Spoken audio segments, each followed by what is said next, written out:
Welcome back to the final day of the International South America Qualifiers, where we are going to find out who is going to be the final team to make it to the International from this region. And things are heating up. T-Governor, we are down to just 3 teams now. And to be perfectly honest, these qualifiers were kind of, I would never say they were boring, but they were getting a bit predictable. 2-0, 2-0, 2-0, 2-0, 2-0. That's all we had. We had 1-2-1 from the first 3 days of games. And then someone made a wish last night and said, boy, I wish we could have some more 2-1s and the monkey's paw curled. And all of a sudden, we had the most ridiculous day of Dota yesterday with our all 4 series going 2-1 with some crazy, crazy results. And almost every single series just felt close, competitive, exciting, back and forth. Admittedly, some were pretty messy, but what gives T-Gov? I mean, yesterday, it was just a lot of teams in kind of equal position, kind of equal seeding, being able to fight up against each other. Of course, we are going to see the results here. Like, you could make an argument that pretty much every series was like a 1 or 2 seed difference between them. So it was really, really competitive. Of course, as the day progressed, we did get to see LGD overcome PTime in a 2-1, a nice little reverse best-of-3 fashion to get themselves into the grand finals. And then even with Amaru and Nemesis. Again, Nemesis, some hype around them because they're kind of a new team to SA, but SA is not a easy region to just bring a team to. This is not like, 15 or something where people, 2017, where people might have put a bit more of a, an L on the region. This is very much a different region. This is a dominant, scary place, and Nemesis, they got kind of swatted aside by some of the mainstays, especially with Amaru. So yeah. I'm just looking at Amaru. They are the big team. They are the team to cause the upset now. They're the last one. Every time you look at a series and we've asked for an upset, it's not really happened. This is now the final time, Amaru. Step up, boys. Cause an upset in South America. Get a rumble, because everybody's anticipating that LGD PTime Grand Finals. And in fairness, judging by their series yesterday, a Grand Finals would be pretty awesome between these two. And from yesterday as well, Amaru did get the 2-1, as you're saying, and that's a pretty sweet situation for them, because they actually got 2-0'd by Nemesis last time they faced each other in the previous qualifiers, and they actually got knocked out by Nemesis pretty early on in those qualies. So to come back, get the 2-1, surely that's got to give them that fire, that motivation. If we could take down these guys, our Nemesis is in Nemesis, then maybe we could do it versus PTime as well. And this is how things are looking right now. As you see that upper bracket round 4, 2-1, super close, very exciting. PTime, they looked like they were going to finish it out in that final game, but no. LGD pulled off some magic, some magical moves from Schofield, and of course from Tailung as well, also stepping up and putting PTime down to the lower bracket finals, where they now have to play against Amaru, and also potentially have to have that hour-long break and then play against LGD afterwards as well. So it's a tough position to be in. Let's see what they can do. Here is that schedule, of course. The winner of this series will go on to face LGD for that final slot. Only 1 slot available, so it's either LGD or somebody else. But yeah, Amaru, talk to me a little bit more about their game then. Let's look at our first series. We see them first picking Storm like crazy in their series versus S-Star backs, but against Team Nemesis, it didn't quite go the same way. I think Nemesis banned out every single time against them, so, the PP Storm, it's got to be respected. Yep. No, for sure. And they're also a very traditional team. Like the fact that K1 was playing Terrorblade and Medusa in game 2 and 3, it's the classic. K1 wants to farm. He's got the big carries, and I don't know. It's kind of like conceptually, Amaru are just a cool South American team. Of course, being realistic as ever, they are probably at a 10% chance of beating PTime right now, maybe 20%, even though they've shown kind of growth throughout the qualifiers. I still am skeptical that they can improve this quick. Hence why, of course, they will always be phrased as the underdog in this game. That's why, again, everyone watching right now is already probably in Twitch chat going, when's PTime versus LGD? Because that is just how the cookie crumbles here. But at least for Amaru, the fact that they are kind of finding some little patterns in their draft, they're finding ways to ensure that K1 can get his farm. All it takes is that one correct draft, that one correct kind of mindset today, and that is the start of what a comeback is. But yeah, Amaru, they are a very traditional, bog standard, your carry style lineup, to try and simplify it as much as possible for the viewer. Absolutely. And then, of course, over on the side of PTime, You got some big names on this team. Wits is one of those big names which I think a lot of people are talking about in the region. If you know SA, you probably know Wits. He has been the hot commodity of the carry role, and he does some cool stuff. I mean, his carry Necro yesterday looked really, really cool. And then, of course, you've got Dark Mago on the mid lane. This guy, he's a classic. You know, we've seen him at plenty of international events at this point. We know that he's pretty damn consistent as a mid laner. You can put him on, like, pretty much anything, and he's going to give you a good game, a good lane. Frank as well, of course. You know, Frank's... we always respect Frank in the off lane. He's got a boring name, but not a boring play style. Always plays up. And then we've got the support duo of Schofield and El Micho, T-Governor. Yeah, I think Playtime is one of those teams that they really work well together.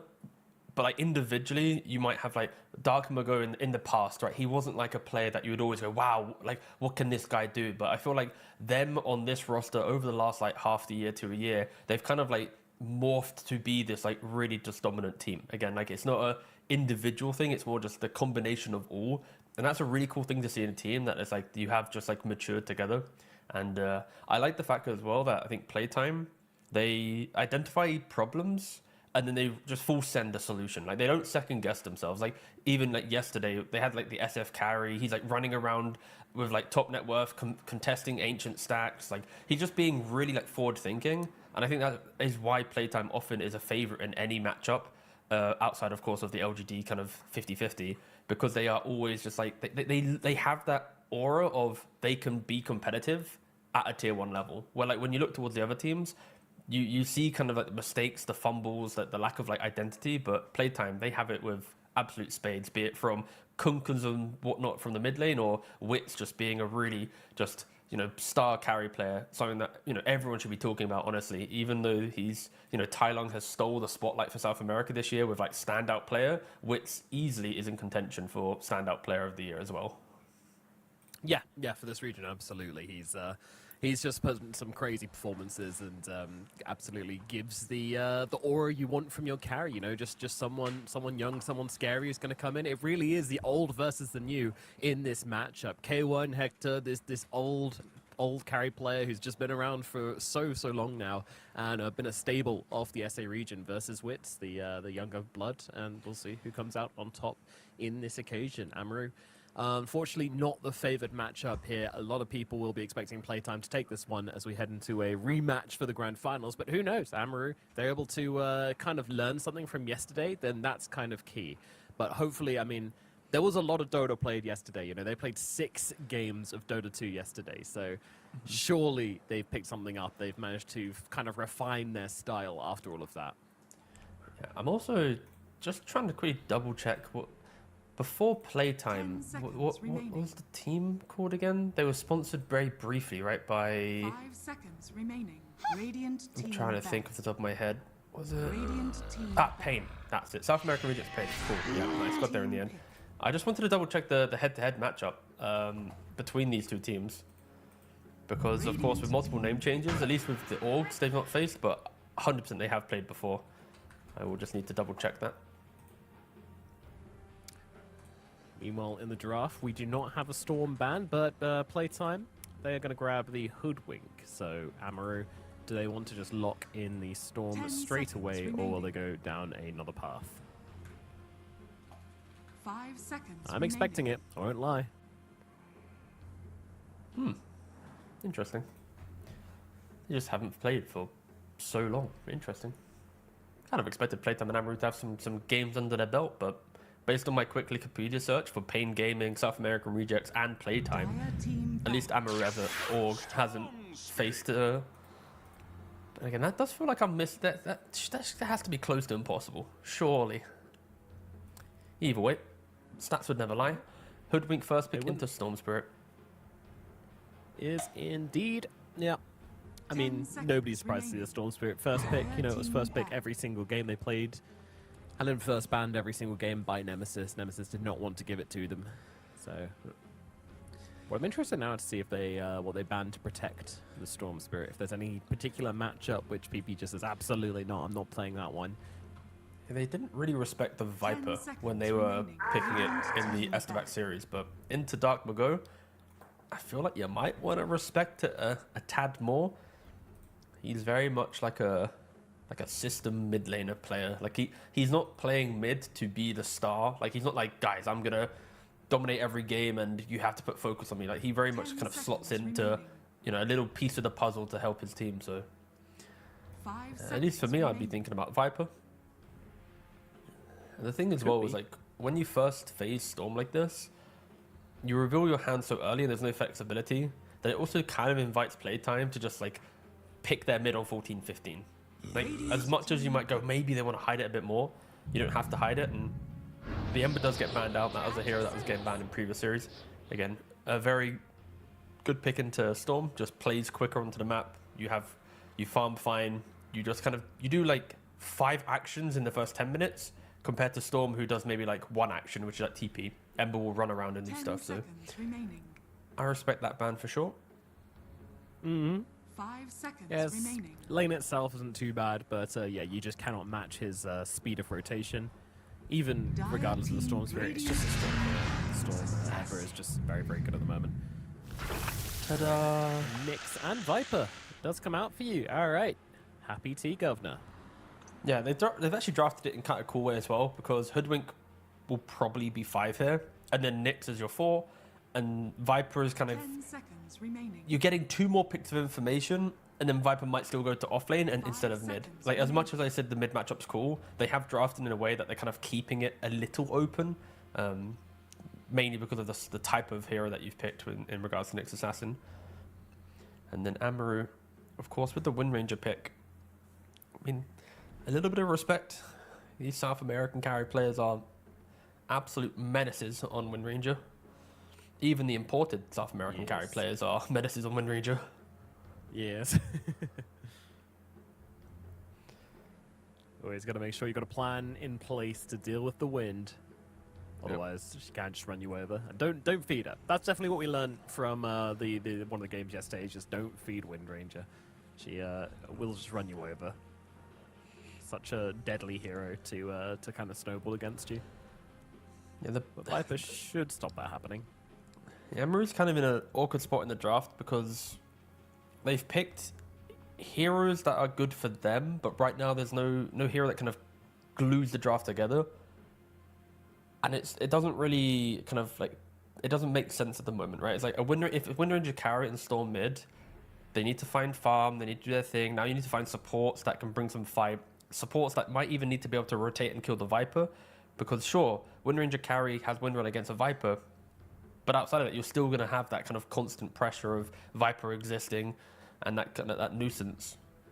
So it's like for Amaru, it's like if you are to continue the draft here and want to play into the game, you just need to respect how much aggression playtime will bring. I feel like they are like one wrong pick away from the game getting very difficult. And of course, when you have K1 as your carry, you kind of need every draft to be like rock solid for lanes, because like his playstyle, when your lanes aren't stable and like you're bleeding in the off lane and you're going even on the mid, like you naturally put K1 in an awkward position. Think back to the PA game, right, where he's getting Battle Fury at like 17 minutes and he can't take over. Oh. Okay. Axe AA. I mean, the combo writes itself, right? Jump in, cool, blade mail, AA blast over the top of it, lovely jubbly. However, it's... go on. I think Amaru right now has egregiously been outdrafted. Like, it's not even close right now. Mainly if you look through the lens of the laning phase. And look at this. Look at my guy. He's just like, my draft. Like, you can see the smirk on his face. Of course, like, the reason why it's like, A is quite a weak laner.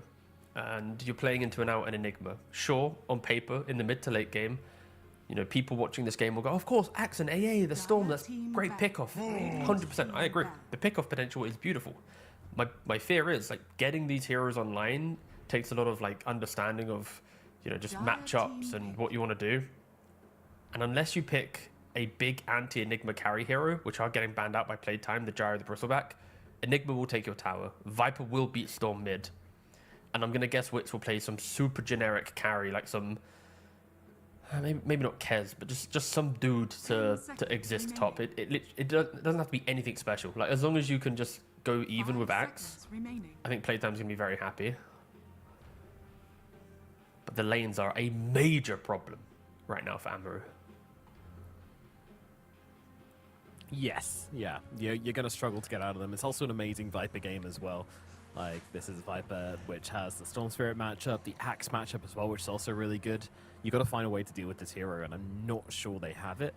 I mean, they could still even, and it's going to sound ludicrous, like they could still even pick like a necro carry or a monkey. Okay, whatever. God damn it. They picked the monkey, as I said, the monkey. That doesn't count. They ruined it. I was saying like necro and monkey are both heroes that into AA you might argue, oh, but Ice Blast, it hard counters them. The counterpoint to all of that is there's already this map pressure, this constant move to go forward. So if Playtime play a very clean game, you know, AA will be underleveled in the early game. Then there'll be some like BKB or something to maybe help you later down the line against the Ice Blast. I think Monkey compared to Necro is a better option because it gives you Mage Slayer itemization, BKB and Manta, like multiple ways to just be annoying. And that is a bit more stable than Necrophos. Again, I understand AA is a hard counter to the hero, but I'm also assuming that the rest of Playtime will be able to be chaotic and stop AA from feeling like he's free casting his spells. And then Amaru go for a last pick, Naga Siren. It's a carry that historically can lane into Enigma because you just have illusions and you just wave shove and you kind of just like keep the map state in a healthy position. It's just so much farm needed for Amaru. Like, I can still see Naga's tower dying because Monkey King will happily go through Twin Gate and there probably will be like a tri-lane or even quad lane on the first catapult wave, especially the second catapult wave. So, yeah, for Amaru, to simplify it so much, you need to find a way to put out the fires that will be generated in all your lanes. You need to stabilize the game and showcase your teamfight execution through Song and Ice Blast in the mid to late game. Because right now, Playtime, they are about to, you know, full send all aggression in game one in the first like 5 minutes. Like, they are not going to allow you to have an easy start to this best of 3. This is a very, very scary Playtime lineup. Yeah. I mean, I completely agree. I mean, look at these cores, right? All you need to do is just go Naga Siren, Axe, Storm Spirit, right? Like, these heroes just don't do that much in the first 15 minutes or so. You know, Axe, he wants to sit around, get that Blink Blade mail online. Storm Spirit, he can kind of be that +1 in a team fight. He can even make the jump for you and be the main character, but he needs a lot of help, and I'm just not sure he's going to find it from this support duo. And Naga Siren, I mean, she'll literally put you to sleep for the first 25, 30 minutes of the game while she hits her timing. So these guys have to find a way to play out. We need some, like, Kotaro Hayama style on this Naga Siren to break this early game, to just delete the map, and to counter out some of this aggression coming out from Playtime. Because, yes, I completely agree that Playtime should play this fast, they should play aggressively, and they should shut Amaru out of this game in the first 10 minutes. So let's see how it goes down. Oh, give me that map view. Been using this more and more in my games. I think it's actually a really bad habit. It's really bad, yeah. I was reflecting on that. I was like, oh, why didn't I react to that guy blinking on me? Oh, yeah, I have my mini-map overlay on my screen, so I didn't actually really notice that he did. At least it's not as bad as, like, Slack's hotkeys realization from Purge, you know? Someone using a big mini-map like that's weirdly passable, weirdly okay, but... Slacks will always commit to the bit. That is very true. I mean, he is also just a bit. He's a bit Slacks. Oh, ooh, what's this at mid?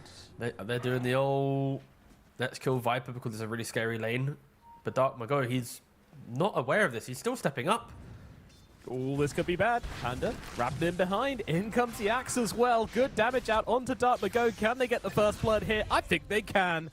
PP getting first blood at mid. That was a very, very nice play from Amaru.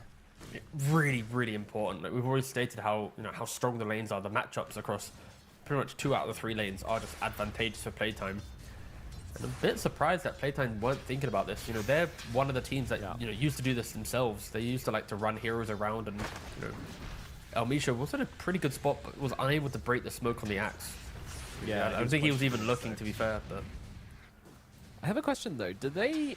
So that play only works if Storm Spirit wins a block. So do they know that Viper is going to be on map and not blocking because it's a Viper and he can be so effective in level 1 fights, or was it just a case of they saw the Viper maybe going through a rune and then realized they could pull it off? No, it's just how do they guarantee that? The guarantee is the mentality of Viper, Husker. These type of mid laners are, I stand on high ground and punch. It's like there's very simple mindset from these heroes, and because of that, heroes. and because of that, it's often quite predictable where they're going to stand. Like he literally ran to the high ground to press spell. As much as I wish there was some like level of brilliance of, oh, he did this thing to trigger that thing, it really isn't that difficult. It's yeah, no, that's why I asked. I was like, I honestly does just it take have this extra layer of complexity? No, it doesn't. Nope. Fine. No. we don't need to be gigabrain about everything in there. Sometimes just go hit the mid laner. Yeah, exactly that. And that already is going to change things a bit for Amber in terms of the expected outcome of this game. PP is going to have a decent start. He is going to be able to get the timing on some of his items, at least before the Viper starts to take him over, and come to the jungle with like a little bit more than maybe he should. Then maybe come out the jungle a little bit earlier than he should, and maybe that will be enough to start to cauterize the Bleeding Witch playtime a little to start in this early game. I'd say this play pretty much gives Storm maybe one level that he shouldn't have. Like, if he goes to jungle, normally he goes jungle, let's say level, like, 3.5, 4, if Viper's fully crushing lane. Now he might go, as he's, like, a part way through 4, as they are trying to go into Enigma, and Nyx haven't used the stun to keep him alive.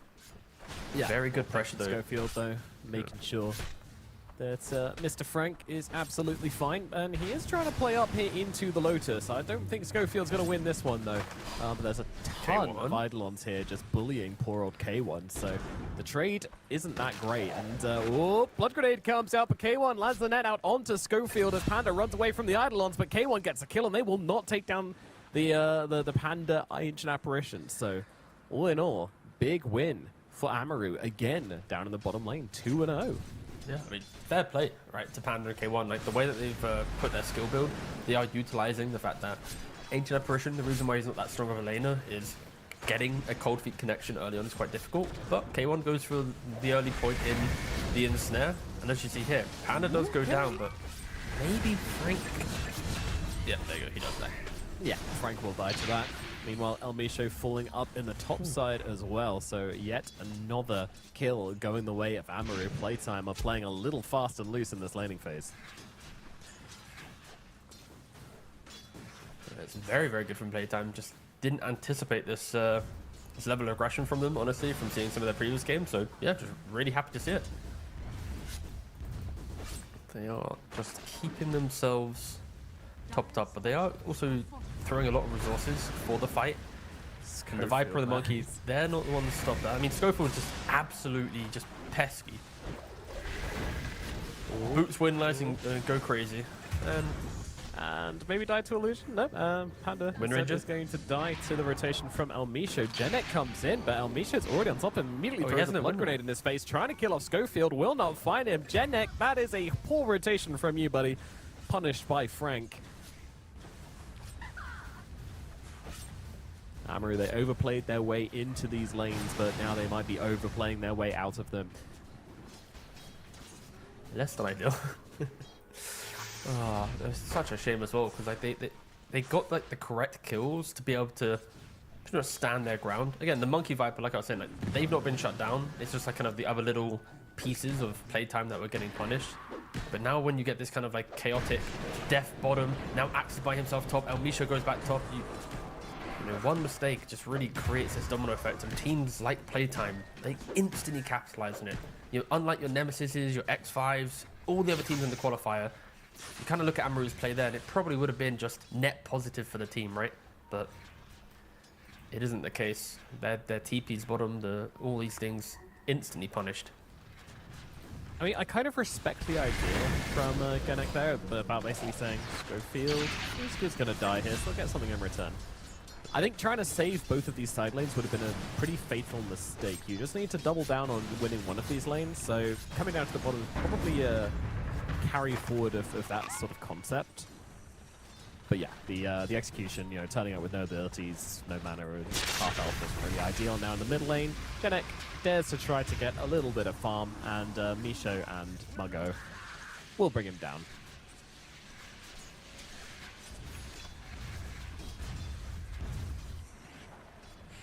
I just have the fact that both forwards are very, they got the same mindset. It's just go. Like Schofield is just running into Naga Siren. Windrange is also like TPing like a madman, dude. Both forwards are playing out the book of Schofield. Of course, again, Schofield, the inventor of such a book, would make sense, but The author, yes. The You don't author, invent yeah. books, Tigo. that's a great point, mate. I'm so sorry. What did I just say? Are we streaming? Are we live? Are we just talking casually? Not yet, not yet. There's a Okay, trial run. thank God.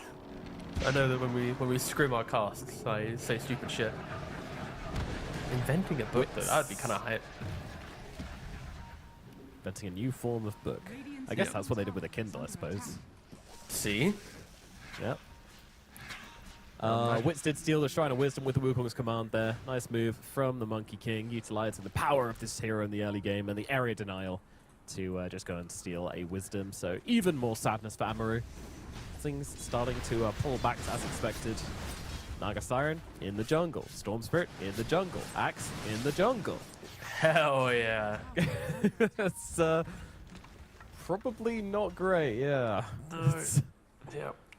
Again, you gotta give credit to Amaru. They did kind of find some moments and create these little like blips of hope, but Yeah, they lied to us. They said, we're going to be okay. We've got a And great plan for this laning phase. yeah. Being chased but not being killed. It's the best you can hope for. Now it's kind of on playtime to create this additional gold lead, but without overplaying their hand. It's like Dark Mago gets them to 9 on the haste rune. He does have 9 wand, so he's quite a tanky lad there. But I mean, for Amaru, ideally, you just need to give XP to your Ancient Apparition.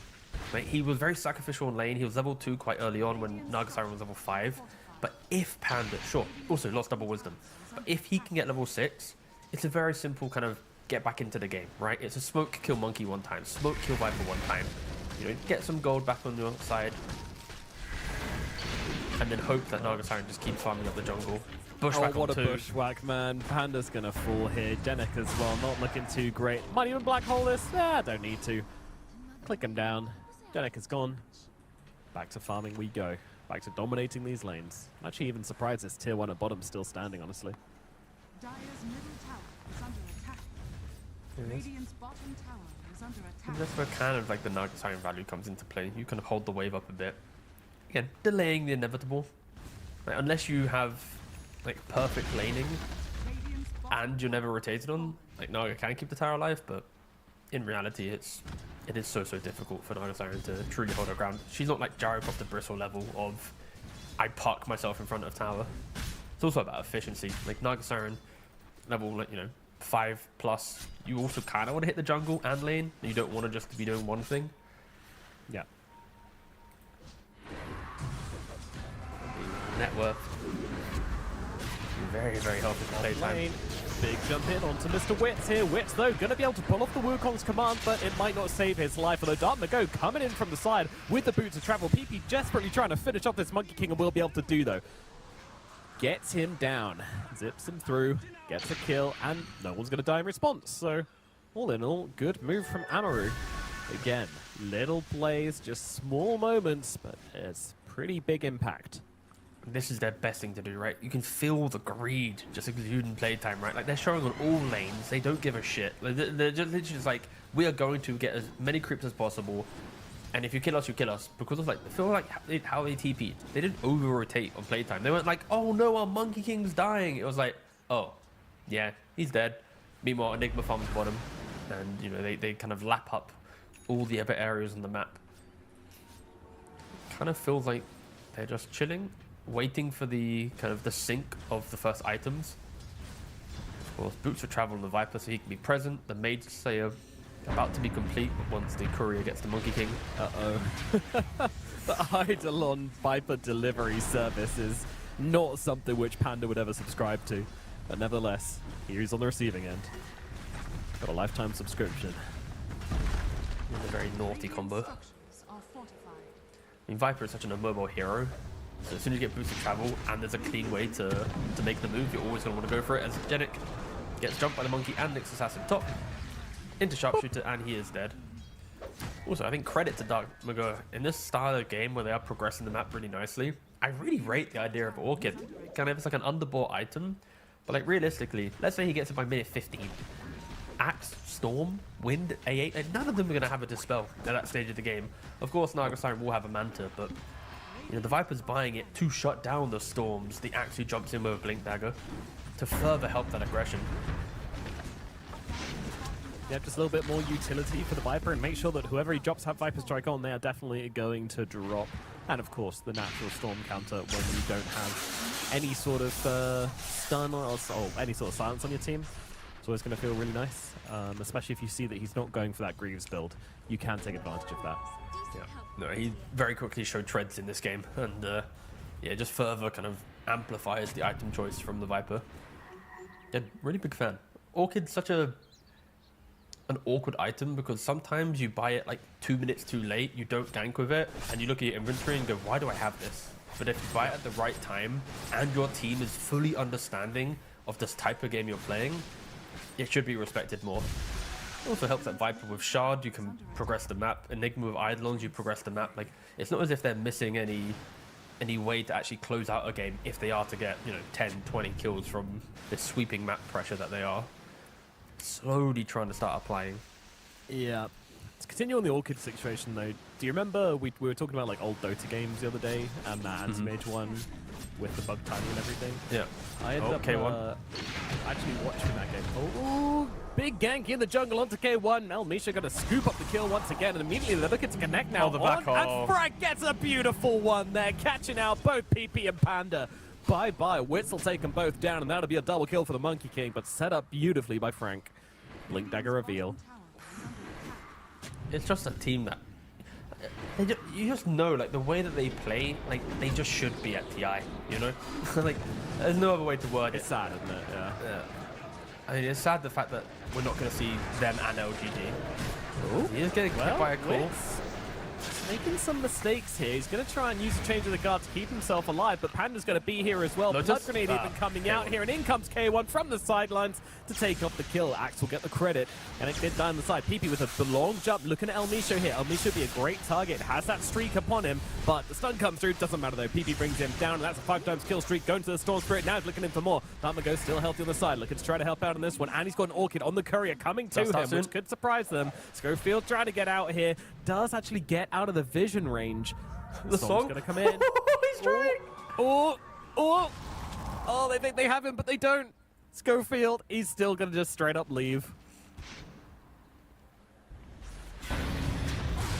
Orchid reveal. Too damn fast. Yep, there it is. Onto the Storm. See you later. You always get a freebie like that every single time you buy this Orchid versus Storm. If he doesn't see it coming, just gonna get picked off. Yeah, this was very hard to kind of have reliably good positioning to not get caught by that. And there's even an argument that Viper might even go for like a Blink Dagger with this style of game. Like he might just go, yeah.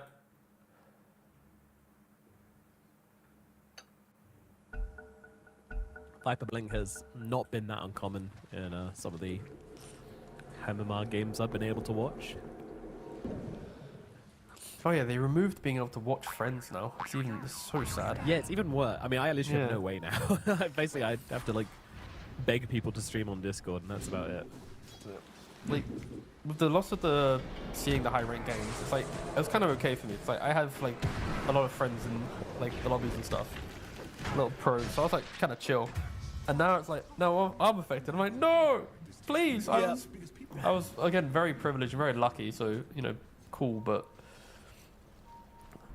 Yeah, I think the reality is it was like, a run up to TI kind of thing where they're like, you know, they really do want people to like be able to be as creative as possible at the international. So no more copying. It wasn't even that. I think there was some like malicious programs using the watch feature. So yeah, of course. There was like a defense mechanism to stop toxicity. Not toxicity as in like just negative. All that cheating stuff. the system. So again, if there's clear negatives, I understand why. It's just so sad. Why do people have to make things bad in Dota, and then the solution is just removing things? Frank does actually get out of the way of the A blasters. Go comes in, just takes down Panda, now comes on to the Axe to try to get some revenge, making sure that call doesn't come through, and it's just going to be 3 heroes dead. K1 trying to find Dartmago, and Dartmago's still going to get away.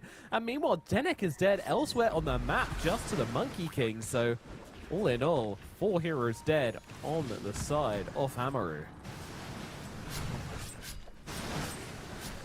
Playtime just really making sure that we know there is that gap between the top 2 and everybody else. Yeah, no, they are very much doing that. And there is just this like I already said, like this aura of they just know what they're doing. The net worth is progressing. Like when Wits randomly died in the top triangle by himself, they tried to save him, didn't really work out, but then they go back and make another move straight away. Like it is just very, very kind of just methodical, clean progression. And for Amaru, they're clinging on, right? The blade mail from the Axe, he nearly did enough. But there just isn't enough across Storm and Naga Siren to really kind of assist. You are looking at K1 hoping to, what's his ideal moment to enter the game? Like, Orchid's okay for a bit of a pick-off style, but after that... it's not entering the game, it's poking around the sides and trying to be opportunistic to keep yourself in it. I mean, there's an argument that you might want even like the Skadi, because like Heart's okay for survivability, but you might need a bit more like impact in the fight through Skadi, and then you want Butterflies. Again, Naga Siren, such a greedy hero, because every item sounds good, but you kind of want them all. It's like Naga and PL have the same problem in Dota, right? It's like one item is never enough. You always want 3, 4, 5, 6. Now Schofield is trying to hunt PP, but there is a sentry down, so he should be fine. Looking for a bit of a response, but Schofield never going to stick around in the same area for too long. It's pretty much the main way he would die. They do catch out the Naga Siren though. K1, it's a big catch. The Manta Dodge is not successful. K1 getting very low here. Has the song on the Siren, but feels like she doesn't have to use it. With the Viper Strike and the Orchid coming down, it may be enough, but Dartmago has been caught pretty heavily by Amaru here, so they will kill him off, and K1 is going to survive on the Naga. All right. Little by little, Amaru is going to just keep themselves in the game. One pick-off at a time. Every time you get one kill, though, you need to try and flood out onto the map. Push as many waves as possible just to buy that extra 30 seconds to a minute. And of course, Axe, 100 gold from his Blink Dagger. And once he gets that, grab the Ancient Apparition, go for a smoke. If you kill Viper again, or you kill the Monkey King, like, then we can start talking about the game. Maybe even getting back to a point where Amaru can start contesting.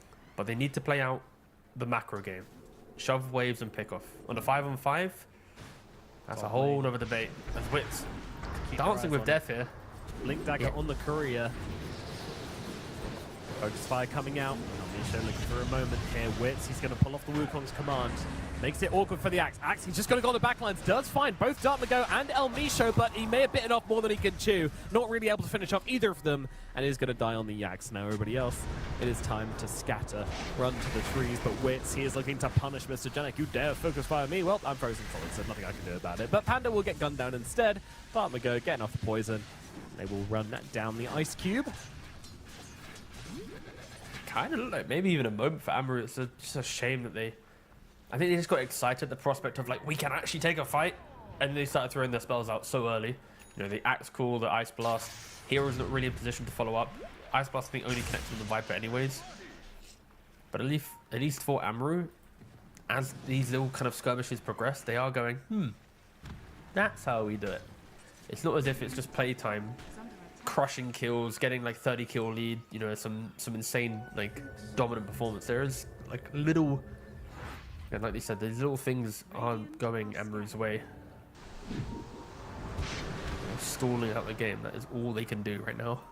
Yeah, I mean, their game could be over at this point. You know, their map could be completely dead if things had just kind of gone to plan for playtime. That was kind of their ambitions out of these lanes. Doesn't happen, you know, they're not shut out of it inside of playtime or anything like that. They're not on a particularly hard timer, but they just have to play a little bit more into this one to make sure they come out with a desired result. A blast onto the Torm does miss. They were getting there, but not quite as quickly as perhaps Panda had expected.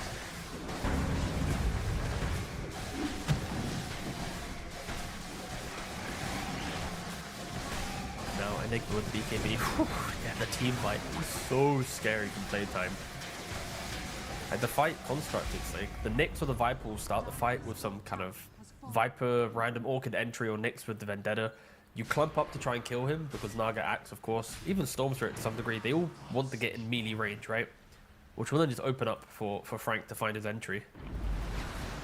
This is where Amaru, they need to be very, very disciplined. Like the survival of this game, the way that they keep it alive, is by just truly understanding the fight. They have to fight in vision. They need to just be ready to pounce where possible. This is the type of game as well where Panda... Sorry, go on. Anything they can do on Amaru to just keep that Blink Dagger from the Enigma on cooldown is also going to be huge for them as well. Because they have the heroes which can kind of duke it out, so if he doesn't get that like snap initiation, I think in that regard there's a lot of pressure on Panda. Yeah. It's Panda or Genetic. The drums is scary. One of them needs to do it, yeah. Uh-oh, Schofield. Finding all the heroes. Tumbler's toy Black Hole. Here we go. K1 getting jumped. Black Hole coming down. They'll throw on the AA Blast, but it's not enough to keep K1 alive. Was a really good AA Blast though, but Viper is also getting in here onto the back lines and will be able to take down the Axe. He tried to TP out, but couldn't quite make it out in time. Panda also going to fall. Viper says, I need a Blink Dagger. I got myself a Hurricane Pike. Even seeing Mr. Genek here, who's might just be... No, it's okay. Ooh. Sharpshooter comes out. Orchid's going to be there as well. Dartmago tries to get on top. Schofield's there with a stun. And Genek will fall. Another kill for the Viper. 10, 2, and 3 on Dartmago. Playtime were just so perfectly positioned. Like Amaru trying to just leave their side of the map, which wasn't too much of a fan of. But then the smoke gets broken, they pinged it, and then K1, he just farms the camp. They like a second or two later, then the supports come kind of like, you know, stumbling up the high ground, like, Nyx might be, you know, it's like it just was not Amaru on the same page, and we already spoke about how much damage Playtime has. Fairness. Okay. I will say, I don't think Hector expected to be Blink Black Hole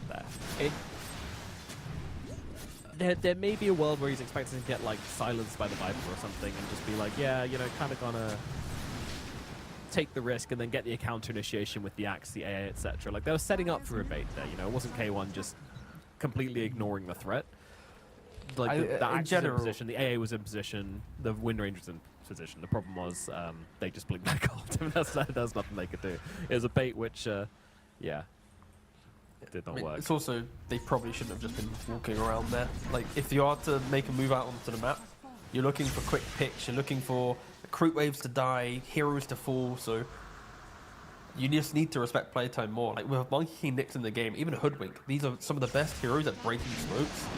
And I don't think Amaru was really kind of thinking about the what if it broke. As Enigma has to use the BKB. Ooh! Ooh! That was close. Yeah, not a million miles away. He maybe could have landed, but fraction of a second between that call and the TP out, so maybe not. If only had the Chasm Stone. Yeah, I was checking his like, what could he sell to buy it? Yeah, Wit's picking up the BKB. Nyx Assassin picking up the Yules. Again, just more skirmishing items in play for playtime to be able to just keep playing into the map. I think Dark as well also going to soon have his BKB. So yeah, this incredibly strong timing for playtime. Dire's middle tower is under attack. Like it has been for like the last, what, 20 minutes I feel like of this game. Yeah.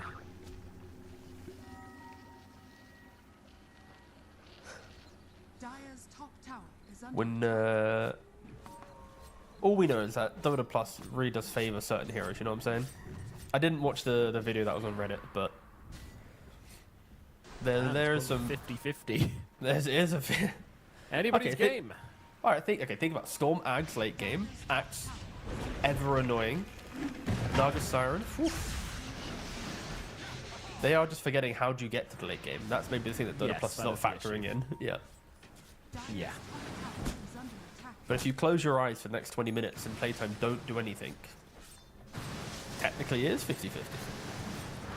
Yeah. Or, you know, as more is being attempted, if Amaru are able to do things despite being behind, to keep on delaying things, to keep on setting playtime back, then that could also be a way to see that late game. This is the map setup I like from Amaru. Of course, K1 has to keep reading the map perfectly. Like, he plays one side, skipping 2 waves, always kind of playing the illusion in front of him. And then you send the rest of his team as like a search party. Let them go find the random dude by himself.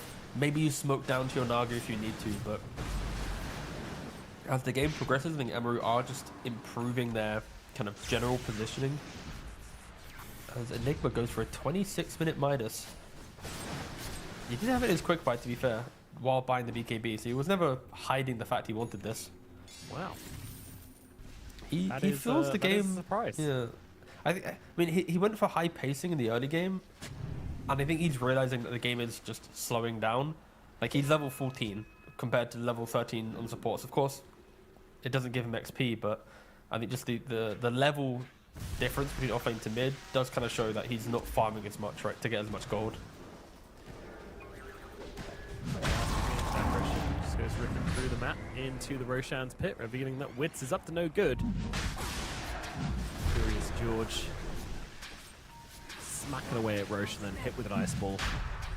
Roche is still taking place. I don't think anything's going to come of this, though, at least in terms of Amaru trying to get into this fight, trying to find themselves an opportunity. Like, Storm could maybe attempt to steal if they have the vision.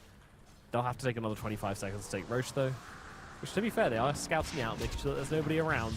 Janek is being super annoying here on the wind, but it looks like he does actually get caught out, so there you go. But during this time, Storm's able to finish the BKB.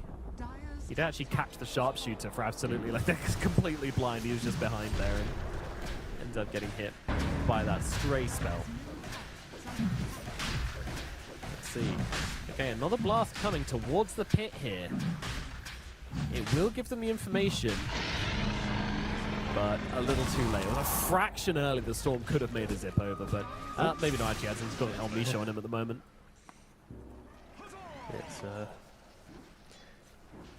It would have been just a really, really cool attempt if they were to have just the timing a little bit better there. I'm actually really excited at how toxic Amaru can be in this game. Yeah, that's the aim. Because like the net worth is now somewhat stabilizing, like the fact it's been 8 to 10k now for like several minutes, it does open up the discussion of what happens if Amaru just keeps skipping waves. Like the Storm gets out into the map, he can BKB TP a couple times. Naga Siren has the heart, has the soon to be Butterfly if she goes uncontested for like another 6 minutes. Yep. There are problems that Amaru will eventually get to create. It is just one of those games that for them, killing is not the way they do it. It is literally just shove as many waves as possible. Again, you might get one lucky pick off, but they also just haven't really found that, right? The last time they got a kill was around 16 minutes into the game, 17, give or take. That's how time works. You can kind of read it like that. They've just been AFK for 12 minutes, and honestly, I'm kind of a fan of it. Like, I would have liked to see one kill, but the general idea of them playing more for map is the reason why this draft will ever function, because of continuous map play. Like, even looking at the minimap right now, Panda's off farming the Dire side, throwing blasts back towards his side. You got Naga Siren skipping top, Storm zipping to do mid. Like, they have made a very clear team read of what to do, but PP has to be very careful as he gets jumped by Monkey and Nyx. Ooh, the chain lockdown. Will it be perfect? It will. They kill him in time. PP is gone. Oh, wow, a gem as well also being dropped. I mean, I'm not surprised they gave it to him. Like, the guy's got himself a BKB, so with the BKB, Kaya and Sanj, I thought he would survive longer than that, but unfortunately, they're so farmed on the side of playtime, and now looking to cover the high ground with this Aegis. Shard picked up by the Viper. He's got his Midas Enigma sitting behind him, ready to go.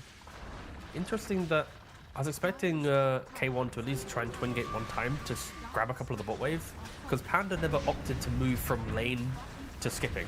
So bot lane's just been pushing in for free. And I kind of felt like the way that Amaru was looking to play this map state was through the wave skip. And not to be the case in Viper with the Shard and Monkey King are looking to take the first racks of the game if there is no defense. my god, big jump in onto Panda. The call's going to come out from the Axe, but he gets Atos stuck. They're trying to drag the Monkey King back to the fountains. They won't be able to get that kill, and Panda is already dead. PP jumping in on the back line, top of the BKB. They're trying to start the fight here, trying to get on top of El Nisho. El Nisho, though, just juking to the side, completely dodging out the Storm, and Storm won't be finding anything, and now the Black Hole coming down onto the Axe, onto K1, and making sure this Nagasaren's not going to get into the fight at all. And just like that, it all unravels. Playtime, they just pressure and play on the high ground. They don't care at all. Frank waiting in the wings with the Black Hole ready.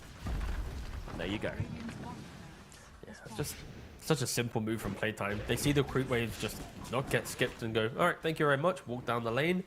And then with the catapults, it's that continuous pressure. And fair play, there was, like, it felt like maybe there was some life in them, but they can't stop the Black Hole. And Nagasaren will never do damage in these type of fights. Like, she kind of wants the Black Hole to be wasted on someone else, and then she comes in as like the cleanup crew. But that was just, everything fell apart so quickly. Yep. My excitement for how Amaru might be able to play out this game has very quickly faded once again.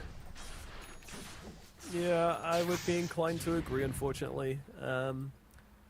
They play the map really nicely, they buy themselves some space, but eventually Playtime just get the opportunity to force the issue.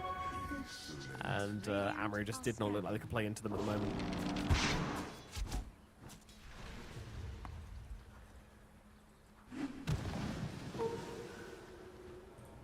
Even PP, who would happily play Storm Spirit till the end of his days, not able to form on this hero. In that last fight, they just get duped around by a hoodwink of all heroes.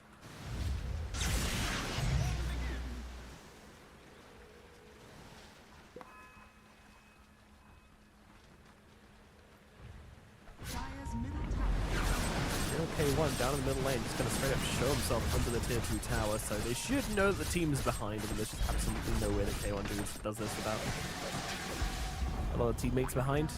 And they're kind of pushing this issue because they know they're going Torm. They also know that there's a Black Hole available, not available, sorry, at the moment for Frank, so that's strong enough. And, well, apparently strong enough to go high ground, K1 says. That's getting started on these buildings. Schofield comes in. He uses the Impale. Elmisha's going to be there as well. Gets off the bushwhack. The call's going to come through. That does actually land onto the hood despite the force away. Hoodwink's still alive for now, but Storm getting stunned up. Cannot get off the BKB. He's going to go down again here, and the Axe as well. Also to fall. Schofield will die to K1 at least. K1 still looking for opportunities here, but might not be finding one, though. I say that. Orchid out onto Dark Mago. Panda also here to help, but does not have an ultimate. They force out the BKB from Dark Mago, and K1 might just have to song and leave. Might just have to song and leave. Might just have to... Okay, she's orchided, and now she's dead. Unlucky. K1 will die. I mean, once again, I do respect that they're going for that. It's a crazy move. It is a crazy, crazy read to force that high ground after you've just been high ground yourself and you're 20k gold behind, but hell if I don't respect it. Yeah, it is. It feels like the correct move, right? Because of the Black Hole cooldown. Like, if you don't apply any pressure on the map, Playtime will just reset, walk down the lane, take the tier 2s, take over the top triangle, and look to try and end the game. So if you are Amaru, like it makes sense, but the initiation, it's not quick, it's not clean. There's no efficiency in their high ground. It's just kind of K1 hitting the buildings, Axe unable to connect on the hoodwink, kiting back the fight. The Ice Blast, again, not really converting into big explosive, pick-off damage by other heroes after. It is a kind of a problem for Amaru. Really wanting more from these fights, but Black Hole's now back available. They need to respect it greatly. So we need to see PP doing a bit better on these BKBs. He's been caught out too many times.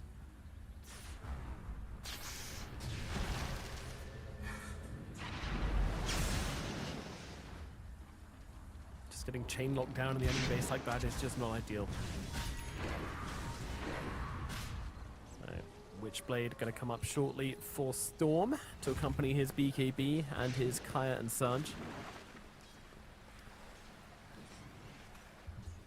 Bit more damage coming in his way, and they have actually reclaimed the gem on PP, so he's got that one to play with as well. So it's going to help him a lot when he dives the backline by himself. Yep.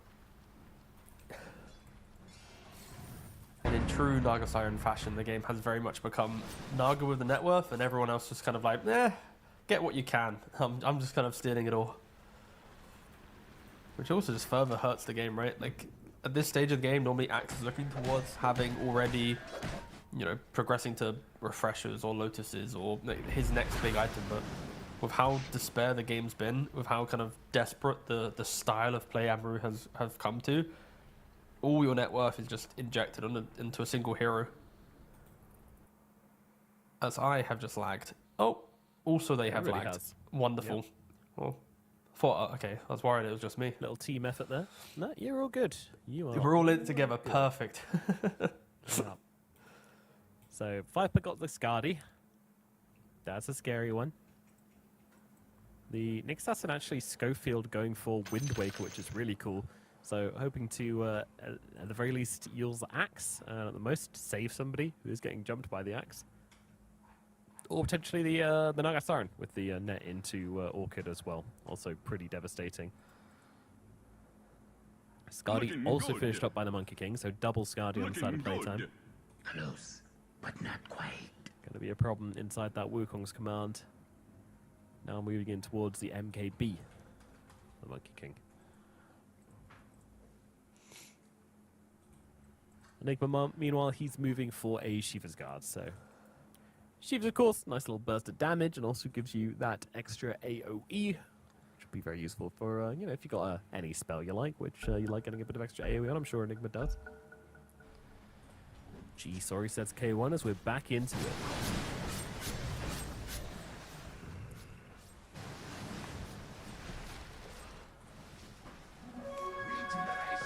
Because I have the different icons. When you reconnect, the Naga illusion still showed like being disconnected, whilst the hero showed the real one. It's a feature, not a bug. I'm sure the enemy can't see it. It's okay. It's true, actually. I'd hope so. Alright. So Naga time picks up Disperser. Like, Yeah. again, it's like every item that Naga buys, like, it's like, sure. The reason why I'm not, it's like, it's just awkward because you know you're just going to be Black Hold. Like, it feels like now we need to look towards like, are there Wind Wakers? Of course there's no economy on anyone, right? But it's like, that's the type of like logic that you need to survive this type of game from playtime. Or you need to see Frank, as we mentioned, you know, many minutes ago, you need to have like the AA or the Wind Ranger or someone try and find a way to like just punish his positioning, throw down some Vortex, Wind Ranger maybe blinks on top, focus fires the Enigma, keep kind of kiting in and out just to stop the black hole. Again, it's very easy for us to say that should happen, but in the the chaos of a team fight, it's very hard to reliably stop a hero like Enigma from just hiding until the perfect moment. Of course, Roshan is a pretty good tool to force a clumped up fight. Is under attack. It's a shame it's not a Storm Spirit of old where, you know, we go for the Shivas when it gives you the Spell Amp, because that could be a good way to find the Enigma, but yeah, Storm won't be able to do that. And also, it's not really his job this game. Uh-oh, Panda and Axe found in the middle lane. They'll go for a wraparound here, but just immediately get blinked on by Schofield and by Dark Mago. Now, they'll chase forwards. BKB is coming out from both the Monkey King and the Axe as they try to get themselves away here. Storm, though, he's going to the back, looking for Frank. All right, it's not his job, but he's going to do it anyway and take a black hole to the face for his efforts. There's a shackle available for the wind, but won't help out, but due to the BKB, and Storm is just going to die. If I was allowed to finish my point, I'd have said, but nevertheless, in go on to K1 next, as K1's going to get a whole host of abilities and spells and items thrown his way, the whole kitchen sink, and it will be enough to clunk him on the head and take him down. K1 out for the count. 70 seconds on the sidelines as Jenek and Panda now have to run away from this. Panda, he's just brought back here, and he is going to die again. Just trying to get in and do anything he can to help out his team, but it's too late. K1 falls, and now Panda will as well. Yeah, it's pretty much now on playtime decide like how do they want to end this game. And Wits, he very much is answering that very quickly. He's like, I'm going to hit your tier 3s. Axe is looking. There's Storm Spirit back up in 22 seconds. It feels like Wits probably could just take the meteorites for free. And that's about it. He doesn't need to overcomplicate this at all. Go back for Roshan, get yourself an Aegis. If you jump him, Schofield's right there. The Yules is coming out immediately. There's no BKB due to the last fight, so playtime very confident to make that play. That time.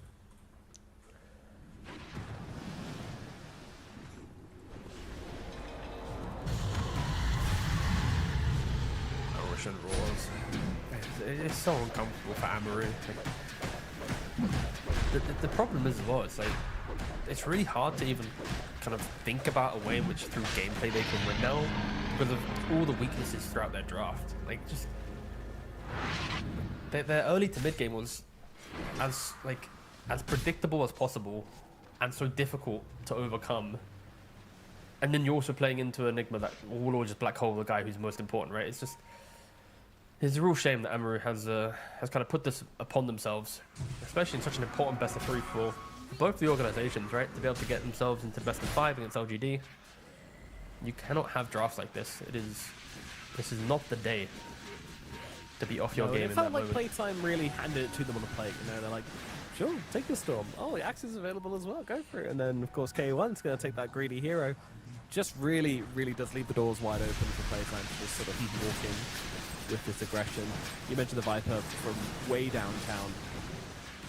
It's very clear that Playtime were going to go with something of that nature. Are scanning.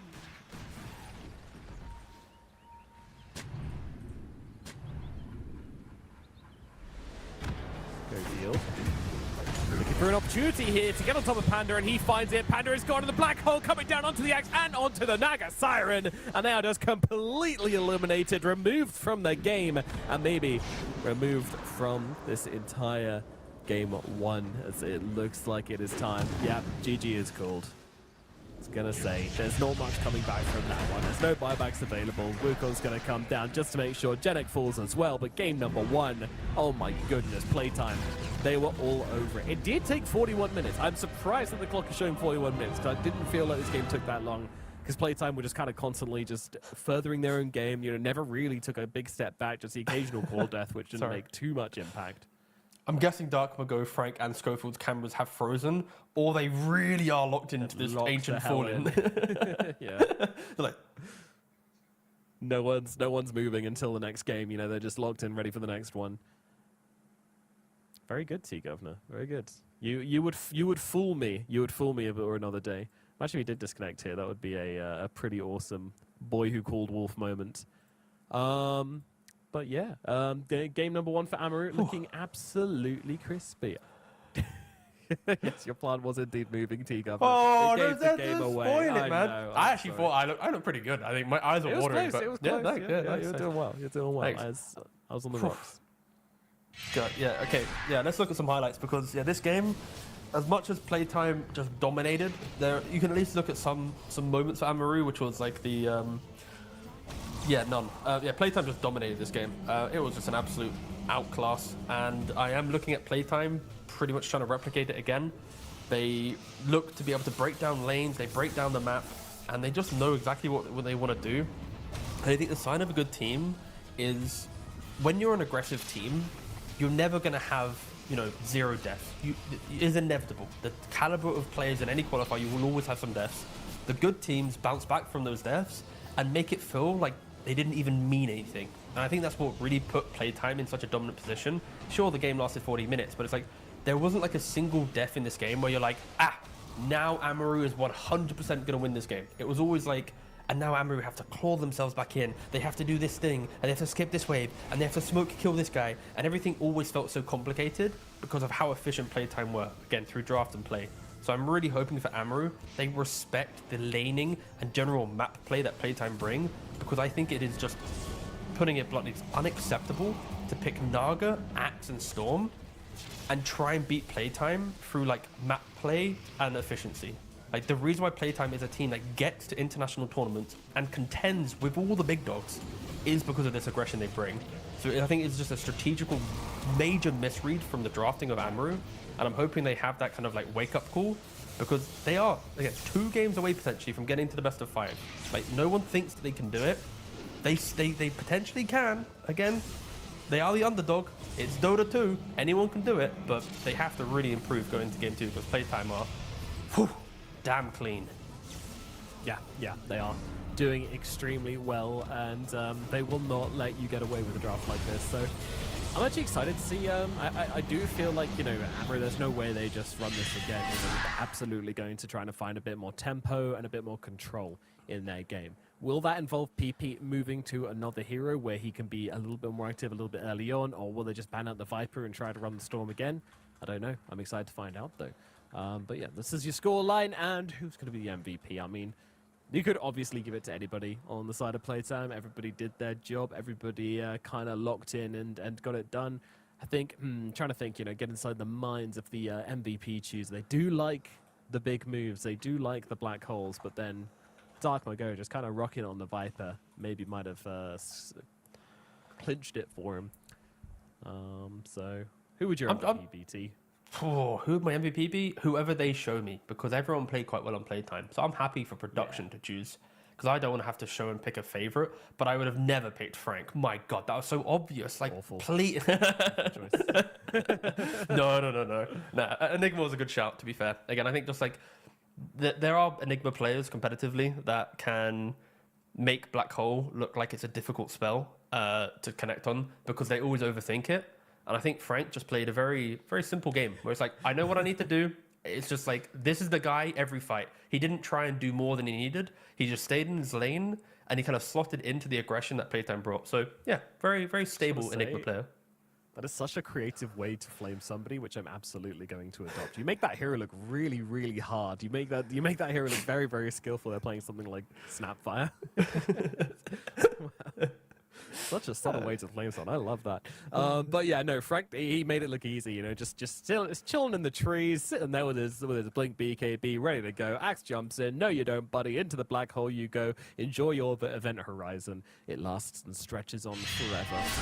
But the series certainly will not, because Amaru are now one game behind. They drafted a little bit too slowly for our liking. They got a little bit shut down in the early game. They couldn't find their way back into it, despite some nice tries, some nice plays. They showed glimmers of hope, but nothing more than that. And in the end, it was Playtime who were able to take this one. They are on a mission to get back to those grand finals, to get revenge on LGD, and to stamp their ticket to the biggest event of the year. But can they do it? We're going to find out after this short break.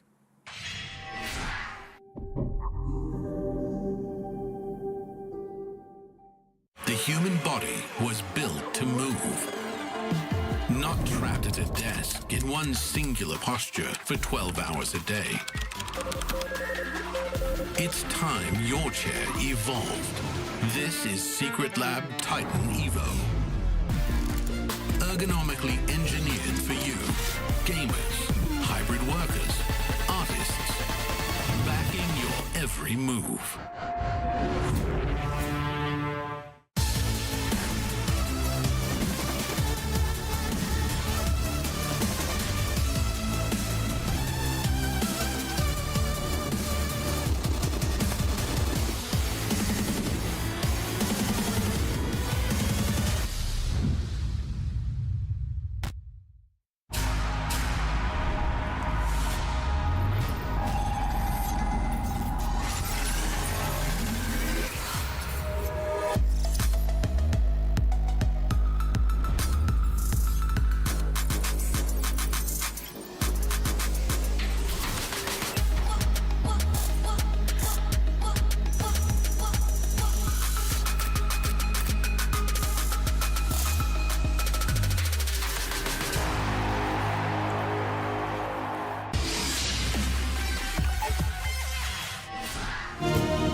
Hello and welcome back. I mean, for us at least, it could be one final time. This is looking like playtime kind of gapping Amaru a little bit here in game at number 1. But to be fair to Amaru, you know, I don't want to completely put them out of this yet because we haven't seen that draft which plays into playtime, which plays their game a little bit more. It was just such a toothless draft for the first sort of 30 minutes of the game, and playtime were never going to let them get away with this one. So yeah, I'm ready for a second game. I'm ready for a clean slate, and I'm ready to see if this can be a competitive game or not. Yeah, no, for sure. Again, it's all on Amaru, and to be fair, I just think that it's one of those times where it's like, if their draft has a bit more respect towards playtime, we might be able to talk about a more competitive series. And I hope the drafter of Amaru just steps up, hold up his hand, goes, you know what, lads, misread, out-greeding playtime is not an option. Let's kind of change it up. Let's bring out this kind of new aspect. And yeah, hopefully we do get to see a more competitive game. And if it's not competitive, then at least we know that playtime are playing in really good form and ready to put on a really exciting best of 5 in a couple hours time. So it is kind of like a win-win. We either get a beautiful best of 3, or we have a playtime ready to put LGD to the absolute test later on. Yeah, they need to make an example of Amaru here to really put the fear into LGD that they're coming for revenge after their series yesterday. So let's see what they can do. Good start though, starting off with a clockwork. You know, I think that's a step in the right direction for Amaru. Radiant team pick. Yeah, I mean, Clock is the tried and tested, the dominant. Oh my golly, what the Lycan? Hello, howdy. Sorry. Looking that in. You know, like when your brain's computing and you're trying to think of a sentence to say and then you get likened? Oh god, hate when it happens, but... 10 seconds remaining. So playtime is, are they trying to end the game in 20 minutes? 5 seconds Like, you've got Ench Maybe, and yeah, they Lycan. just want to get to the next series. They want to be done with it. Yeah. I mean, to be fair, like when you think conceptually of like K1 and what he wants stability. He wants to create like he wants his farm to be like, you're entering my farm flow, and you can't beat me. If you disrupt that, then like he can fall off as a player. He's not as kind of he doesn't have as many levels to him compared to others. So if playtime's read is just pick Enigma, pick Lycan, go crazy, then sure.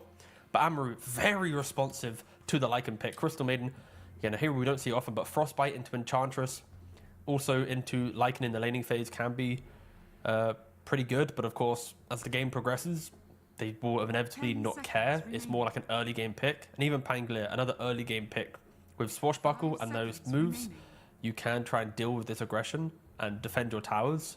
But it's very like a skillful way to defend yourself. Because if you misplay on Pango CM, you are just food still. You need to make sure that your button pressing is on top form.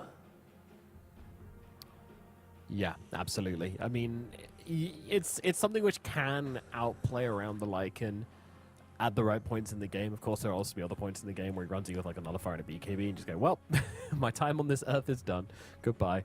But for the most part, you have timings and you have options, which is good. So yeah, I like the support pick. I'm usually not a fan of like 1-2 support, but when it's like something like this, CM clock, it's just fine. Like it's just, yeah, lock it in, send it, go. Pangolier to back it up as well. Just 3 extremely solid picks coming out from Amaru. What I can't condone is a full 1, 2, 3, 4, 5. Well, reverse 5, 4, 3, 2, 1. Like that would be. I can't accept it. No, I just can't. Something in my head just doesn't appreciate that. Don't like order. 5 seconds No. remaining. You want the chaos. Can you just drow here as well on playtime and just full chill? Definitely could. Because then Pango has to play into a Slardar lane or a drow lane, and it's pretty rough. Damn, They just triple down on the anti-Pangolier propaganda here on playtime. I'm really happy that Grimstroke is respected in South America. I spoke to it in great lengths yesterday, but you know, Soulbind level 15 talent, spell damage increase. It works on anything. You don't have to be a single target spell. It's just if you have any damage during Soulbind, it is going to work. Like you could like Crystal over the ground, for example, and it'll still get buffed by it. Of course, other team, but was for the example. And in this game, you are buffing up a Lycan and Slardar who want to naturally run in. You have a bug silence against Crystal Maiden for the freezing field, if that is to ever be a problem in the early game. And it is a very aggressive lineup. It's a very, like, Playtime's draft often gets unraveled by, like, Medusas and Terrorblades and, like, if you don't win in 30 minutes, you can never kill our, like, Manta Skadi carry ever again, right? Like, that is, like, historically the way to deal with these lineups. But the way that Playtime broke down the map, I don't even know if there's enough time for K1 to find this farm on these kind of expected anti-Lycan, anti-Slardar heroes. Mm-hmm.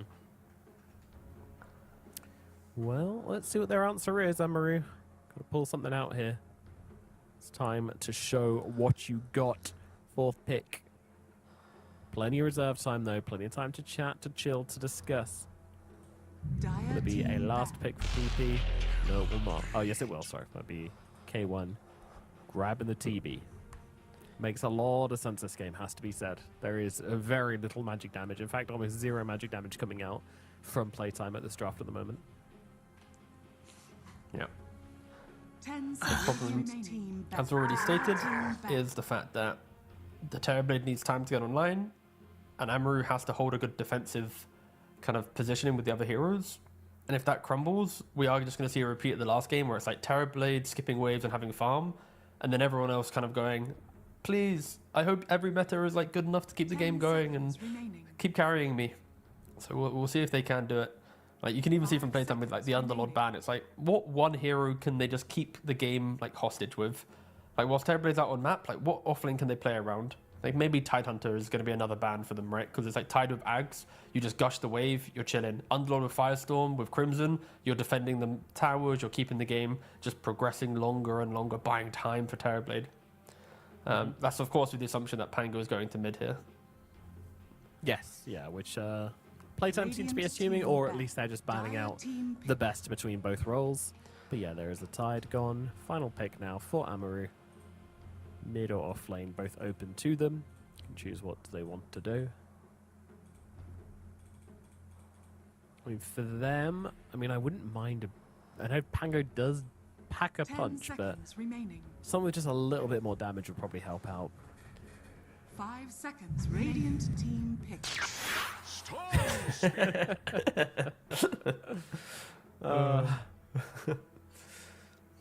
From first pick to last pick, the Storm Spirit comes out once a man. It is inevitable. I'd love to hear the conversation there. PP, what do you want? Choose your And then Wits just gets his Tiny carry. And I'm liking how Tiny has progressed in the draft, where rather than it being like this like first phase hero that people rush to lock in, it now feels like a really well balanced later pick, where it's like we already have the aggression, the tower damage, the map play, and we just need a reliable guy to farm the first 15, and then he can enter on his own pacing through Echo Blink, through Silver Edge, whatever. But like, yeah, I think this is the correct way of drafting Tiny, because it just complements so many drafts rather than forcing the draft to be like, oh, we have to do this thing because we have Tiny. And I think Playtime is I think one of the better Tiny drafting teams. So yeah, honestly, big fan of it. And their draft is just, if they execute on it correctly, it will be the type of game where we're like, whoo, Playtime, damn, you know, it's like, it's one of those ones, because it is just going to be absolute carnage once they get like one item on each hero. Yeah, that said, it's still a very good TB game. Like, I do like this TB game a lot. I think that K1 can carry this. He needs to turn up some early fights and utilize that meta, and then not be punished when the meta is on cooldown. Not get caught out on this map, of course, as any carry shouldn't. But if he finds his timings, and he can be the guy. And PP kind of needs to step up a little bit on the Storm Spirit. You know, if you're going to pick it for him every single game, he needs to be able to play a little bit faster, find some tempo on it, and be able to kind of carry them through the mid game. Because that's always been the sort of struggle point of Storm. The reason why Ember is often picked up into him is just because Ember's so much more active, can get around the map. Puck as well. Most of the mid laners can be a lot more active than Storm. And Storm can be, but it's just so risky to do so. And if you have a couple of deaths, it just slows down your timing and you start to feel really bad. But yeah, the Storm needs to snowball a little bit more, or at least give you that tempo. So yeah, let's see. Amaru, they have more ways than last game to kind of stay in it and make a game for themselves here at least. Yeah, they have some little kind of like 1+1 combos, right? It's like the clock moving to gank with the CM. You can find kills with Pango or Storm. You can utilize meta with the correct amount of rotation as well. Like they have options. It's just these type of heroes. If you don't TP correctly, and if you create this like domino effect of like you're in the wrong area of the map and now someone else is dying and you're running around, you very quickly will just feel like the pacing is disappearing from you. But if you can stabilize the first 10 minutes of this game, then all eyes on K1 and the lads to just keep playing defensively.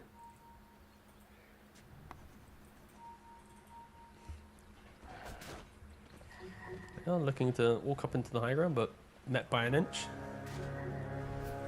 We're missing the hype Terrorblade Illusion versus Lycan Wolf battle, but now actually the TB is just getting on top of the Lycan and they're just fighting each other the old-fashioned And now way. Misha. And yeah, that is the more important thing. Misha getting first blooded by the entirety of Amaru. So once again, PP getting first blood, just like he did last game. Let's see what he can do with it. Yeah. I mean, luckily for him, he is playing into a Slardar matchup, so he is going to be able to farm quite nicely on the Storm Spirit. He's going to throw some remnants at the Slardar, feel kind of good. And the Pangolier, it's a tiny matchup as well. It's like they haven't punished the Pango through the carry pick. So in theory, Pango also will find farm. Again, very kind of different reality than we had from the last game.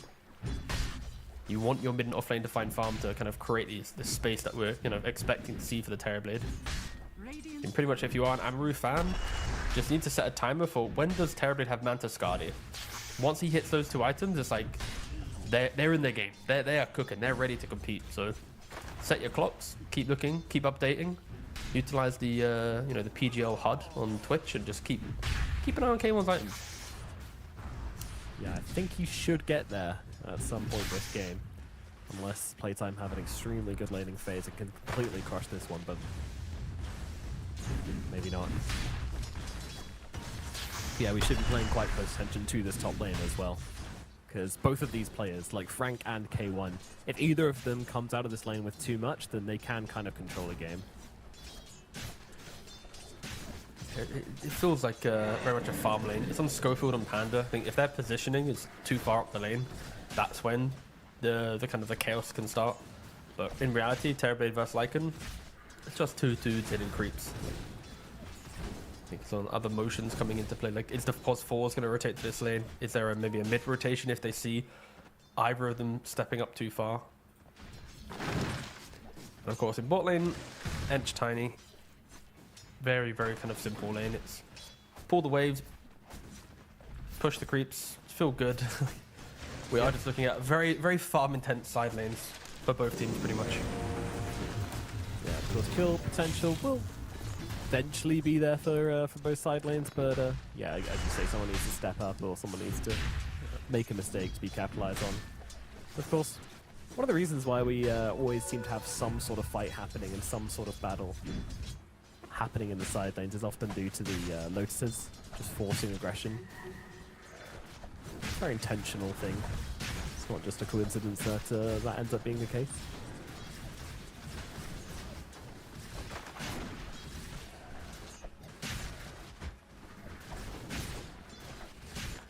We might not see a kill until 10 minutes. Like, it might be that long. Even Wisdom. I think this could just be no kills, 1-for-1 Wisdom. Dire's courier has been killed. You know what? After the chaos of last game, I wouldn't mind a little slowdown. Yeah. I can handle it. Dire's Oh, I say that Panda is yeeting a blood grenade at Frank.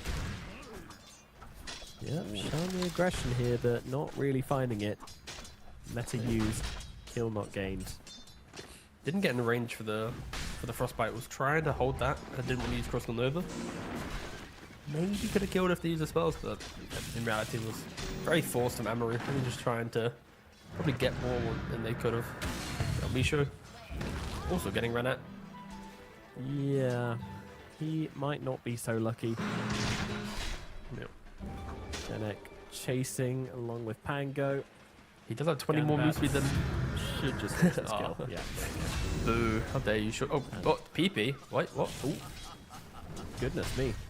Yeah, got Schofield bugged. killing off PP in the middle lane. He did indeed. Phantom's Embrace. I won't go on a massive monologue about why I love this spell. Don't worry. That's all right. That's all right. I'll just nitpick on why you call it bug when it's actually a wife. It's literally a bug. Okay. I understand the lore. Like it's the double bug lane because of Weaver and Grimstroke. You play carry Weaver, support Grim, and you just double bug them. And because of that, I've then always said reason. bug. I'm sorry, I don't keep up with the lore. It's ever changing so quickly, and It's not. It's very consistent. no, every week it's so different. What are you on about? Yeah, but are you gonna say? Okay, what would you say when he applies Phantom's Embrace? I'd call it by a name. You know, are you ready for this? I'm not even going to check the description. Yehovy. Yeah. Check it. Do you think the description says the... Oh, okay, really down... Okay, all the way at the bottom, yeah. Grimstroke holds no Yovi. sorry for the downfall of his people, only for Yovi, she who was most dear to him. Okay, if you That's say... full game right there, baby. Yeah, if you say Yovi connects Yovi connect. on the Storm No Spirit... one's not going to have a clue. Yeah, that's worse than bug. It's like the opposite end of the spectrum. One makes no sense and one's just like far too deep. But Yovi does manage to get them the kill there on to Panda. Woo! That sounds Very good. nice. That's good. It does. It rolls off the tongue. It does. Yep, Maybe anyways. I'm winning people over. Big fan of the bug. We'll do that. Yeah. Thanks, mate. Pressure in the middle lane though. Pre-6 on the Storm. Not much PP can do about this at the moment, especially with Elmisha just taking up residence here in the mid. But Denek coming in from behind, ready to Cogs. help out. Beautiful Cogs placement on the first one. Second one, third one. We won't talk about those, but Dartmouth getting on top of Mr. Panda here. Schofield coming to help out, and Panda is going to end up dropping. Playtime looking for more here. PP again desperately needs his 6, but he's going to need this entire creep wave to get it. I'm not sure that's happening. Especially with Denek there, leeching the XP, but also keeping him alive, so fair enough. This Catapult has done so much. Yep. Just re-identifying like the level advantage. Slaughter, he had the better level, so they bring the heroes in, utilize the creep wave, and because of the Tiny and the Lycan, like we already mentioned with the side lane matchups, there isn't really kill threat, so the supports can live mid for a hot minute, just trying to apply that additional pressure to Storm Spirit.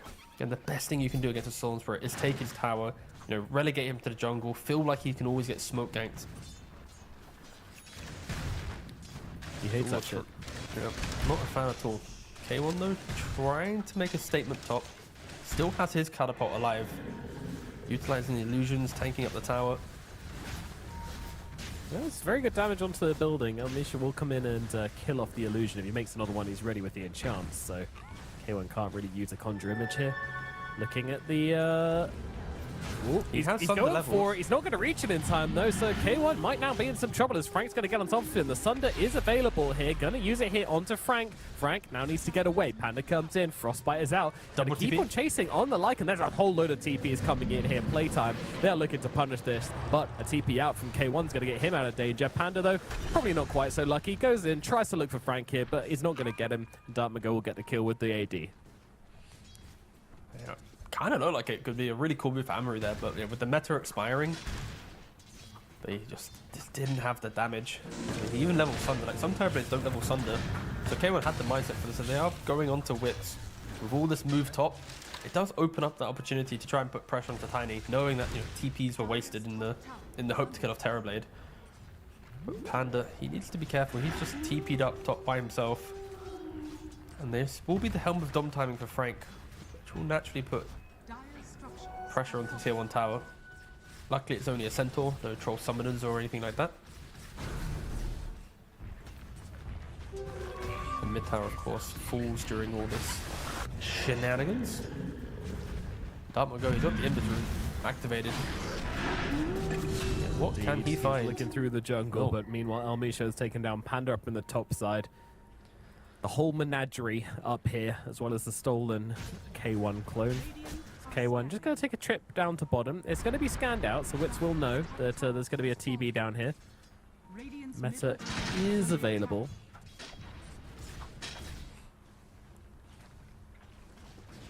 It's not too ideal for Panda. Already 4 deaths at the 9-minute mark. Yeah, it's Not really finding his footing in the game, and the Tiny Sada, he'll just be food. Once they pick up Blink Daggers, like, he shows for a millisecond, he will just disappear. The whole point of the pick was to kind of secure the lane, ensure that you didn't kind of get overwhelmed by Enchantress, and it still happened. So Panda's gonna have to try and find like a plan B for the hero, because right now plan A did not work at all. Yeah, it's rough as well, I'd say, for Panda as well, because not only is Crystal Maiden one of his like comfort picks, but hold on, Rinse is being run at by Genek and by Panda, but no, it's not really a very serious engagement. But yeah, no, as I was saying, he's definitely one of these players who's been around long enough to, you know, potentially be considered for a spot in the top teams of the region, right? He often has been in the top teams of the region, so he just wants to make sure he's playing up into these teams and showing that he's still of the top caliber of the SA region, but yeah, to be shut down like this is a little bit rough. Schofield jumped a little bit here by PP, but as Frank pops that ultimate, he's going to have to leave on the Storm Spirit, but I mean, Frank's not really going to give up this chase, I don't think. He sees the mana pool on the Storm. One more zip is available. It's not going to get him out. A crit from the Centaur will take down the Storm. Very nice another play. Centaur? Frank there is, oh, yeah, Centaur number 2. Welcome to the club. That would be pretty cool. Yeah. So 3,000 gold lead. The playtime just once again showing their efficiencies as a team, knowing what their heroes can do, the limits that they can go for. Kind of going for these like clean kills, reset. Like Lycan goes for the dive. After the dive, okay, now I'm back to farming. Run super far away from the towers. Like don't overcommit. And that is where I think, you know, PP and Pangolier, they're gonna need to find a way to free themselves up from the lane creeps and try and do something. The problem is, Sada already got a Blink Dagger, so he's ready to kind of mirror these moves to match the aggression. And it's not like they have a lot of damage. So clock Crystal Maiden, unless Crystal Maiden hits like the best freezing field of her life, they don't have this like, big explosive damage. I'm ready too. I really am. Already I'm looking at Amaru kind of already like sitting back into the same rhythm as game 1, which is lanes didn't go very well. We're going to have to just kind of shove as much as possible as Darkma go play with Schofield. Such an iconic combination. Blink Dagger hero plus Grimstroke. Yeah, it's pretty basic, and Genek is going to be on the receiving end of that. Darkmago getting yet another here on this Slardar. Viper, Slardar, doesn't matter, he's running around the map, he's getting kills, and he's putting a tremendous amount of pressure out on to Amaru. Yeah. And 3 points, by the way, into the wife. Grimstroke, just really good skill build. What do I call it, man? It's a bug. Wife is fine. It is his wife. It's absolutely correct. But no one's gonna understand. Like some people will understand that. But like, I think, and that's exactly what you want in Dota, right? Like you need to adjust your words so that only the real nerds will understand it. But Wits is dead in the bottom lane. That is a pretty big deal as well. The carrier playtime falling over a mid. Yep. Storm Zipperoo get himself out. He's gonna be okay. No, very good kill. The CM clock, they kind of synced up with a core, went for that kind of little poke into the map. But they're gonna need to try and do it again. Of course, PP, luckily for Amaru's sake, was able to survive mid. He did have the level 3 bug. I can't on him, and he was able to kill it off in time to be able to disengage. All right, let's just call it the Phantom. Let's all agree on the Phantom. Have a truce. I'm gonna wait to see what Twitch chat says. You've really hit me with like a true crisis. Yeah, I know. I realized that. I dealt with it yesterday, but then it comes up again today, and I just had to. I had to argue the point. I'm afraid. No, I mean people have told me to be before. wrong. I mean, if people love bug, then you know, go for it. Just think we've got enough bugs in the game. You know, there's Weaver, there's Nyx. Yep. There's that thing where you can share a refresher shard with another refresher. That's a pretty bad bug. Nah, they fixed that.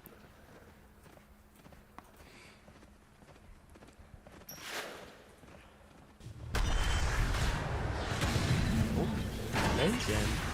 Oh, mid lane. Big zip onto the Slardar. This is feeling like a pretty full burn to Darkmago. Let's see if it works out here. They can't keep him inside the freezing field, though. He's going to get off that Guardian sprint and get himself down to the river where he's a little bit safer. Oh, dear. There's the Soulbind onto the Pangolier. It is going to cost Schofield his life, but it's going to completely ruin the roll from Genek as Frank chasing in here. The Cogs, gonna give them a bit of has the defensiveness, Sunder. but K1 is just getting blasted by this Ancient Black Dragon. He's got to Sunder something, and he does eventually do it onto a Clockwork. And Frank will be losing that Ancient Black Dragon as the bounty goes towards K1. 250 gold in his pocket. It's no small deal. Meanwhile, PP just goes to the Ancients, gets back to farming with this regen. Pretty good defense there from Emery, right? They brought just the correct amount of numbers to make sure that Playtime weren't able to utilize the heroes to kind of like outplay you, right? Like Grimstroke kiting back to the river, getting the Soulbind on the Pango into the Terrorblade, stopping that roll. You kind of expected maybe a bit more from Playtime, but Wits still 300 gold away from his Blink Dagger. There's a reason why he didn't want to turn up to the fight. He didn't want to TP into this mid-chaos. But at least for Amaru, it's like you can kind of see the way in which they fight. It's like hold each other's hands. When the Slardars and Lycans, they want to run in, there needs to be a Frostbite or a Cogs, like some random little bit of nuisance that gets thrown down to then hold position and enable Terrorblade with meta to kind of be your savior to this aggression, because like, you don't want to get too close to Terrorblade. Even with only a Manta to his name, he is going to do pretty decent damage. So they have to make sure that their positioning in the fight is close to flawless. If anyone missteps, Playtime will pounce on that. They most certainly will. Be vigilant. You ready? Panda goes on to Elmisho, tries to go for the ultimate. Darmago is in there with the blink like a flash, and immediately Wits just tossing in Pangolier as well, getting them the secondary kill. Misread from Amaru. They didn't expect there to be 4 heroes just hanging out in the middle lane. But there were. I mean, it's also like kind of the tempo switch, right? It's like Tiny was full send bot lane for nearly 14 minutes, right? He gets Blink, boom, I'm into the map. You get the mid kills because you have Slardar, you also then get Roshan, right? It is just playing on the simplest form of Dota. Get item, look for a timing, play around Roshan. Elmisho, he's by himself, but Solar Crested Cobble Cup, he's pretty tanky. He's such an oppressive hero as well. It does just give you those map objectives as well, essentially. Elmisho will give his life for this Roshan attempt. His PP completely stuck in the trees right now, but Fennec dares to go down into the river. Oh, they're going to hold this high ground here. I mean, they've used the meta on K1, so they're not willing to just let them walk all over them with this. But PP, yeah, it wasn't really nice dodge to get away, but I think he might still be dead. The mana is low on this Storm. He's going to get rid of the Embrace, get himself over to the other side of the river, but Dartmago chases him down and gets killed with the Storm Spirit. Meanwhile, they run down Frank, though. K1 and the Pango, they hold steady. K1, though, does not have the Sunder left anymore and will be killed off by Dartmago. Pangolier just going to give it his all, jump in, Gen X back, at least they'll be able to get themselves a Grimstroke kill as he kills off the bug and tries to jump back in, but Dartmago takes him down. It's a triple for the Slardar, maybe make it an Ultra Hill, but misses the Sudrine Crush, and Genek will be going down this time to Wits. But overall, it will be a full 5-man team wipe. Yeah, you can just see how just simple it is for Playtime to fight, right? Even with Slardar missing multiple crushes, they have the motions. Like Enchantress starts the entire engagement with the Solar Crest, kind of baiting them in. Terrorblade used meta, so now Terrorblade's already on this clock. Like, I've used meta to kill with an Ench. We need to take the fight right now. And then Playtime, they're kind of kiting in and out. Sure, the Lycan goes down to Terrorblade plus the Pangolier, but there's plenty of tools, plenty of damage for Amaru. I just wished it was a little bit cleaner. They just wish that they could have got like 2 kills and disengage. I think the full committal to the fight was their downfall. Big zip onto Elmisho, but they don't have the damage to get even through the Ench. Still trying to go for this. The Howl's down now as well. They will finally finish the kill. Bambi is dead. Just like her mother. It's just not Spoilers. fair. Come on, man. What are you doing? Sorry, yeah, that's my bad. I forgot. Butterfly going to be the next item for K1. That's his item to make a statement on this game. Like I said, Nagasari, there's not really that big statement item, but this game, the Butterfly, I think it will be. However, jump at mid, nice little toss back into the Soulbind, holding them together, but they haven't actually finished off Genek yet. Dartmago, though, able to just run through the Pangolier easily. And now Genek, well, he's already gone. Tries to throw out the hook shot. It was a good attempt from Genek, but oh, and now a toss back from Wits as well. There's two play from Dartmago, and Wits has been absolutely perfect. Let me move towards K1. K1, well, he says you've used all your stuff. I'm ready to make my stand, but actually, maybe he might isn't. die on K1. Very early Sunder used here, but he just wants to be able to hold this high ground here with his illusions, so... It was looking spooky because Schofield, he was ready with a silence, and then you had Tiny and Slada kind of continuously kind of kiting in and out, like, are we going, are we not? It really felt like K1 was, you know, one misstep away from just getting blown up with a quick meta usage as well. So, still playtime. They are not backing down. They are in full swing. All of the timings that you can expect with this type of lineup are operating. The Helm with the Overlord, soon to be AC on the Lycan.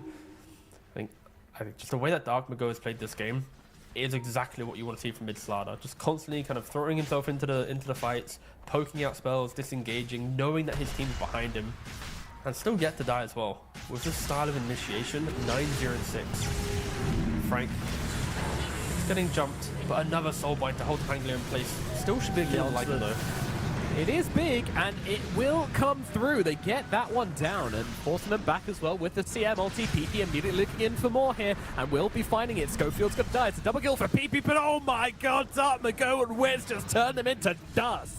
The jump in with the Slithering Crush with the shot, applying the Crow's Veils to both of them, and then the cleave with a Tiny. Oh my god, it's just perfect. Yeah, this combination is not one to scoff at. I think that's the way that South America plays Tiny. They understand what you can do with a hero. They're not playing for Silver Edge and scaling and being this kind of like tanky, unbeatable blob. They're going for the pacing, the way in which you just break open fights. And Grimstroke holding the fight position for long enough. I think just buying critical seconds. Like Lycan was dead. But the fact it took them like an extra 2-3 seconds, it may even baited Amaru into thinking, you know what, they're wasting spells, this is our time to get back into it, but you are not ready to deal with Dartmago and Wits. Like, you have not even fathomed how you can kill these heroes right now. Radiant's middle tower is under It was heartbreaking as well, because for the first time in this series, you know, PP was kind of feeling it. He was like, yeah, let's go. On to my next target. I'm gonna be the guy. We're gonna have the moment. And Pango was right there alongside him, but unfortunately, just PP and Ganbat could not pull it together. Ran into a brick wall, just got overexcited and punished. Now, the Overlord down in the bottom lane, along with El Misho and his Enchant, will easily be able to take down this tier 2 unless there is a response, which there is. K1's going to TP on over and say, get off my dang tower.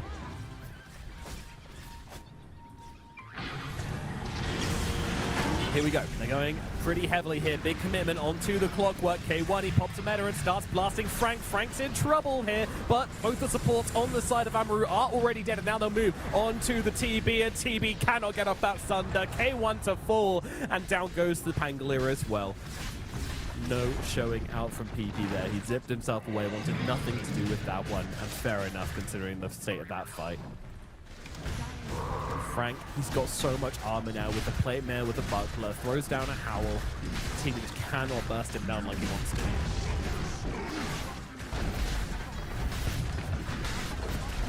It still feels... So go on. Now Tiga and the barracks are going to fall as well.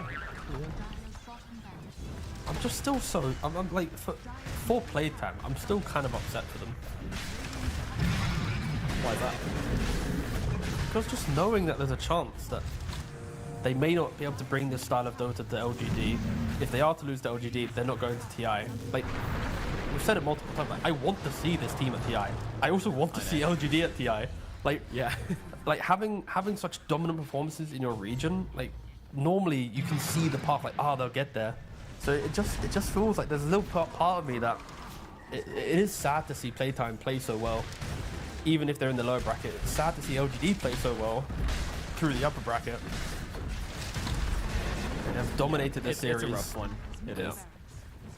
But they'll get to show what they're about in this grand finals, and then we all know that the better team, you know, so full best of 5, they get to duke it out, and the best team will go forward. And you know, if we're talking honestly here, you know, I think we all know that LGD probably would have made it to TI had they kind of peaked a little bit earlier in the year. The problem is their peak came pretty late. I mean, also the fumble of the start of the year, right? I think Playtime. Start of the year was not good. There was also kind of like South American carnage, right? Where it's like South American rejects, which of course was Pain and Playtime. Like they stepped up, prevented LGD from getting to some events, which also hurt their ability to maybe get invited. And it's the classic way that it's always like at TI, at the international, you always seem to get like the China versus China. Oh no! He's dead. Yeah. Oh, come on. At least give him the slaughter kill. Give him something, man. He's playing his heart out here. He's trying his hardest to find any opportunity, and you know, his read is so close to being correct. Can't go, but so low. Unfortunately, the Tiny just not playing with his team, just constantly playing with the Slaughter non-stop. This is very purely just a 3 players playing together on Playtime and 2 players playing together. Now, Assassination on to poor old little... Oh no, Pangolier. Jed's gone down as well. Buyback for the Pango, trying to get on this one. PP trying to make something happen, trying to find some magic here. Pops some Mantra as well to try to bait them out. It's buyback from K1 as well. K1 jogging into the fight since he does have no meta. We're just going to try and deal with the Dragon here as the Dragon tries to kill off. Oh, Panda, he tries to go for the ulti and immediately gets a Slaughter to the face. A fish to the face never feels good. Playtime, they are more than happy just juke in, juke out, you know, play at the ends of their tethers because that's all they need to do. Wits being a little cheeky here, but no, K1 just calls it. GG is called as Wits will go down, give his life away, but they know there's nothing left. Playtime will move on to the grand finals of the SA qualifiers and get their rematch versus LGD. It's what the people wanted, T-Gov. Yeah, I mean, it is going to be an incredible best of 5, right? The weight of an entire region on whoever is to qualify will be looking at that team, you know, to carry them throughout TI. Both teams, I think, have made a case that they pretty much deserve to be the qualifying team. And yeah, I mean, it is the kind of the inevitable for this qualifier. Coming into it, we looked at LGD, we looked at Playtime. There was maybe a fringe discussion of some Nemesis, some Amaru. Maybe if they found some rhythm, some kind of read on the meta, could have been like a slight underdog story. But in reality, there was a major gap between every South American team and the 2 teams we now have in the grand finals. And just the way that Playtime was able to approach this series, I think it shows their class, it shows their ability to be a contender in any game that they play, because this was just poetic Dota. It's just like you see the little combinations, the kind of like the initiation from Tiny, the disengage, the Slaughter as well, Schofield being this conductor and the Grimstroke hitting multiple soul buy-ins to further that play. So again, I'm just really looking forward to this grand final. It is just 2 South American titans going at it for just a single slot. Yes, yeah, yesterday was absolute cinema, so it's going to be fun. Hopefully they can run it back today and have an equally entertaining series for an equally long run time, because it was long, it was messy, and it was fun, and there was just a lot of chaos and a lot of cool ideas. When these 2 teams clash, they always bring out their best, so that's going to be a very exciting matchup. But to focus back in on this one, as we kind of chat about the post-game here, you know, I think all of the concepts which Playtime brought were very well utilized this game. You know, sometimes you see this Grimstroke into Pango, this Grimstroke into Storm, and it just kind of struggles because the hero does lack in a lot of other things. Luckily, they did so well in the lane that Playtime were able to get the damage out from Dark Mago and from Frank, so damage wasn't really an issue. It could have been for this draft, though, had they not had the start they had. But, you know, Playtime were very sure to make sure they kind of heal their timings and everything. Were able to just stack up that physical and blow people up. It's also like the style of play, it is going to be why the grand finals is going to be very close, right? Because LGD, they often like to play with the same kind of logic, the idea of like cores overlapping with their aggression, the fight. They're not afraid to, if they see your draft having some tempo, they'll do it as well. Like the fact that in the game 3, there's like a 38,000 gold lead for Playtime, right? Like they're utilizing the classics of the the Necrophos carry, all this like nuisance of the early game. Then LGD kind of show that ability to kind of weather the storm, to create this epic comeback. So, I mean, as much as we like Playtime's playstyle, I think LGD are the type of team to really understand it, because I think both of them have mirrored each other throughout different phases of the year, looking at how they play the game. Of course, regional Dota, it is a thing. So, again, I just really hope for Playtime's sake, they are able to kind of overcome the pressure of knowing that they had such a great lead in that game 3. And those type of things don't occur again. unless you want cinema Dota and some epic, content for the viewer. Maybe then we want it, but yeah. Yeah, maybe. Yeah, I mean, we need an MVP for this game, and it is gonna be Mr. Dark Mago. No surprise there whatsoever. 14-0-13 on the Slardar, tearing it up the mid lane, just running around the map, doing everything his team needed him. This hero, in the right drafts, just feels absolutely broken. If you get a few physical damage dealers who can follow up on his initiation with the Blink, the Shard, the Corrosive, then it's just an insane amount of damage. You turn your physical damage dealers into like bursting heroes, which is such a broken concept, which only really good teams could make work. No, yeah, for sure. I mean, Slardar, it's also like, I love the volatility of Slardar because even though you have Shard to farm really efficiently, there are games where you take Blink, go for some kills, don't get kills, get Shard, and you kind of feel lost in the game. But I think some of the best teams in the world, they will pick the Slardar in a way where they can like flex it a bit longer. They have supports and ways to make sure that this like potential where is the Slardar in the game doesn't happen too often. And yeah, I mean, as time progresses, teams are just utilizing the kind of the hero in the draft a lot better.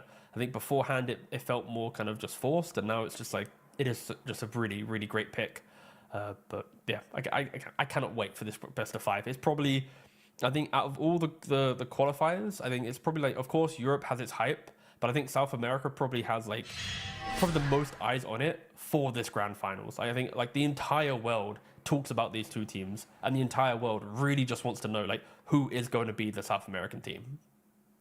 Yeah, I think LGD, they did take the upper bracket finals, so they are kind of the favorites coming into it. They've also had a really, really hot streak recently, but Playtime, as we can see, can play some incredible Dota. They also pushed LGD really, really hard in that upper bracket. The losing team is a learning team. If they can come up with some new ideas, correct the mistakes they made yesterday, I think they could just take it. So it could really go either way.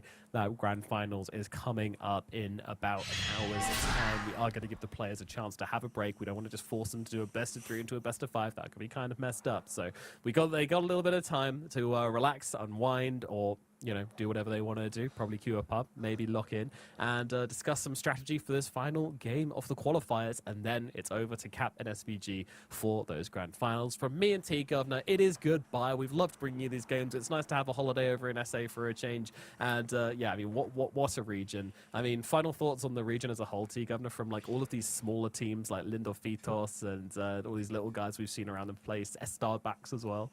Again, as always, just South America, keep doing what you're doing. You are the true example of what a region of Dota should be about. It's even if you aren't able to qualify, like you just keep working at it, you keep trying. You utilize the fact that you have such a healthy scene with Dota going from tier 1 down to to tier 3. Like you have everything in the region, and hopefully in the future of Dota you get more slots, you get more chances because your teams are getting exceptionally strong. Like South American Dota is not a team or a region, that like just turns up to events and fades away. Like they are teams that can make big runs. So I just really hope that after this TI, next year is like the year South America gets invites, gets more teams to lands, and just really starts kind of dominating what is quite a European heavy scene right now. I think South America, they are the closest that we have to kind of shifting that balance. Absolutely right, and we'll leave it on that. Guys, thank you so much for joining us on this journey. We've loved bringing you the action here. Take a little break and then come back for Cap and SPG and the grand finals of Playtime versus LGD to find out who is making it to the International.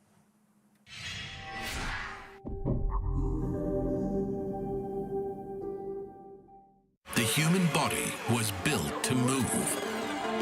Not trapped at a desk in one singular posture for 12 hours a day. It's time your chair evolved. This is Secret Lab Titan Evo.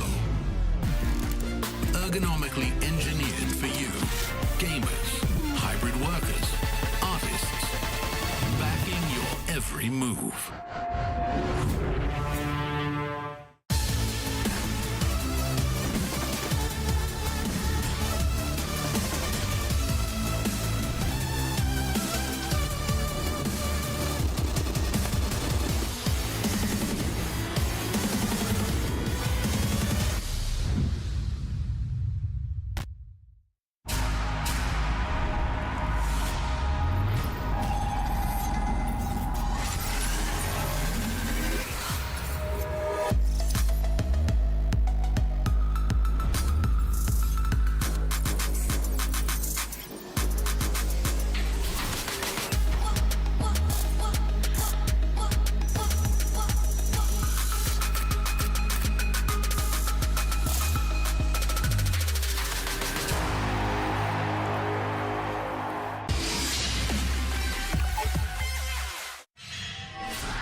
The moment we've all been waiting for, the grand finals of the South American qualifier for the international, and it's come down to the two teams we all expected to see in the grand finals. It's going to be LGD versus Playtime.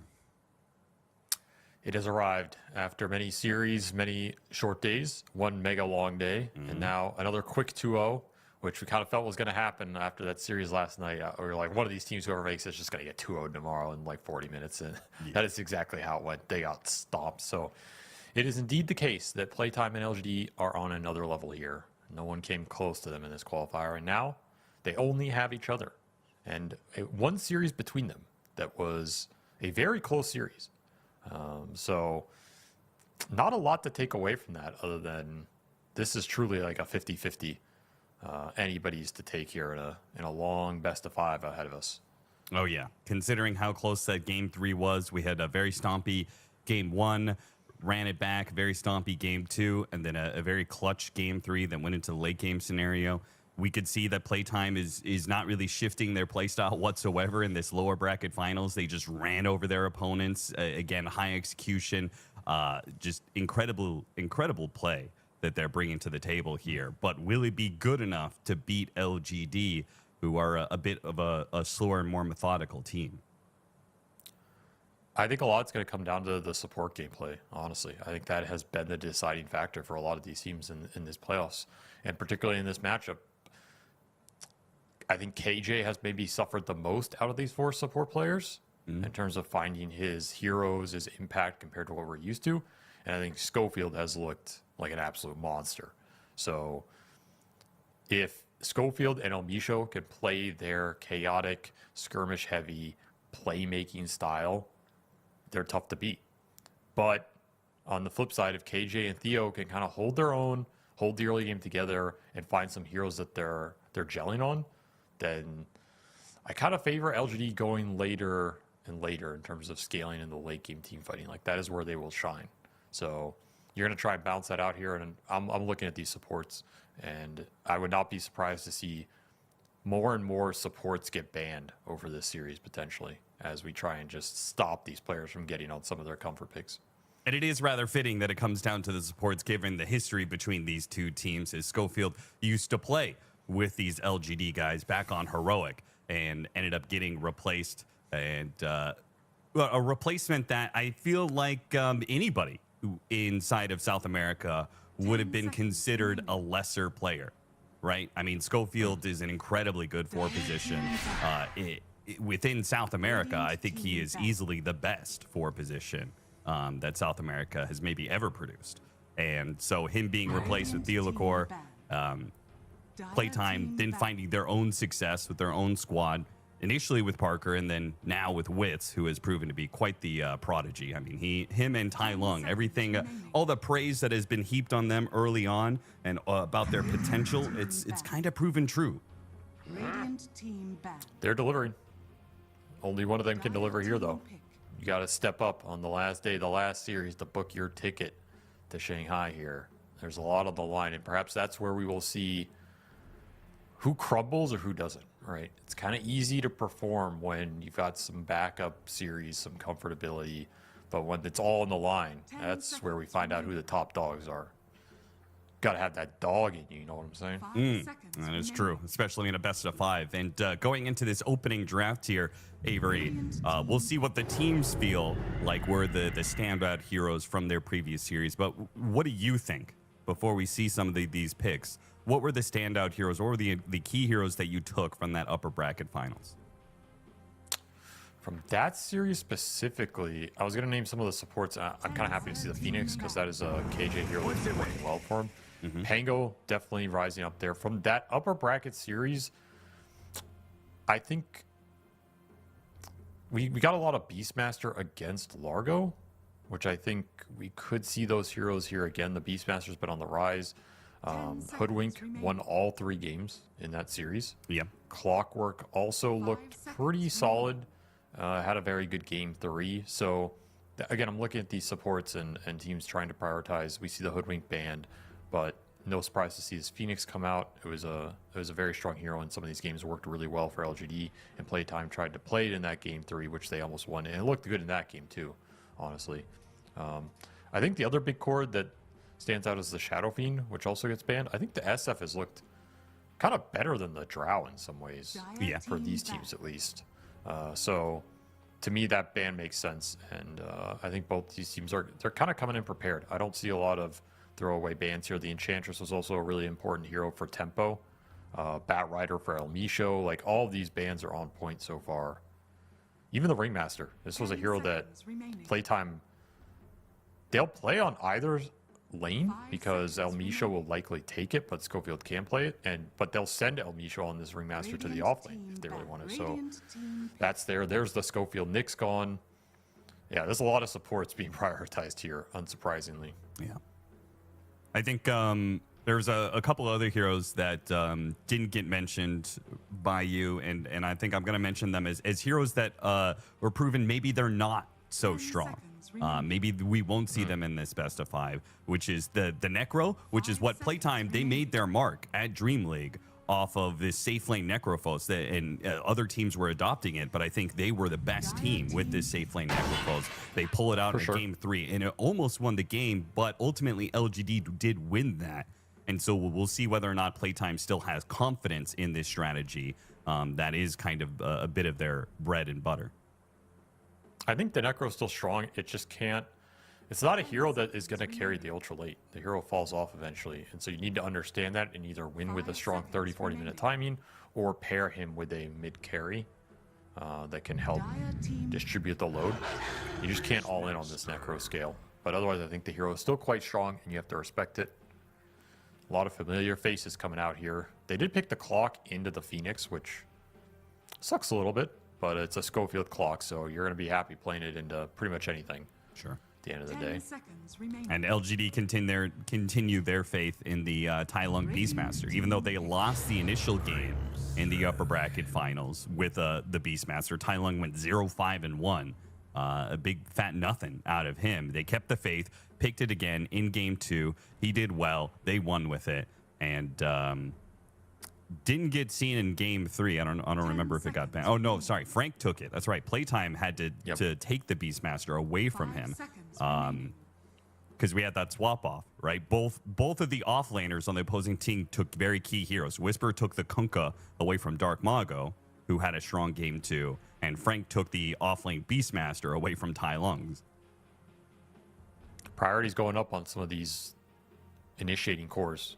Like, that's where you're trying to strike the value, because there's just not a lot of them that people are super comfortable with.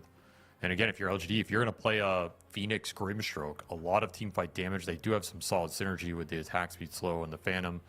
You get a double roar here, but then you need initiators from your core positions with this support duo. And that's where we've seen teams struggling to find the initiators they're happy with.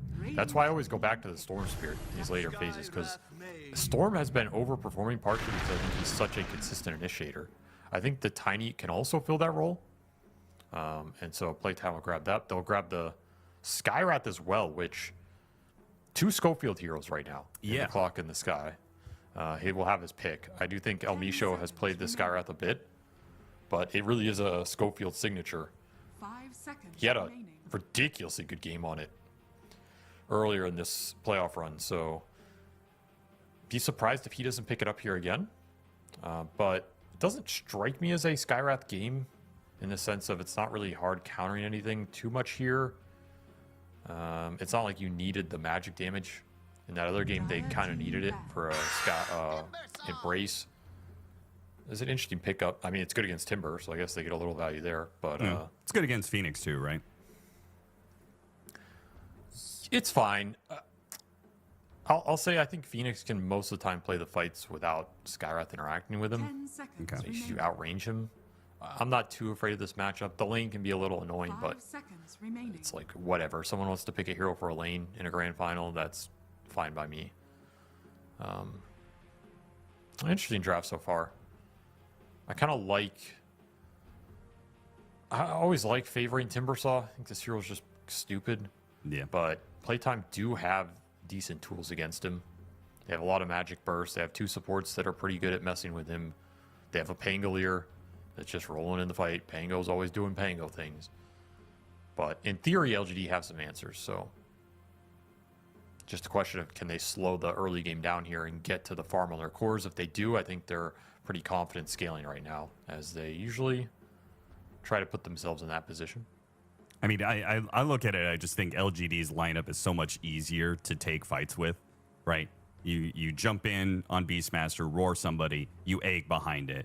And at that point in time, Playtime has a hard time going into that fight. I think that's one of the best things I like about this Phoenix versus Pango. Pango wants to roll in and create a lot of chaos, and your team is supposed to follow that up, but they don't want to be walking into an egg. The flip side could be if you get Tiny initiated on, if a hero gets tossed in here, kind of hard for LGD to chase that hero into the fight and set it up properly. Radiant team Which is more it likely is to happen almost- if Dark Mago is playing the Tiny. Where do you think this Yes. Tiny goes? Because they didn't play. I think it is going mid. You think it is? Because Wits has played it a few times in this qualifier. They've done carry Tiny, but they didn't do Yeah. it in the series against LGD. I think once Timber comes out, it's going to be hard. Though LGD could flex this Timber into the Tiny lane no matter what, if they Right. really want to. 10 But I seconds think remaining. Playtime rather play Dark Mago on the Tiny, and it's one of his heroes. If you don't 5 put him on it, seconds what's remaining. really left in his pool to go to here down the stretch? Again, it's like the Storm Radiant or team ban. like maybe an Ember. It's not a good Ember game. I just kind of feel like they're going to push it there. They're going to do the Frank Pango, and they're maybe going to take another Wits hero here. There's still that Necro kind of lurking around if they want to go that route against the Timber. It does look pretty 10 nice. seconds remaining.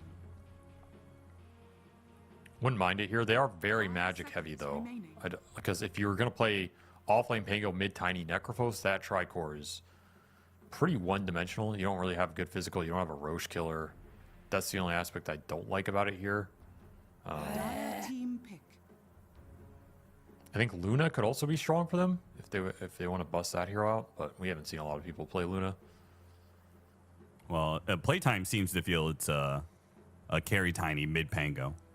They ban away offlaners. And carry's taken out by Playtime, take away the best of the range damage dealers. SF is taken away. No Drow, no Muerta. This lineup is clearly set up to protect some Faceless sort of Void? backline hard damage No, dealer, Kez. but it's a Kez, another hero that goes in. I like that. Pretty strong early. Difficult hero to fight into if he has a good lane, which he probably will because you already see 2 melee cores. It 10 combos well with the seconds Grimstroke. Yeah, pretty well-rounded lineup from LGD. Again, they're 5 they're seconds presenting a remaining. lot of scale amongst their 3 cores, a lot of team fight behind it. Very scary lineup to go late against. So you're either going to try and run them over here as Playtime or just cheese them out of lanes, which is something this team can do. That's where the Vipers, the Necros, the Huskars come in. A lot of those cheese heroes are banned right now. Only the Necrophos is really left. Unless there's something else crazy I'm forgetting. I mean, you're not going to play Illusion carries here. You could play Terrorblade for that matchup. You may now Okay, that's a select your pseudo lane cheeser. The Frank Enigma last pick. No real... I mean, there's Roar for Black Hole, but it's kind of a free Black Hole game if he gets the farm. I mean, it's Roar and Supernova. Supernova is like a soft counter to Black Hole, too. Yes. Because it's the same situation, right? You Black Hole, you want your team to go in, but if there's a Supernova that's already active, kind of hard to go in there. Maybe the Supernova even explodes on the Black Hole, stopping it early. It's an interesting pick. Can do some work against his Kez. He's not that great against Enigma in the laning phase. It will enable some of the Schofield roam if he wants to look for that. It pushes your Tiny Clockwork, potentially, depending on where they lane these supports, pushes the Tiny into the Timber lane. So I feel like Whisper's quite happy here. I maybe give a slight edge to LGD. I think the scaling, the team fight, the little combinations, this Timber Saw going in on the front line, it looks pretty juicy here. I'm a little worried about Schofield finding his impact on the Skyrath in this game. These are some beefy boys to bring down. And I think the initiations look more straightforward for LGD as this game progresses. Whereas I think for Playtime, it's... You kind of just have to like yeet your lineup in and hope for the best. And that's a little scary into Phoenix Timber Saw Kez with Soulblind. They seem so certain that it was going to be carry Tiny. I wonder if that comes down to the fact that it had to be a Dark Mago Pango if Frank isn't a Pango player. He does play it though, right? I'm like 90% sure. Let me check. I'm pretty sure they could have done either. Maybe they He's just had played to it read it. 7 times. He's not really a Pango player. Okay. Yeah, maybe they're just saying that we're never going to see Frank play it. In which case, yeah, then the bans are absolutely on point. I feel like I've seen it play it more than that, but either way, they're locked in now. They are indeed. And so the first blow is about to be made here in this best of 5. LGD took the upper bracket final, but none of that matters now when you're in a full potential 5-game series, especially with how close it was in the upper bracket final. And it looks like they are going to switch supports potentially, play Schofield in this bottom lane against the Timber, trying to alleviate some of that early pressure for the Tiny, and put the melee here with the Clock or with the Enigma, which is a more natural pairing. I don't mind this lane setup, but it does mean Schofield will probably have to sit bottom for a while, or you're either rotating to that lane.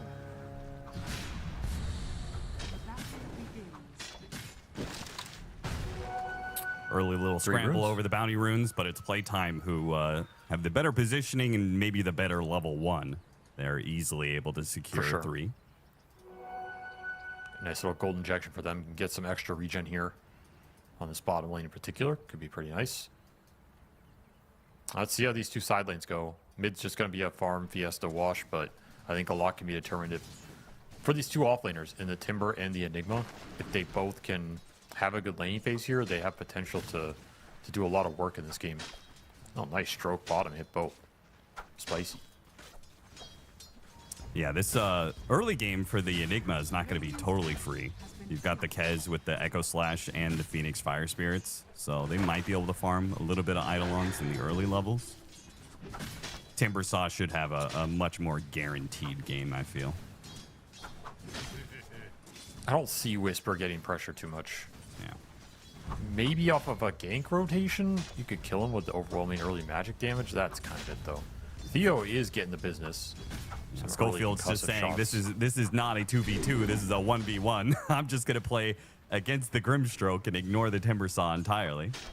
I think this is okay for Theo if he doesn't die. Guaranteeing Timber early waves with solo XP and not getting regen burned is pretty value. He's getting some regen burn now, though.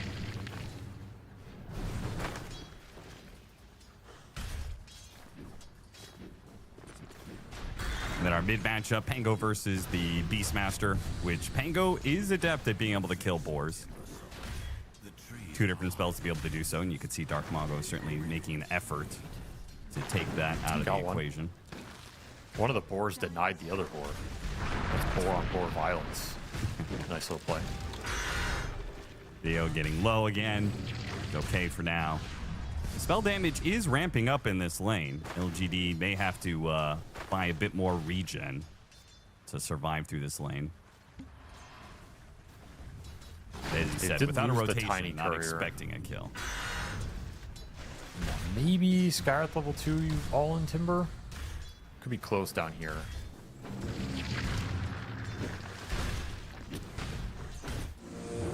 Decent Got the harass cogs other onto way as 2. well. KJ tries to dive after Frank here, but gets interrupted by the cogs and will die as a result.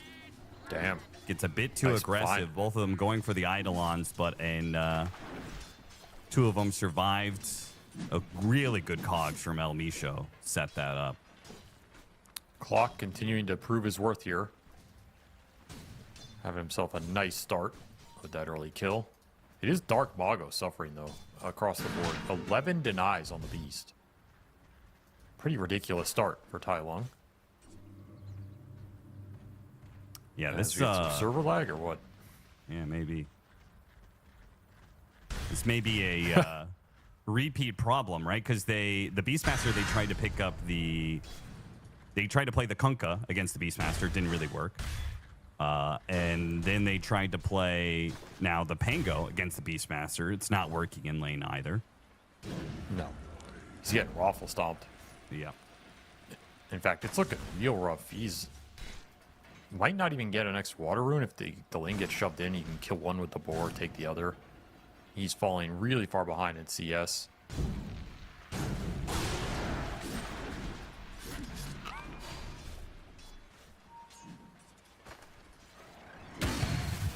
Maybe you can rotate the Sky to mid to try and salvage this a little bit. It's kind of your one option as playtime. Bring some heroes to this beast and kill him once or twice. We saw somebody do this in one of the games with the Storm. I think it was Amaru with the PP Storm. He was under pressure, but then they just rotated heroes mid, killed the beast twice. He's pretty susceptible to just getting ganked, even with some levels. And then you can kind of turn this around a little bit. That is an option available. KJ stuck in the cogs again, but the Eidolons get free hits on him. They are going to get farmed by Yuma, though.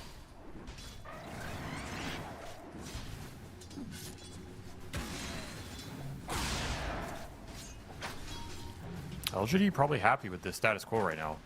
If nothing chaotic happens, they're farming all their cores. And again, they have very scary scaling here, so they should be happy with this. The beast is winning mid by a large margin, so no ganks are going into him.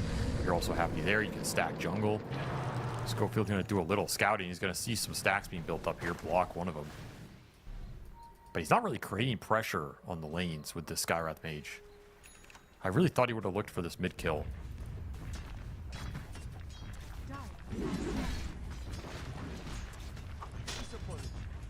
Here comes Theo. Tai Lung has a healing salve coming in.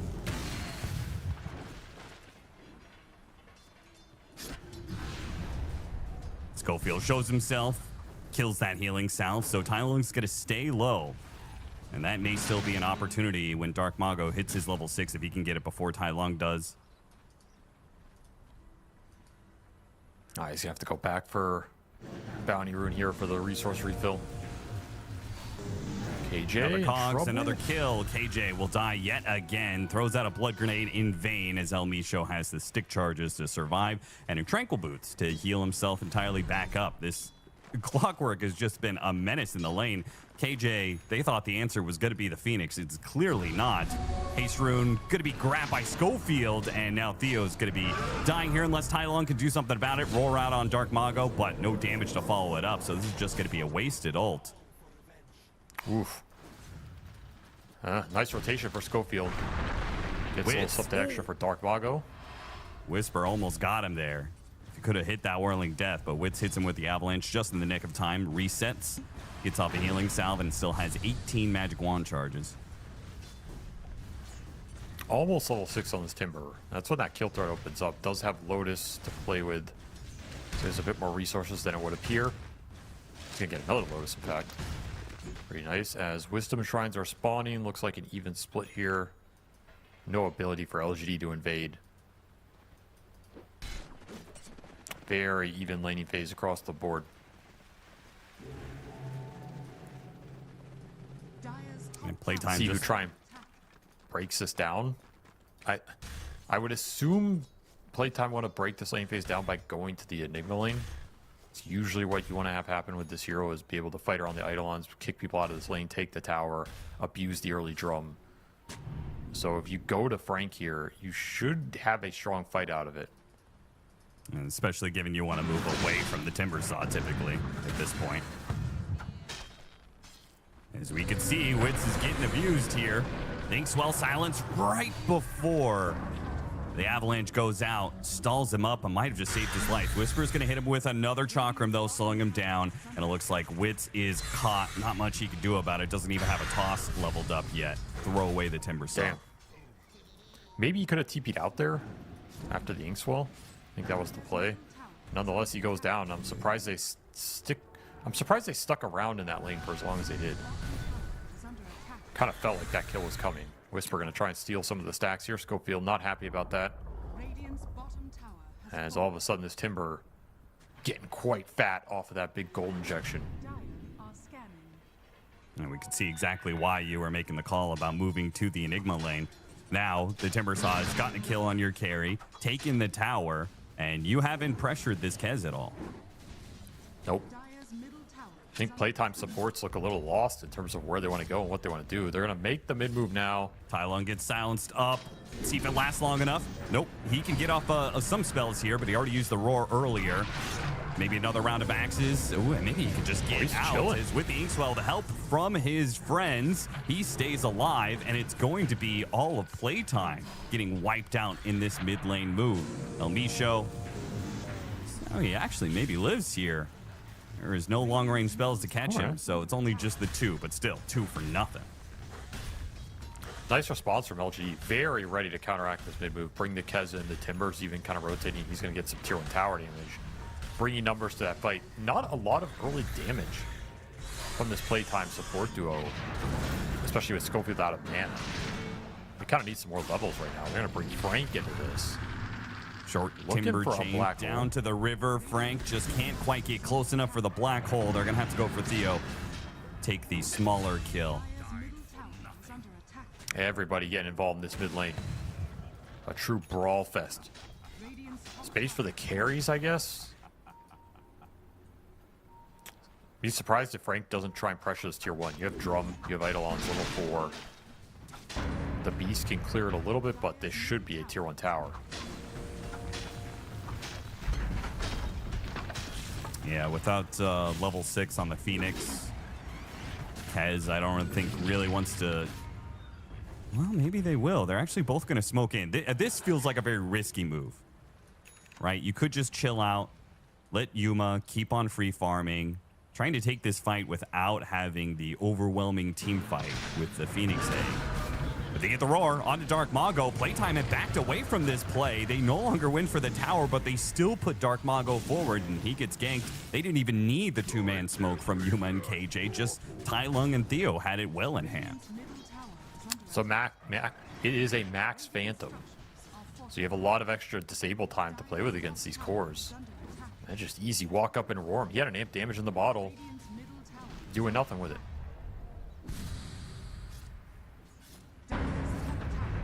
Very awkward. With the Dark Troll Summoner, they've almost taken the Radiant mid tower. He feeds it away. Plus 100 for the Tiny here. Still waiting for playtime to kind of play into this Enigma. Top tower almost gets denied. Will go down though. Feels like LGD are just getting the better of this early game a little bit. Because again, I expect playtime to want to extract more in this series overall in the first 10 minutes. Yeah. You would want to be ahead, and they're down a little bit of gold. So I consider that a victory for LGD, who just want to probably scale a bit more on average, want to get their cores a lot of farm, especially if Whisper is on a damage dealing offlaner. If he's on like the utility Kunkka, maybe that changes, but when he's on a carry like this, just having a stable early game is going to feel good.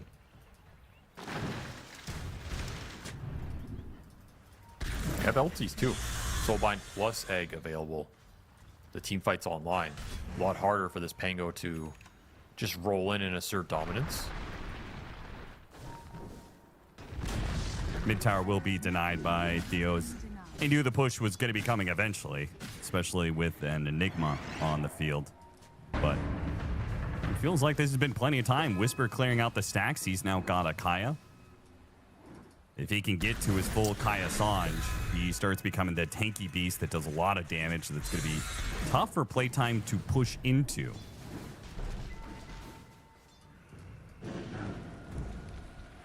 They will have magical burst form against a no save lineup. So the Skywrath will have a window in this game to just kind of burst anybody before utility items come out.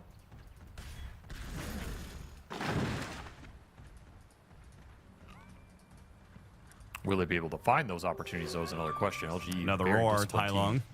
team. Doesn't even try and hit him. And Vizrun got popped by Dark Mago in response. I don't think Tylung really cares. He's just messing with this Pango. He's getting a lot of farm right now. The Pango's not making moves. The Diffusal got delayed. It's going to fly out now, so maybe we see Dark Mago try and get more aggressive around the map. LGD are chilling. I mean, with no onus roar is on being on playtime. cooldown, surely this is the time to make a Rolling Thunder play on anything. All right. Yes. Diffusal online, roar down. You know you have a numbers advantage. You know you have a good timing. You have your Mystic Flare as well, so you have damage. You have that information, but so does LGD. Whisper, they try to get out, but a long-range hook shot. El Misho lands one. Timber chain to the side here. Dark Mago's going to try and catch up. Beautiful from Theo, though. Turns around with the Soulbind, stopping that Rolling Thunder. Hits a double silence. He may be in some trouble here. Whisper puts himself up on that cliff. Good position to kill El Misho, though, as they trade support for support. So despite the advantage that Playtime had, LGD also saw that advantage coming. They saw the move coming and back away, making a nice trade for themselves. Say 1 for 1 when you're just trying to dodge and farm right now. It feels pretty good. Dire's bottom tower Nice defensive maneuver. They saved their big core targets from the early damage spike here. And now you're going to have to re-smoke the Skyrath through the gate. This one Try and may find work, something. though. This could be really big. Early Blink Dagger from Wits. Oh, it's not here yet. Oh, he bought it. It's still on the courier. It's flying out to him. They need it right now to catch Kez in the act. They'll still get him if they can land the Skyrath spells. This is a tough angle to do it on. Going through the trees. He's going to choke here, Frank. They got him on the Malefice. Oh, instant Black Hole Mystic Flare. Okay. They are See ya. not messing about. They wanted that kill, and they wanted it fast. Right next to the tier 2 was dangerous territory. They're still going to get caught on the retreat out, though. Aurora goes out, killing the Clockwork. Now Whisper jumping forward with the Inkswell. Kills the other support. They may have lost their carry. They do get 2 kills for it. So once again, LGD just playing defense and reacting. They are reacting quickly to the playtime moves.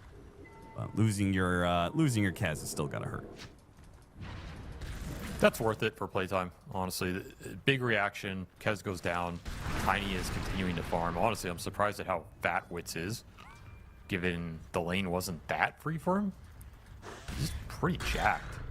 And he can do some work. This is a Tiny that can basically play the map like a 2 while continuing to scale like a 1 because he has that Skyrath behind him.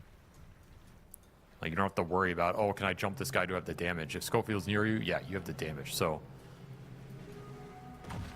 there's a lot of threat on the map right now, on these lanes in particular, mid lane. Not an easy lane to shove if heroes are off the map. We're going to see LGD smoke. Rocket Flare hits, but after that smoke was popped. Nice initiation. Oh, great combo. Combo from the Tiny. Quick kill. Now, Kez does get in there with the Echo Slash, but he doesn't really have enough damage to threaten these tankier heroes in both the Pango and the Tiny. They reset a little bit. Won't be able to kill LGD cores, though. That's still the struggle for playtime. But, man, what a jump from Wits. That was beautiful. I don't think he even saw both of them. He just saw one and ends up getting the 2 for 1. They smoked right into the jaws of the Tiny. There's another smoke down the drain for LGD. Not finding a lot of aggressive maneuvers of their own. Again, I think they're okay playing this kind of defensive early style, but the few times they have tried to do something, it hasn't worked. So that could be a concerning sign for them early on in this series. Do you think that's something that Playtime have talked about since their upper bracket final, playing up against LGD, that they need to be prepared for longer games? Because Frank is going to go back for a hand of Midas. Definitely could be. They should expect LGD to be pretty good at dragging these games out, slowing it down. You kind of have to be prepared for that MO and not fall behind on farm. You don't want to force the aggression in terms of just looking for kills. You want to use the aggression around objectives, around good timings for your heroes that are easy to execute, and then continue farming in the downtime so you don't fall behind.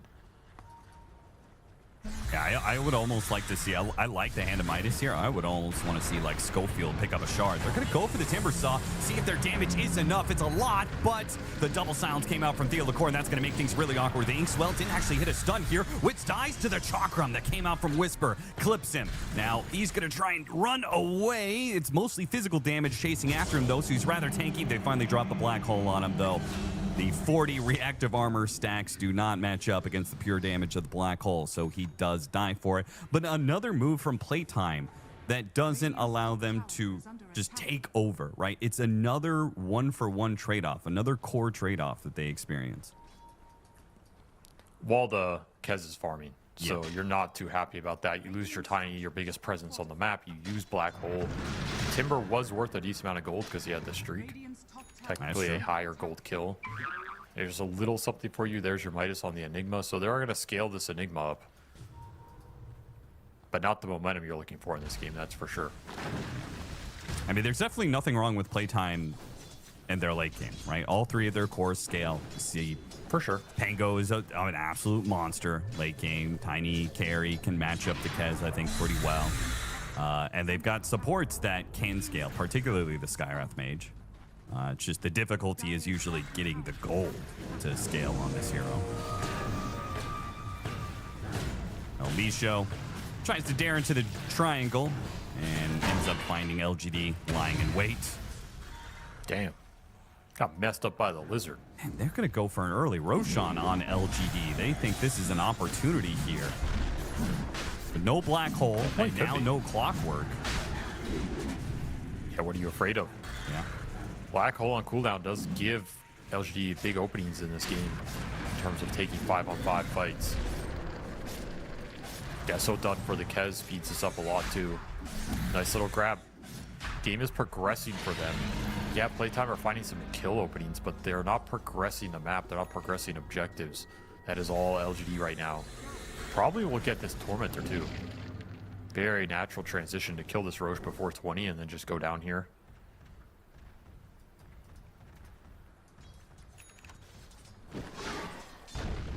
Playtime, Aghanim Scepter for Dark Mago and BKB for the Wits Tiny are the two next big items that will be coming up in the next few minutes, but they're not ready yet. So they can't contest the Roshan, they can't contest the Tormentor, and LGD might even be able to go for a tier 2 tower on the map somewhere before Playtime is ready to fight again. Got a great shard too, this Phoenix Sunray. So yeah, they're cooking some objectives. That's what the Beastmaster can give you. Low cooldown objective threat. Even gonna get the Ags now too, so he'll scale up. I don't know if I like this BKB Tiny. I think he should have just gone the Shadow Blade first. Played for more map threat, more damage. Because I don't think BKB really lets you stick in the fight more than not having it by that large of a margin here. Like, you could still get roared, you could still get soulbound. Kez is still hitting you. It's ignoring timber damage. That's kind of nice here. Yeah, certainly his biggest threat. Also, I would say, how much value do you think you would get off of Shadowblade in this game against an LGD lineup that is playing pretty heavily around each other? They're playing a lot of defense, they're conceding more of the map, and just guarding their areas. Oh, that's fair, yeah. It's maybe not a great Shadowblade game. Maybe there was another item to consider. Something with more damage or oomph that would help you in the 5-on-5. I mean, he could have gone another Harpoon, which would give you mobility on the map and also a way out in these fights. You can get out of the Chakram or out of the egg AoE faster. Just go second item, Daedalus. That's Giga Chad right there. That is Giga Chad. Well, He's with up his here all alone. They're BKB, he smoking is going to everything. push out waves very dangerously. Managed to get the blink away.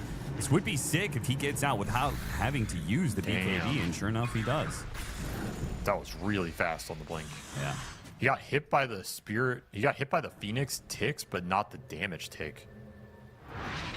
Kind of wild. And that was also right before KJ completes his Yule Scepter. So if he had that Yule Scepter and the gap closed, he could have actually stopped that TP. And look at Wits come right back to where he once was. Where did he even TP to? Bottom tier 2, I guess. Yeah, I guess so. That's the only way he could be here again this quickly, coming through the gate. There was a ward placed out there after the attempted gank. KJ dropped a ward. And so they've already spotted Wits' move. They always have that Schofield gem running. He buys this every single game, no matter what. Yeah. It does secure you some map control if nothing's happening.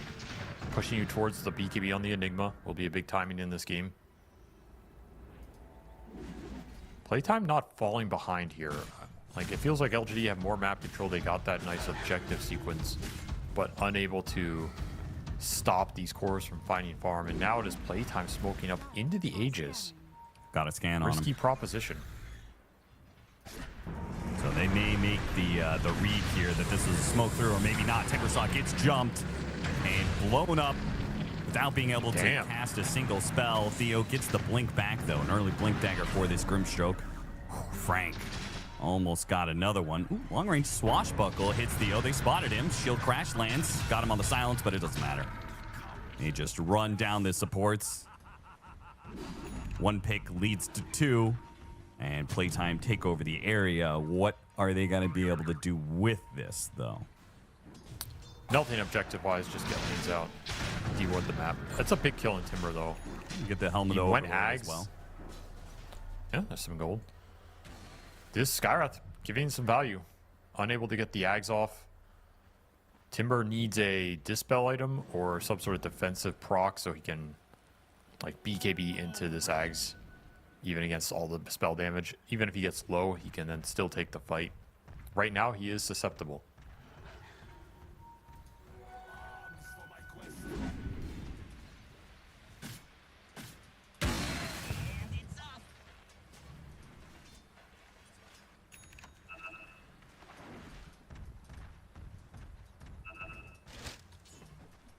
Enigma BKB is done. Frank is ready to go for that one, which means the only things that can stop him now are going to be the Roar from Tai Lung and the Supernova, which, you know, unlikely he's going to be timing that black hole as the egg explodes. So it's really just Tai Lung. And so that probably means he's going to wait to black hole Tai Lung specifically, right? Either that or if you get a good 2 or 3 man opportunity, I think you take it with the team understanding of, hey, I'm going in on black holing 2 or 3 heroes. Somebody check the Beastmaster because he doesn't have a full BKB yet. So he can still get tiny stunned or clockwork cogged or something that runs interference. I think that's totally fine. Even a 2 second or 1.5 second black hole can finish off some of these cores. And then if he force the Enigma, yeah, that was a good pick off. I mean, the one thing is that these supports are all sitting neck and neck with each other except for the Phoenix. The Phoenix is the best farming support of the 4 and has been getting a bit of a net worth lead over the others as a result. So every once in a while being able to check him a bit with the Tiny is a good show. Shadowblade giving some value. Gonna kill another Ancient Creep. Gold's adding up here. It is. Playtime finding more farm on this map. Pretty interesting. You would have expected it to be LGD going into the series, but maybe Playtime adjusting their mindset here and saying, you know what, we don't have to run you over. It was unsuccessful, except for that one game. We're just gonna play slow, methodical Dota, scale up to, have this Enigma in our back pocket if it comes to the ultra late.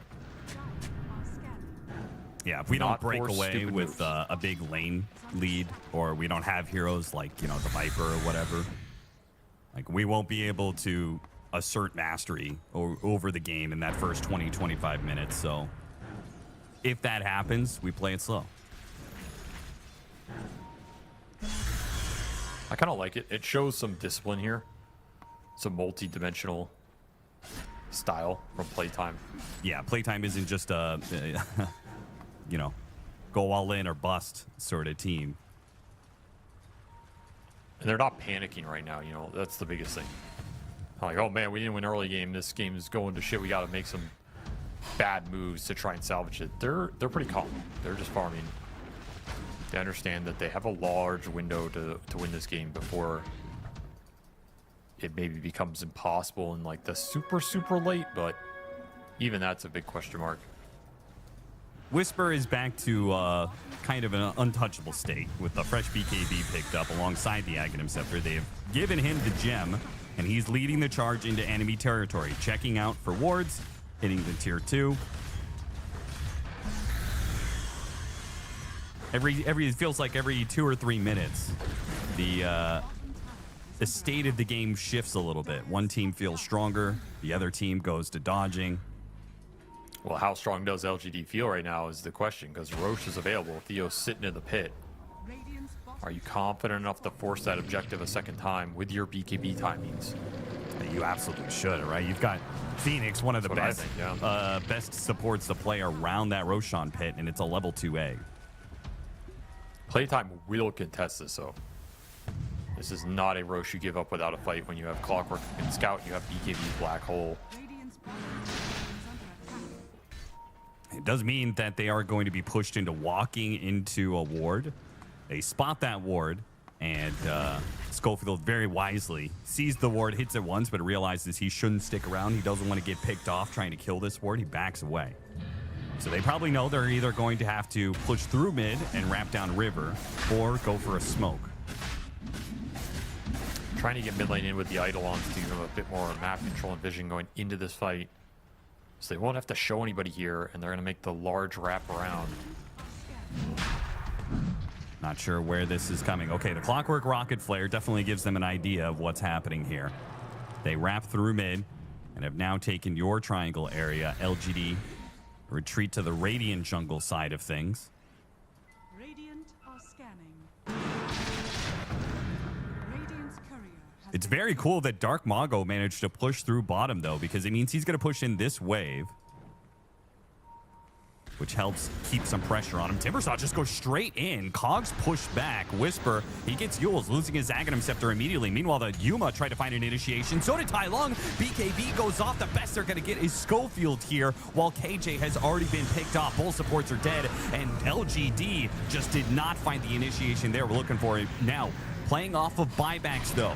The second round of the fight could be good. Theodore does manage to flick away. There's that black hole on the only hero who could stop him, except I got two. The damage is going through. The Supernova's going to explode. Playtime couldn't play into the black hole. They're forced to retreat. They pull back the Pango. Whisper is low, but he gets back with the Timber Chain. Dark Mago, can he get away with the swashbuckle? Throws some damage back on a Yuma. Goes back in with a shield crash. Gets a little bit more of a shield, but he dies. Huge Ava. Yuma with the triple. Not enough. Now we got the ultimate. The Raptor Dance goes off to kill Wits as well. 4 dead and a 5th to fall. The Clockwork is the last to die here. Got off the Cogs, making a run for it, but the Fire Spirits find their mark. LGD, the initial part of that fight went terribly for them, but they play off the buybacks. They play on their own side of the map.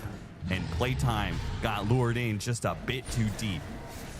I'm surprised they win that, even with the buys. That did not look like it was going too well. With the black hole, the Timber got tossed or bounced into it at the end, but they both survive on under a 4th HP and able to turn with the overwhelming firepower from these supports coming back on full resources. A very awkward fight for them that ultimately goes the Kez's way with an ultra kill. Huge DPS coming out from Yuma. They even killed a courier here from the Enigma with point booster trying to build an Axe. So just super chaotic. The Schofield bait really threw them off at the first half of that. And you just get tossed plus bounced into that. I thought this is like, all right, it's looking rough, but both those cores survived. BKB's mitigating so much of the damage. Radiant's top tower is under attack. Yeah, the Soulbind holding back the Pango during that black hole was I think pretty crucial.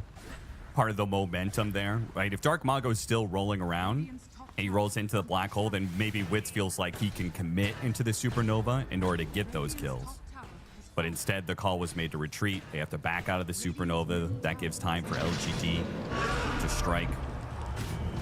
Maybe unfortunate timing with the Yules there. Almost got him on the Soulbind there. Clockwork wasn't close enough. Dark Mago rolling through the team, but he won't really be able to do much damage here. Hopefully he doesn't get stuck on the cogs for too long here. Blinks back, no damage done. He needs some more damage scaling on the Pango right now. The Lincolns gives him some defense here, but it's not Octarine, it's not Basher yet.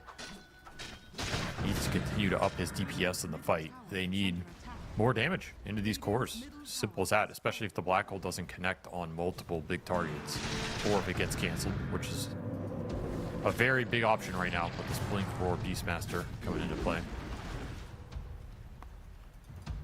Radiant's bottom tower is under Daedalus for Wits would also change the fight a lot. You could have potential to burst some of these big targets down.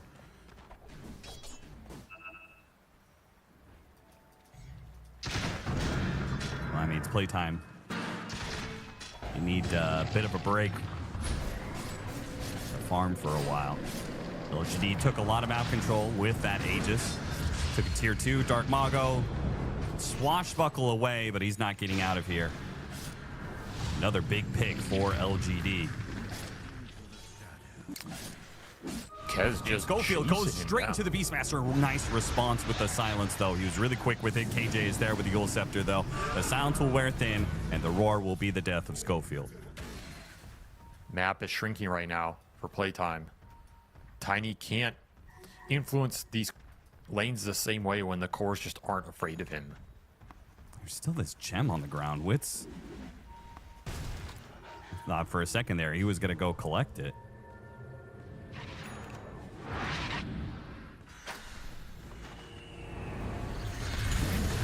And Tiny cuts one wave. Clockwork tries to cut another. But Dang. Yuma catches up to him, and it's so difficult to rat the map against some pretty mobile heroes. They've got the Beastmaster catch with a Blink Dagger. They've got Kez doing Kez things and Timbersaw doing Timbersaw things. These heroes can move around the map very quickly. They also have good ways of pushing lanes without dying to this Tiny.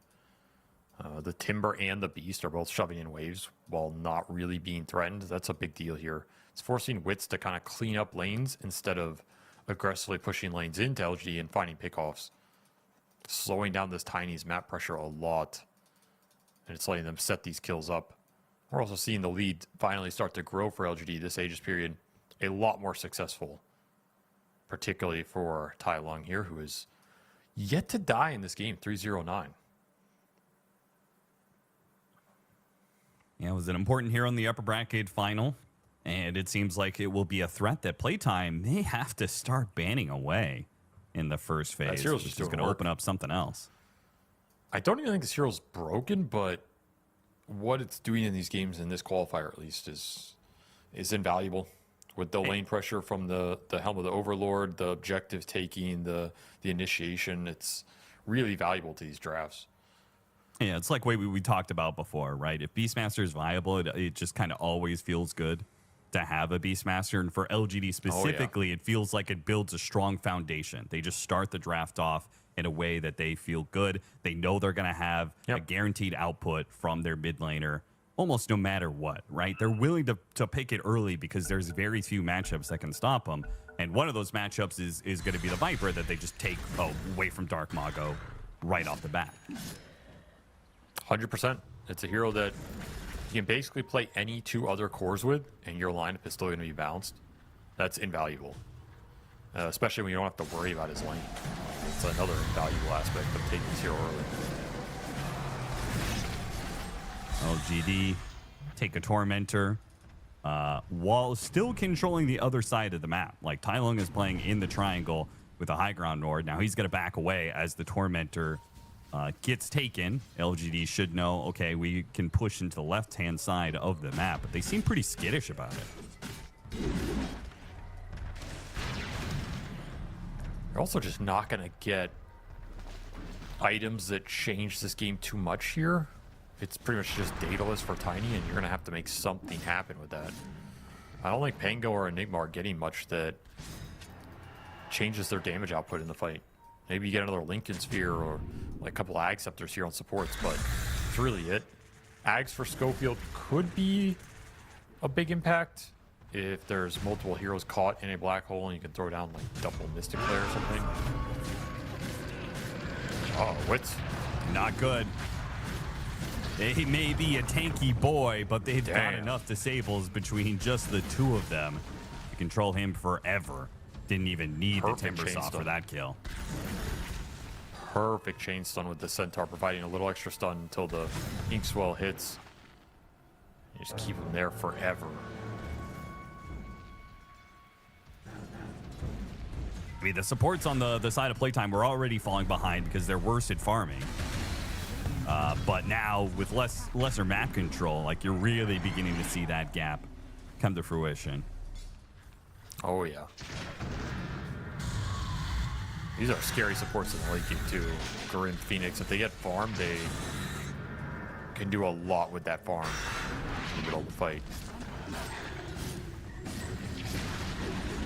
Radiant's middle tower. With the banner laid down, mid lane under assault, trying to force the buyback out of the Tiny, and they may have to use it now with a black hole initiation from Frank. They're going to try and get this kill without the Tiny, and it's not good enough. The Raptor dance goes off, and Yuma survives. It wasn't even that close.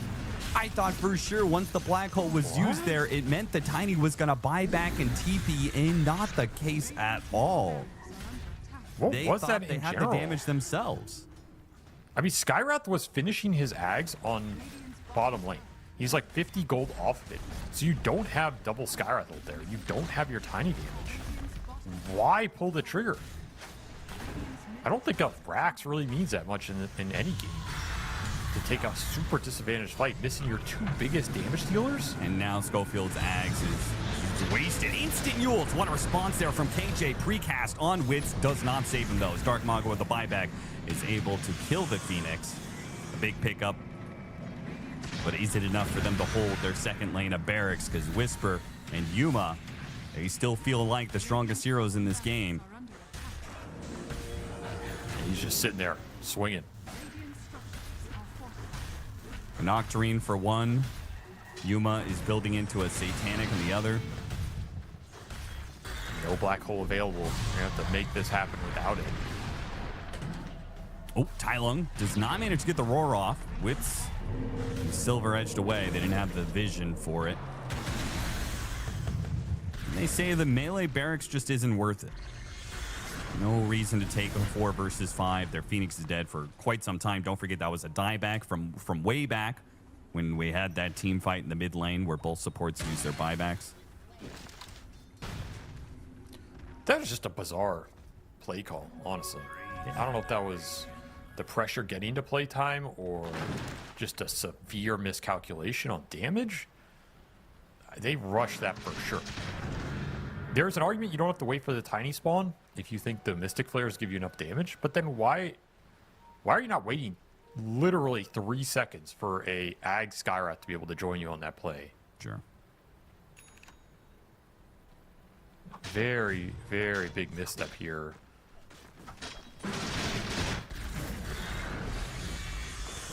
And this is the consistency we've seen from LGD that, yeah, I think playtime ceiling has looked higher, but LGD they've been the more consistent team all season. And they know how to close out games. You give them these kind of positions, they're going to close it out 9 times out of 10.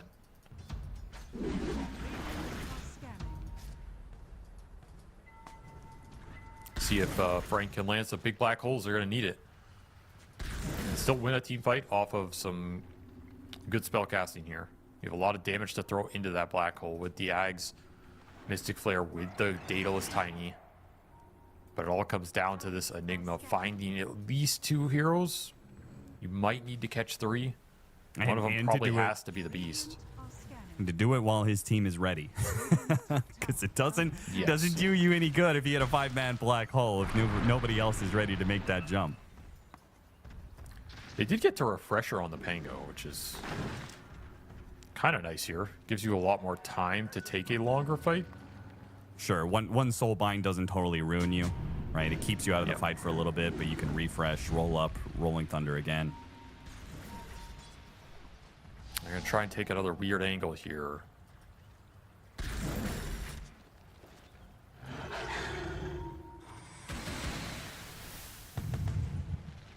Showing the clockwork on a different side. This is deceptive, but Whisper looks like he has a read of where the move's coming from anyway. They're holding all the high grounds. This Ag's getting a lot of intelligence about what the battlefield looks like, but are they strong enough to take that fight anyway? It just seems like LGD, they're 5-man spread out, an indomitable force, and LGD, or Playtime rather, choose not to try and fight into it. They just reset to their base, and LGD will take the opportunity to do Roshan now. Conceded a lot of map control. I mean, now they're Playtime scrambling to try and get back there in time. This just simply is not going to happen. Now you got to make sure you don't get caught as LGD push forward back into you. The roar goes out. They do manage to get a 2-man black hole, one of which is the Aeon Disc on the Grim Stroke, but they're focusing on the Beastmaster for now, but he got the Refresher and he got the roar off underneath the Supernova. The Tiny will die. Dark Mago's too late to bail out his Tiny. He rolls in, does what he can, but without the Tiny's damage, it just doesn't look possible to contest this Kez once, let alone twice, as he still has that Aegis, gets up to the high ground and kills the Grimstroke. Refresh, roll up, Rolling Thunder again, and away home he goes. Smooth play from Dark Mago, making the best of a situation that may not be able to be corrected. This is looking like LGD are just going to end the game now. No black hole. There's no way you can fight. No buybacks here either. I honestly think Frank has found his mark in these fights. Like, you can't really ask for too much more, but just don't have enough damage in the black hole. Heroes are just surviving and killing you at the end. The Timber's running rampant. Too many holes in the ship for Playtime to right it.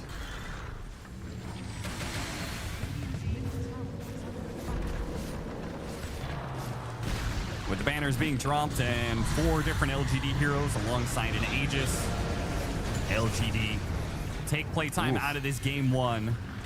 They'll take the early lead in this series. Dark Mago is doing everything he can on this Pango, which has been an impressive hero for both sides and will probably continue to be a threat. But LGD showing that even the Fountain is not safe haven against the net worth lead that they've got at this point. 35,000 net worth lead.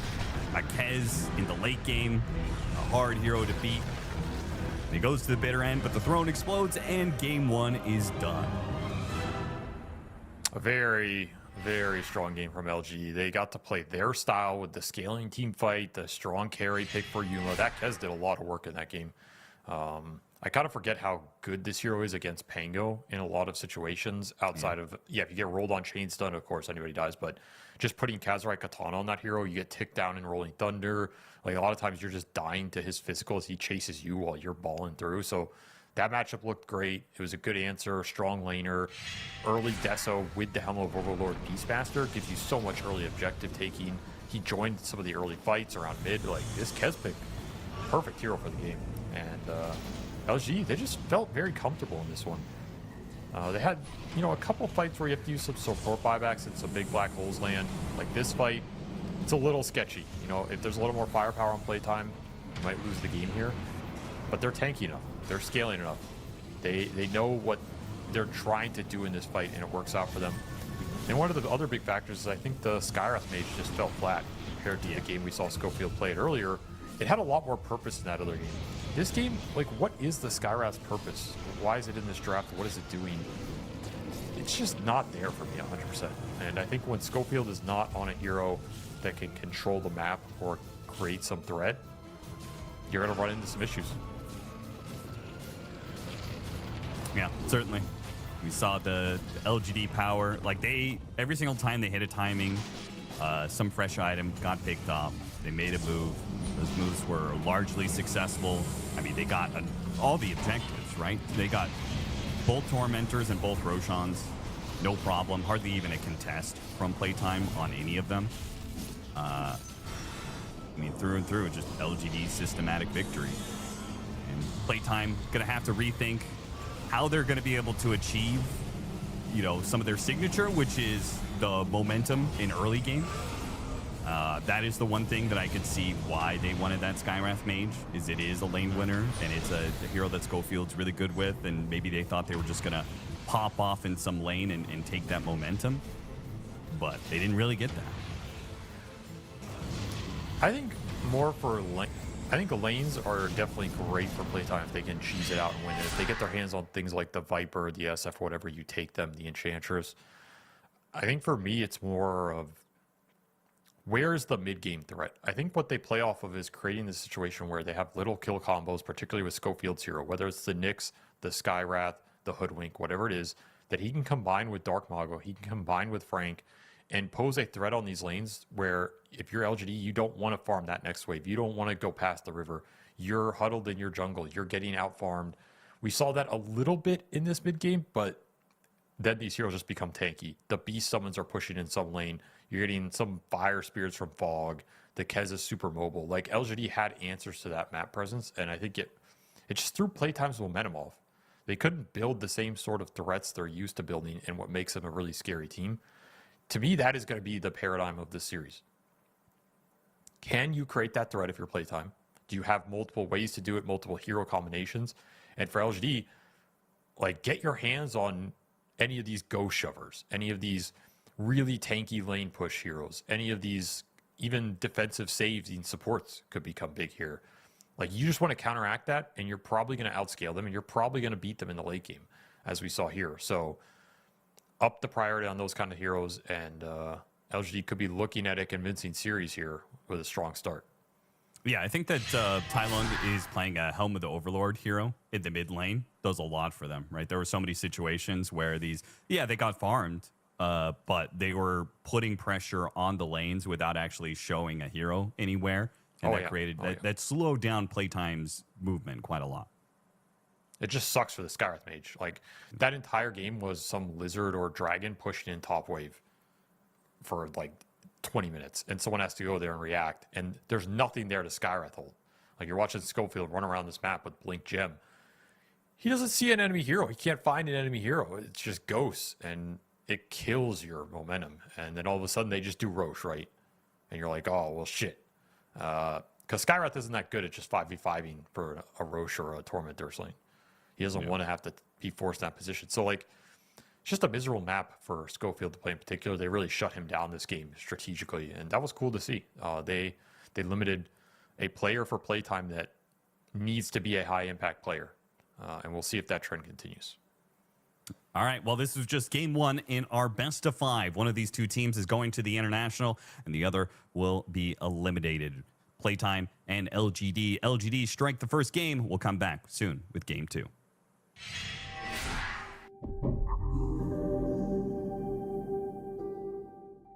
The human body was built to move. Not trapped at a desk in one singular posture for 12 hours a day. It's time your chair evolved. This is Secret Lab Titan Evo. Ergonomically engineered for you. Gamers, hybrid workers, artists. Backing your every move.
That is now 3 wins in a row for LGD as they won both Game 2 and 3 in the upper bracket final and start off with Game 1 in this best of 5. And Avery, does that kind of momentum that you get off of those games, that many wins in a row against a team, does that mean anything? Do you feel like Playtime is frustrated? Does the closeness of the Game 3 in the upper bracket final, where it was almost kind of a coin flip going into it, does that have anything to do with it as well? Like if they got stomped 3 games in a row, they'd be like, shit, guys, we can't figure out this team, right? I don't think they're sitting there saying that exactly. I don't think it's that drastic where they feel they can't do anything. It is momentum, though, and I think it maybe counts more for LGD here. They're probably feeling very confident. They beat them twice. They come in here, they beat them again. They're like, we haven't figured out.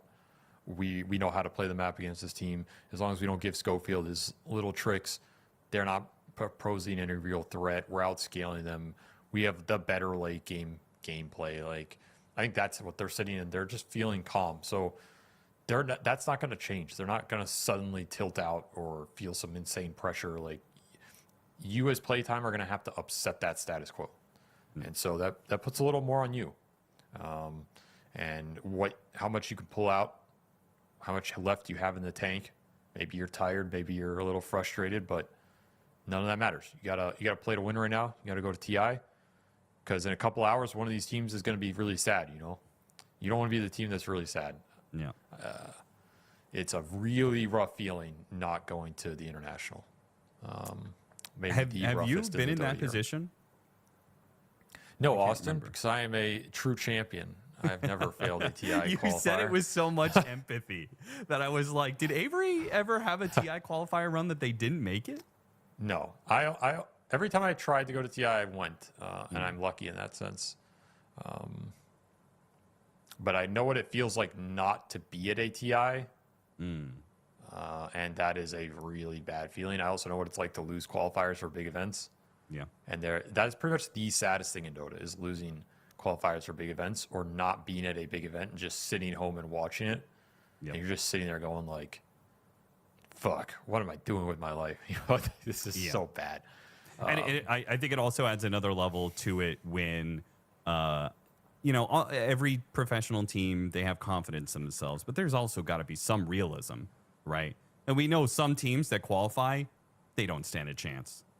Like maybe they get some sort of miracle run, but the chances are like they just don't stand a chance. That is not the case for these two teams. Both of these teams have proved that they can compete on the international level and not just compete and be a vague threat, but they are actually threats to make it top 6, top 4, in LGD's case, maybe even a threat to be able to win tournaments. But so it would be all the sadder to watch that event and going, we could have been there and we could have done something. We wouldn't just be a last place team at TI. I agree. You're not from NA, so there's a lot more on the line. You're not the C qualifier team that everybody expects nothing from. I think the expected placement for either of these squads at a TI is like, it's probably top 8. Yeah. As the low bar, right? I would be surprised if this SA representative does not get top 8. Radiant team pick. Not that it's impossible, but it would surprise me. And I kind of have higher hopes. Like a lot of these international lands where they're in form, they're kind of hovering around that 4th place. So maybe a little higher, right? We've seen them in grand finals. We've seen them a little lower. But that's kind of my expected outcome. So there's a lot on the line for one of these teams. You're right. Like you're in a season where if you win this slot, it's not just, oh yeah, we made it to TI, guys, and then you get a 16th. Like you're a real contender. Yeah, here's your $20,000. Thanks for attending the TI. Yeah, 20,000. I don't even think you get that anymore. I don't know. I don't know what last. I don't know what is. last place is for TI. Well, I guess technically none of us know yet because we don't know what the prize pool is yet. But hey, talk about confidence and momentum. I mean, this has got to be a pickup. If you're Playtime, I feel like this series, you're either getting 3-0'd or you're going the distance right here. Playtime get their hands on the first pick Viper. LGD gave it to them. And they said, we're still going to take the Beastmaster. If Playtime cannot break the Beastmaster with their Siggy and a hard counter to this hero in the Viper, then I think they might just be lost. Radiant team ban. I agree. This is a must-win game for them. If you go down 0-2 here with your Viper, which they can then just leave in the pool again or something, like this is your hero, your play style, a lane dominator, kind of snowball hero that also scales, that you can flex on multiple lanes. You cannot lose this game if you're playtime with this opener. This is must-win territory. So I kind of like that LGD did this in that sense. Like you're putting even more pressure on them in a way, right? Yeah. There's two sides to the coin. They get a comfort pick. Oh, we got the Viper. That's some confidence. At the same time, you're like, man, guys, if we beat this Viper right now, they're just done. Like you're almost playing for 2 wins in 1. So it's a very risky maneuver, but could pay off in a big way. The last place team from TI Hamburg got 14,420 points. Okay, so not even 20K. All right. Dire team But there's only one team that gets 16th due to the format, Okay. which is kind of interesting. So technically, 14th and 15th got about 30,000. Radiant Which is solid. pick. That's a pretty big jump up. Draft goes by fast here. The LGD get some of the best heroes for both them and this qualifier in general for all the teams in Beastmaster and now the Hoodwink. Playtime go back to the Clockwork, and then they grab the Ringmaster, which was it them who were picking the Ringmaster against Beastmaster over and over again? They Radiant did play this matchup. Yes, they played it a game 2 against LGD. They lost that game, but they also played the Ring against the Beast in game 1, and they won that game very convincingly. So this is the matchup they like. And I agree. It's a good matchup. I think the Wheel is also good against the Beast. It's just like an AoE slow control spell that's annoying for him. He's just some body in the 10 fight. seconds remaining. A very strong opener for playtime. These are the exact heroes they want, the exact 3 heroes they would take in this situation 10 out of 10 times. You are giving them their lineup and trying to deal with it. Furion as a soft Viper counter. I don't know if we've seen this be too successful, to be honest. On paper, it's good. In practice, it's been a little worse. Yeah, Nature's Prophet, we watched it lose a number of times. In fact, it only won 1 game of the 4 that it was picked up in the South American qualifiers. Not been a successful hero. If That you was get the Lindor Viper Fitos. matchup, The very first, right, one of the yeah. first games of this entire South American qualifier. Meanwhile, Hokori lost a game with it, E-Star Bax lost a game with it, and Nemesis lost a game with it. I still think we haven't really seen it in a situation where you just play carry Furion with a good matchup in a stable game. And I think that's where he should look fine. So maybe LGD can get that here. The issue against Vipers, you just don't know where this hero's going. And it's very tough to get multiple lanes that do well against him. That's part of the problem with this hero when he gets early picks. So if LGD can get that matchup forced with the safe lane Prophet, I think this pick can work. If not, there's a lot of response available for playtime here. Dire team ban. Instant pick Lycan. Holy base, they were ready for that. They've used 0 reserve time in 4 Radiant picks. team ban. Yeah. That is some confidence or some overconfidence, depending on how you want to look at it. I mean, do you think their draft is going wrong? Like, are they incorrect for picking the Lycan here? Because it looks like a great Lycan game to me. Yeah, very little control. 10 seconds Great against the remaining. Furion, great against Silencer, one of the worst matchups for Silencer ever. Hoodwink and 5 Beast aren't seconds doing a lot remaining. to this hero. You're dodging the Viper Furion matchup unless they're willing to play Dire mid Furion, team which I think if they ban. do, you Radiant just team take that, ban. and that's a win. They're going to instant ban 2 carries. This is like the fastest draft in the world right now. I think they probably used like 2 minutes total. They don't care. They're playing their heroes. They're playing their style. They don't give a damn what you're going to do about it. They know exactly what you want to do, apparently. 10 seconds remaining. Also, something else So- to note, E-Star Bax and Nemesis, they 5 lost with the seconds Furion. They remaining. lost to Playtime. So this will be the 3rd time that Playtime has matched up against Nature's Prophet. Honestly, this has to be the Spectre game. Like, if there were ever a Spectre game for wits, this has to be it, dude. It's so good here, especially because a lot of the counters are out. Like, the hard carries are out, the Timber's out, the Necrophos is out. You have the Viper. even Phoenix is gone. Like, You you're not also worried have about the getting Lycan, zooed. like Yeah, exactly. You have Howl some of the during zoo. nighttime. Kez. Nope, it's Kez. Nobody wants to play the Spectre here. This hero's just dead, so I'll ignore it for now. I mean, Kez did a lot of work in that game 1. It looks strong. It looks strong here. It has a good matchup against the Furion. A scary lineup, man. This playtime lineup is tough to fight against. Like, I'm not seeing it for LGD. I think this Furion looks dealt with. They're gonna quick pick up. Oh, the Lord. Broodmother. I mean, LGD needed some cheese here. I don't know if this wins them their draft, but I think they were losing 100%, and now it's a question mark. We saw them do this against Amaru in upper bracket semis. They last picked the Brood against the Lycan, and Yuma owned that game. I think he went 17-2 or something. Yeah, it was something crazy. He didn't dominate the lane ultra hard, but he just took over everything. He went 22-15.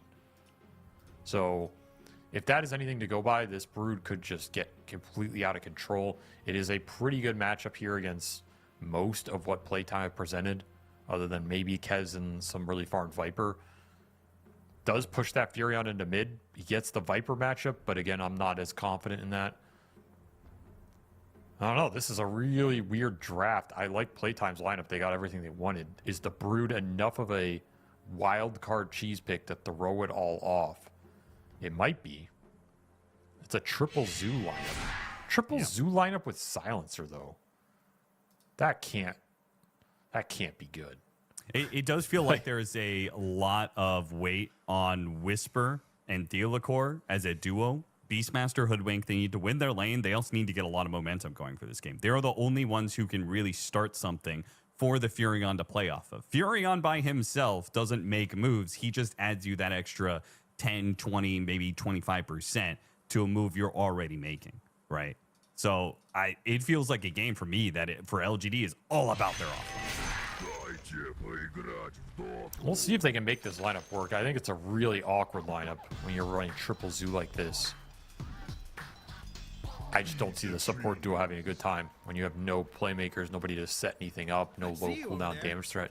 You're just trying to win lanes and outscale them, kind of. Yeah.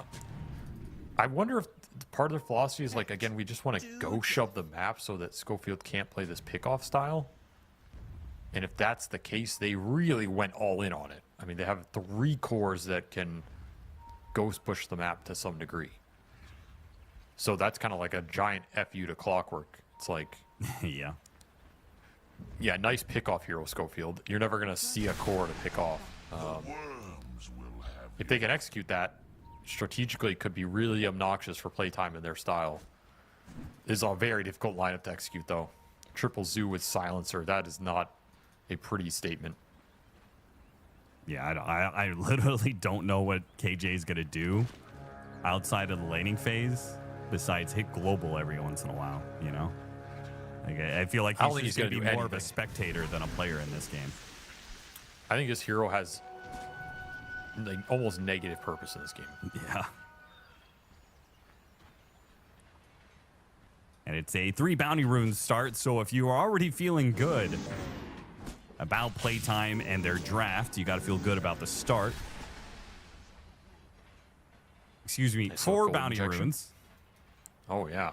Damn. Well, that's rough for the zoo here.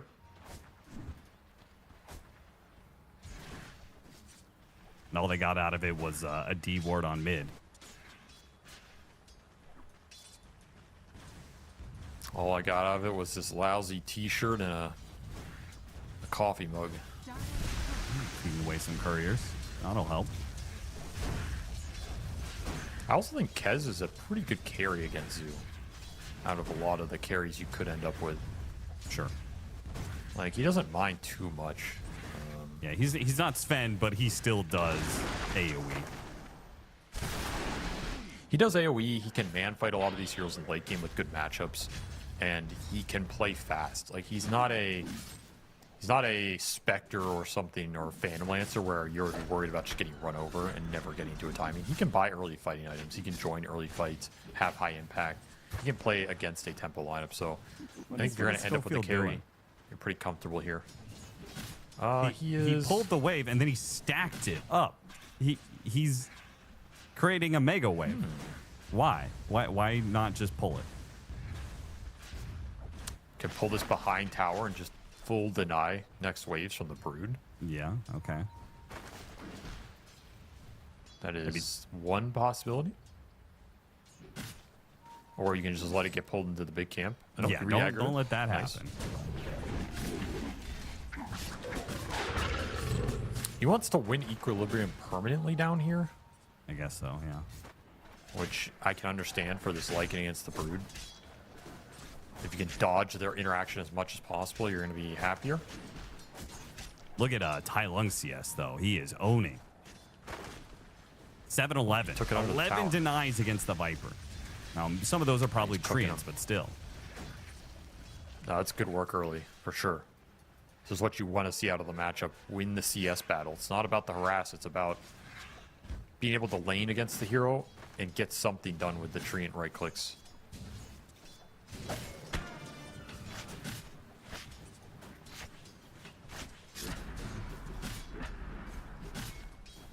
Definitely the most focus is going to be on this top lane, though. I mean, they just keep on trading spells back and forth, and there's potential for a Furion teleport in at some point.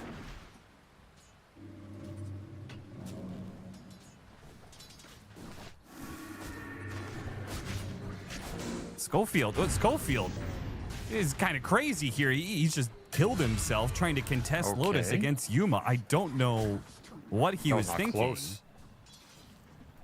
Also, did he forget that Broodmother can walk over the cogs? Like he cogged them and ran away don't like know. that was going to do something, but Yuma can just walk over them if he's in webs.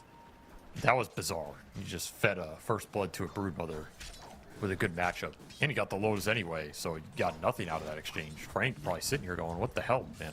Yeah, seriously. He even got an int out of it, which is pretty nice considering this clock hero has a very low mana pool. Yeah.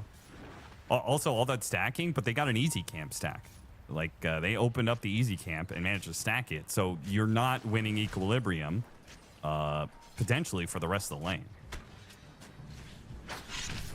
I think he's just going to abandon the Lycan now. I think this lane has not gone well early for playtime, and Yuma is set to run away with this. A very, very solid Brood game, that's for sure. Schofield eyeing up mid now. I mean, what can you do? Here's level 1 clock. Whisper getting a bit low. This Kez is dangerous. A lot of damage over time. Here comes the move from Schofield, though. Cogs push him back once. Try to hit him again. Misses. Meanwhile, the top lane, they do get the kill on El Misho. Running back. Kez chases after the Beastmaster. Did he do enough damage? He did not. The Kazarak Katana will not finish him off. So a 1-for-0. Frank still able to play the lane, though, with very low HP. Where's the Furion, though? Frank, he dies as being left alone in this lane has not worked out. This is looking rough for playtime. Just really worried about what Schofield's going to be able to find in terms of impact in this game. The Brood is off to an incredible start. And the Viper's an immobile hero, not winning his lane. The Lycan's an immobile hero, not winning his lane. So who's going to make moves to try and salvage this kind of stuff? It's on the Kez. Like, I don't know. Is Wit's going to have the game of his life here? Does kind of look like that. They tried to jump onto Yuma while he was low, and Insatiable Hunger was on cooldown, but triple webs off the map he goes. Should be fine now. Schofield's gonna still try for it. Meanwhile, Tai Lung diving the mid lane kills the Viper. KJ dodges the whip. Yuma gets back to the safety of the tier 1 tower. And playtime, a move that fails, and their Viper dies while they're doing that. That's so big for him. The XP, he gets earn charges, he has Wrath of Nature now. Now it If feels you like make they're this bottom forcing play. it. They just feel like they have to kill Yuma here. The Cogs push him back. Insatiable Hunger, though. And Yuma Wrath, is going to dude. kill Schofield with it. And you my. forgot about the Furion, too, as the Nature's Wrath comes through to help even the odds or make them in favor of LGD entirely. Yuma will pick up the Lotus yet again in this They're lane getting while crushed. getting kills. 3-lane victory for LGD here. Exactly what they wanted out of these cheesy lane matchups. They're doing a playtime what playtimes normally does to other teams. Yeah. I don't think they know how to react. They're like, shit, this strat's good. Being Of completely course it's shut good. out. We do it. Dire's top tower is under attack. I think This is the one who's real most rough. bewildered here is Dark Mago, right? Because he matched up against this exact matchup, Furion versus Viper, and he made it look totally fine. And Tai Long is just a different beast, I guess. He's just manhandling him. Yeah, Got so many early denies. He has 31 denies. What? absurd. He has more denies than CS. Yep, I don't think I've ever seen that. He's been more focused on denying than he has. Uh-oh. Did he overstep, though? Viper struck and a whip to make sure he can't TP away. He just dies. Now, maybe Dark Mago dies in return, though. KJ's going to run him down with the glaives. One more hit, and he got him. Probably die to El Micho here. Gets a couple more hits off to ensure that Theo Lacour can pick up the final kill of this exchange. Still got to feel good if you're Dark Mago, though. You needed that kill. You needed it, but so much XP going into this support duo. The Furion's going to come back with Wrath of Nature plus Teleport. You're not Theo's level gaining 6. too much Wow. ground. Yeah, he got a lot out of that exchange. Yeah, you weren't lying about the experience favoring them now. They're up 6 levels at the 8-minute mark. Ooh. What the hell? That has to be one of the largest levels. 7 levels at the 8-minute mark. Radiant's middle tower is under attack. That's crazy. Yeah, normally you only see that kind of deal when you get your Wisdom Shrine stolen and you're losing lanes. But they still got the Wisdom Shrines. They're just losing kills and denies all over the place. El Micho gets struck down by Theo Lacour with a point-blank sharpshooter. Same level as their cores. He's higher level. This Hoodwink has straight more experience than the Kez right now. More experience than the Lycan. Dire's middle tower is under attack. Dark Mago is struggling to know what to do here against this Furion Treant rush. The mid tower is go. going to fall soon. And he will not have boots of travels. Like, Dark Mago is still going to have to sit in a lane for a while. They're just getting forced off waves by all the zoo picking up here. Look at that. Wits is so desperate to clear out some of the zoo. He throws out the raptor dance just to try and kill some spiderlings. Dire's middle tower has fallen. Oh, what a time to pause on him.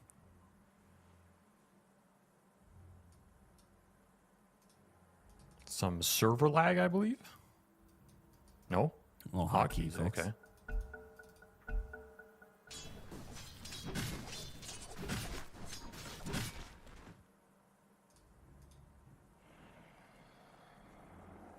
Well, Whisper has already taken this safe lane tower. More hotkeys, apparently. That's what happens when you're playing all the jungle heroes. You gotta change make sure all your micro hotkeys are up to date. But Whisper has taken the safe lane tower. He's gonna be chilling for some time, picking up Helm of the Overlord. With the early mid tower going down with the Nature's Prophet, I mean, it pretty much ensures that the problem that you illustrated early on, the potential of this zoo lineup, shoving in lanes to you at all times, and you just never see a hero. You're only seeing Treants or Helm of the Overlord creeps or Nature's Wrath striking down from the sky and killing the wave that's pushing in. You're not going to be able to go and hunt down heroes, which is something that Clockwork really needs to do. Kez, I think, is one of the better carries at doing something like that. And Lycan wants to be the one pressuring you. Lycan wants to be taking your towers so he can use Shapeshift to run you down in those moments. But he may never see a hero to run down in the first place.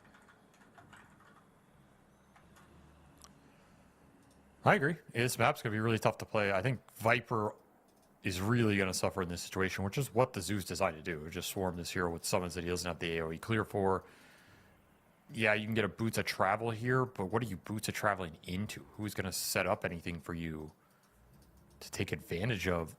The Helm of Overlord for Lycan is going to be a lot slower than the Beastmaster's progression, at least in theory here, so you might get beaten to objectives. You can take advantage of the supports here.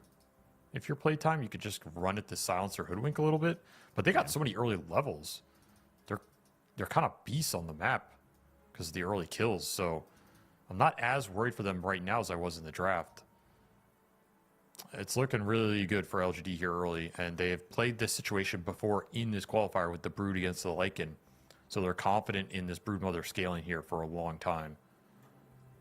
Is this a situation, could playtime, is there a way for them to be able to itemize or play out of this? As in, can they just accept, okay, a lot of lanes are going to be shoved into us. Let's just play a defensive, slower game. Let's itemize more for late game. I'm thinking like, instead of Mage Slayer, can Kez go like the Battle Fury build or something, right? Can Viper, I don't know what Viper does in situations like that, but... I don't think so. I think you have to be ready for a fast game. Going for kills, Global Silence. Not going to save KJ. And an opportunity presents itself for Playtime. Very small one. They get a pick off down here. They're going to swarm this bottom lane. We'll see how much of this tower they can take. They need to try and get some map back for themselves. Witz is still going to chase after Yuma. Gets the vision on him. It's going to be hard for Yuma to get out of this. Some fast heroes. Actually, Lycan Shapeshift is already done, so never mind. Whisper's just taking top, though. Yeah, he these is. lanes are just such a problem. It feels like Witz knows he's the only one who can really make plays, and he's trying to do it solo. He goes to the bottom lane, now comes through gate. He's going after the Beastmaster, and they catch him. Managed to get close enough for the Viper strike. Witz, unfortunately, he's got the silence on him. That's going to be real costly. Oh, no, he didn't get up to the cliff. He put himself in a corner, and he doesn't have Raptor Dance up. He's just going to die to the axes. LGD back up their Beastmaster at the perfect time. Not to mention the Prophet coming in. Schofield is level 4 clockwork. There's nothing he can do to help. Might die here as well. There's another Bushwhack. Bushwhack doesn't land. Theo hits the sharpshooter on El Micho. Not enough for the kill. But it's a tier 2 top. While the Brood is vacuuming up this bottom lane, the map is a disaster for playtime right now. Yeah. They're even getting their camps blocked by Treants. So they're going to lose even more net worth. What do you have to farm? You have nothing to farm? You don't have support ultis?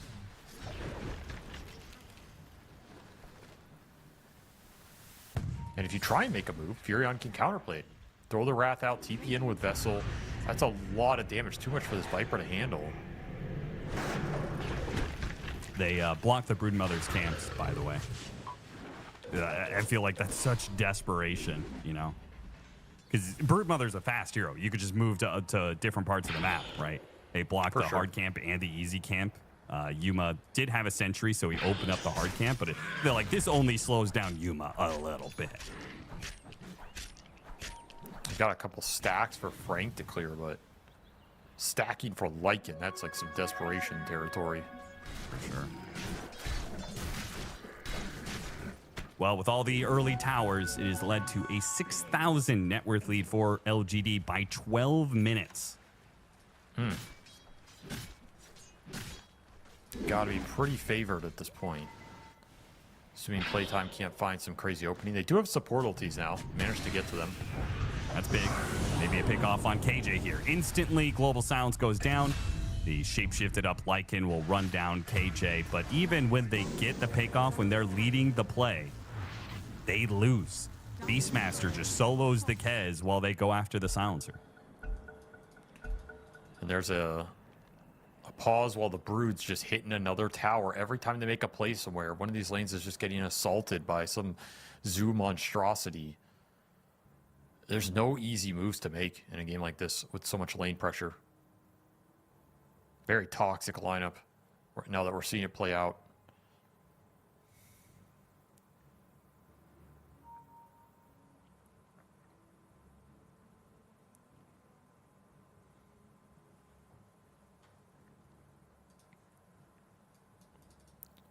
To get this much map control before you have Manta on Brood, before you have Helm of the Overlord, it's kind of crazy. Like, they haven't even hit their peak. Yeah, yeah. It's almost like they have to spread out too much with all the map that they've gone. Normally, you'd look at a position like this and you're like, man, how are they hitting 2 tier 2s at the same time? Like, surely someone should die, but we're 12 minutes in the game. So it's not as if Playtime can abuse it because it's just too early to have the kill threat, the mobility. LGD are going to get really fat here if they're able to just vacuum multiple parts of the map. I mean, the Furion or Beast can farm their Ancients, the Brood can farm the Dire Ancients, the Furion can take dead farm somewhere else. Like, it's a very efficient map land. And the big question is, what will Tai Lung buy here? Because he's going to be rich in this game. He has some options.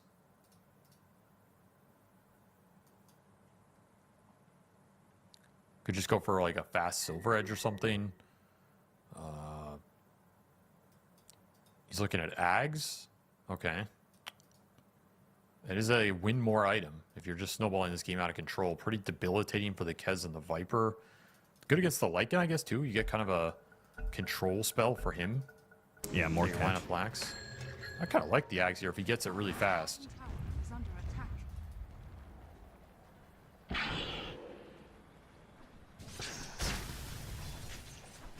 And their lineup lacks a bit of stun.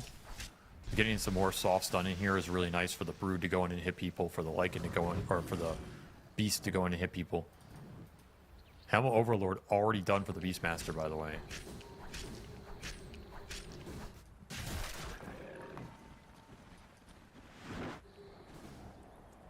Beastmaster is taking one triangle, Brood Mother takes the other. Not left with too much to farm for playtime. They're scrounging around for scraps at this point. The lead is just growing. They gave this Viper and they made his life hell. And it's working beautifully right now. It's also another game that we mentioned, like Schofield. What is Schofield supposed to do in a game like this with his skill set as a player? Right. There is no pickoff. There is no cheeky play you can make when you're just getting zooed across the map. Like, what does he see bottom? He sees a Brood with a bunch of Spiralings. What does he see mid? Treants? What does he see top? Beastmaster, Boars, and a Black Dragon. Like, Yeah. what are you doing in this game, this clock? Meanwhile, right next to your tier 2, Dark Mago feels pressure. He's not going to die, but even just a bushwhack and the Beastmaster being in striking distance, spooky. Yuma and the KJ Silencer keeping Wits honest. Every single time he tries to push out this bottom lane, he's met with some resistance, has to back up. Playtime got to make a move somewhere. Keep this Viper involved. Keep him active. He's forsaken the Boots of Travel's dream. He just got to go early stats. Map is pretty small anyway. Power treads into the Dragonlance, I assume. Dire are scanning. They still buy the early gem. Radiant are scanning. Some things never change, but that's another large amount of gold going into an item that isn't giving you a lot. Especially when they have so much vision off the summons. Or goes down mid lane, Lycan dead before anybody can show up from playtime. And what was there to show up to? It was a roar. Whisper just walked away and let the Black Dragon do its work. Now the Treants are surrounding Dark Mago. Dark Mago almost gets completely blocked in.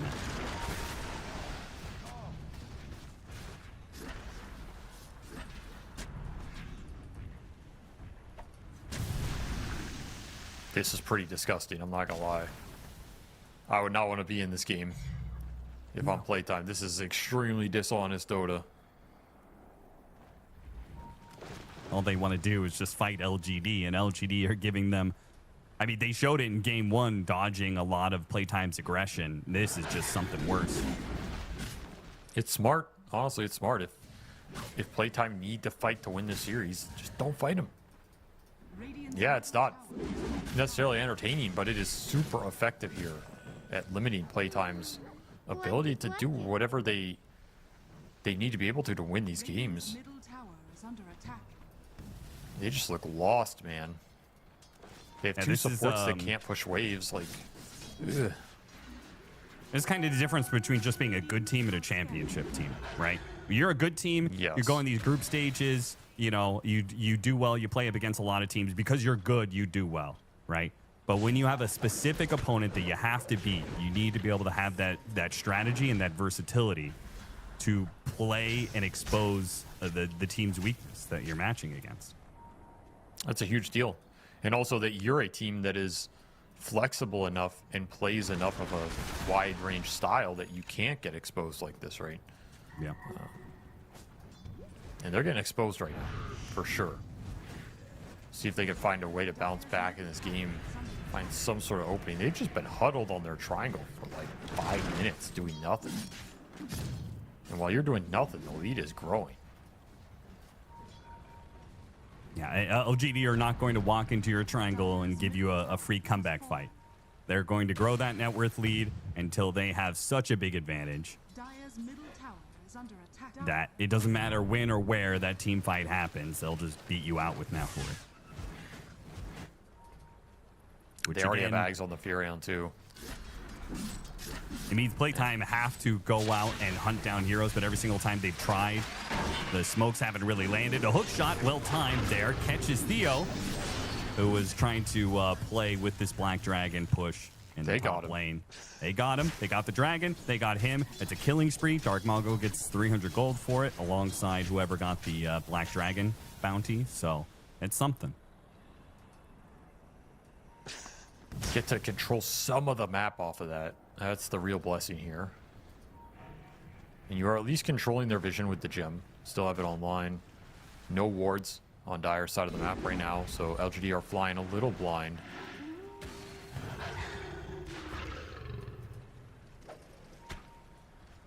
Gotta imagine Roche is on the hit list right now.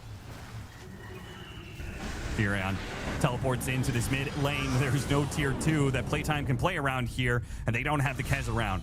So they just tried to run immediately, but a roar stops one. A bushwhack almost catches the other. LGD messed finally up. show up. I think this is the first time they put 5 heroes within 2,000 units of each other. And it'll probably mean Roshan. They can do it here in the minute. And Furion straight back to their triangle. That's the efficiency of this lineup. You're not losing out on Ancient Form right now. He's even going to get the stack off. This lead is just going to grow so fast. I think you got I always love when a team has a lead like this and they do Roshan 19 and Tormentor at 20. He'll get stopped here. Not enough damage to man up for it with the clockwork threat. I mean, I think it's a fight that LGD could take, but there's no point in making that risk, right? Just wait for the Furion to give you map control. Wait for some hero that has sure. to show top. It's not as Because if Playtime can do it's it. a no Boots of Travels Viper. It's like part of the reason he wanted to have Boots of Travels, right? So he could deal with these side lane Yes. pushes, but still have the threat to join his team. Once he shows here, then it's like, okay, well, does he have TP scroll? Did he TP recently? If he has, then we can just go for it. And if not, you're out farming them. So you're kind of chilling either way. They may not have gotten Roche, but now they're going to try for Tormentor. Schofield already scouting it with Rocket Flare, but it's easy for them to contest Roshan. It's right next to the triangle that they've been playing around for most of the game. Tormentor, that is a territory that is too deep. Wasn't a completely useless shard, though. So they got that going for him. Negative value here. That is true. That is true. He'll farm a All little that bit did faster. was... yeah, I guess that's true. Farm into what? Radiant's Like middle tower is under Ags or attack. something? A Lotus? I don't know. I mean, we both said that KG is just kind of along for the ride in this one. So, you know, frankly, sure. in any utility items he brings to the table, that's a bonus.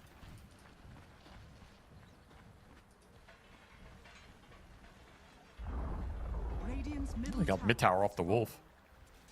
Pretty nice. Hightail doing his job.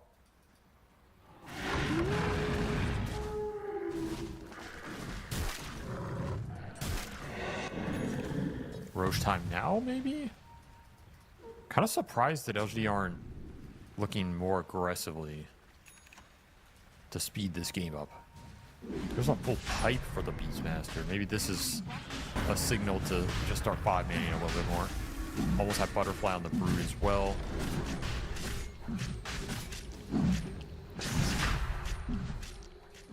Schofield smoked right now, wants to make the big play. Radiant structures are fortified. Radiant's Rocket Flare. Oh, I cannot believe he didn't go for it. Too much gunk in the way, man. Yeah, I guess so. It's another problem. You can't hookshot anything because there's a billion units in your face.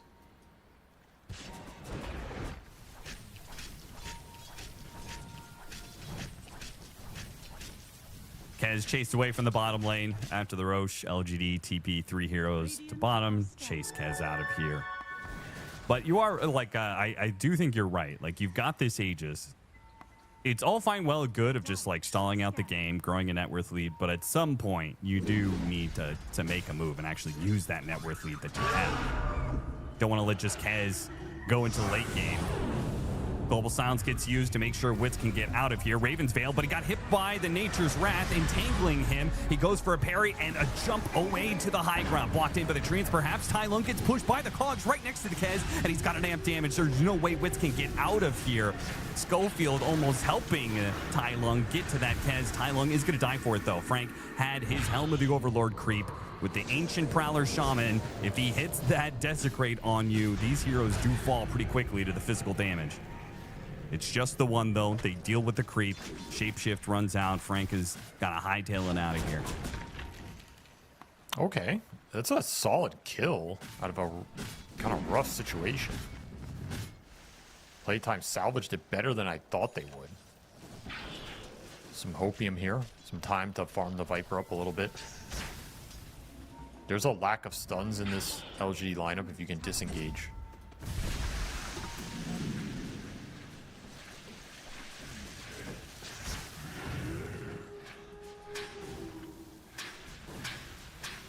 Theo's having some trouble here with the Wolves. Who's having more trouble, though, is Zelmisho. Another tier 2 is going to fall. Safe. Yuma with his Butterfly and Aegis. Doesn't need these spiders to do the damage here. Just think about it. He's going. He's like, what are you going to do to me? Mother comes for your base. Anybody home? Legit, very little they can do. Viper Strike. Yuma's just going to walk away. Now they get the smoke off that across the map. It's going to clear everybody out. Dream is to find the Kez here, if you can get that connection. Wits cannot afford to die again. He gets hit by the Beastmaster. Smoke is going to break on the creep wave here, but they got through the trees. Oh, he managed to make a grappling hook a bit of distance away. The Furion, though, with the roar still connecting, it doesn't matter how far you get. The stun is enough. Tai Lung will teleport right on top of you and finish the job. Tumbler Toy, proving its worth.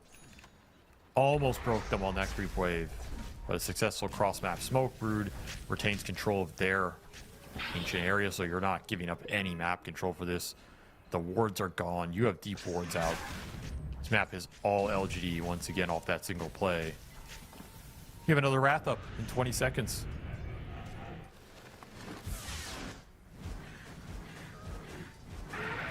Misho checking for wards. Certain that, like, they caught our Kez right here. It felt like they knew where he was. They had to have had some sort of vision. Not the case at all. Hookshot lands. The Core going to be bumped back into the Wolves. Frank locks him down even more with the Hill Troll. Nice pickup. Okay. Schofield catches something in a game full of ghosts.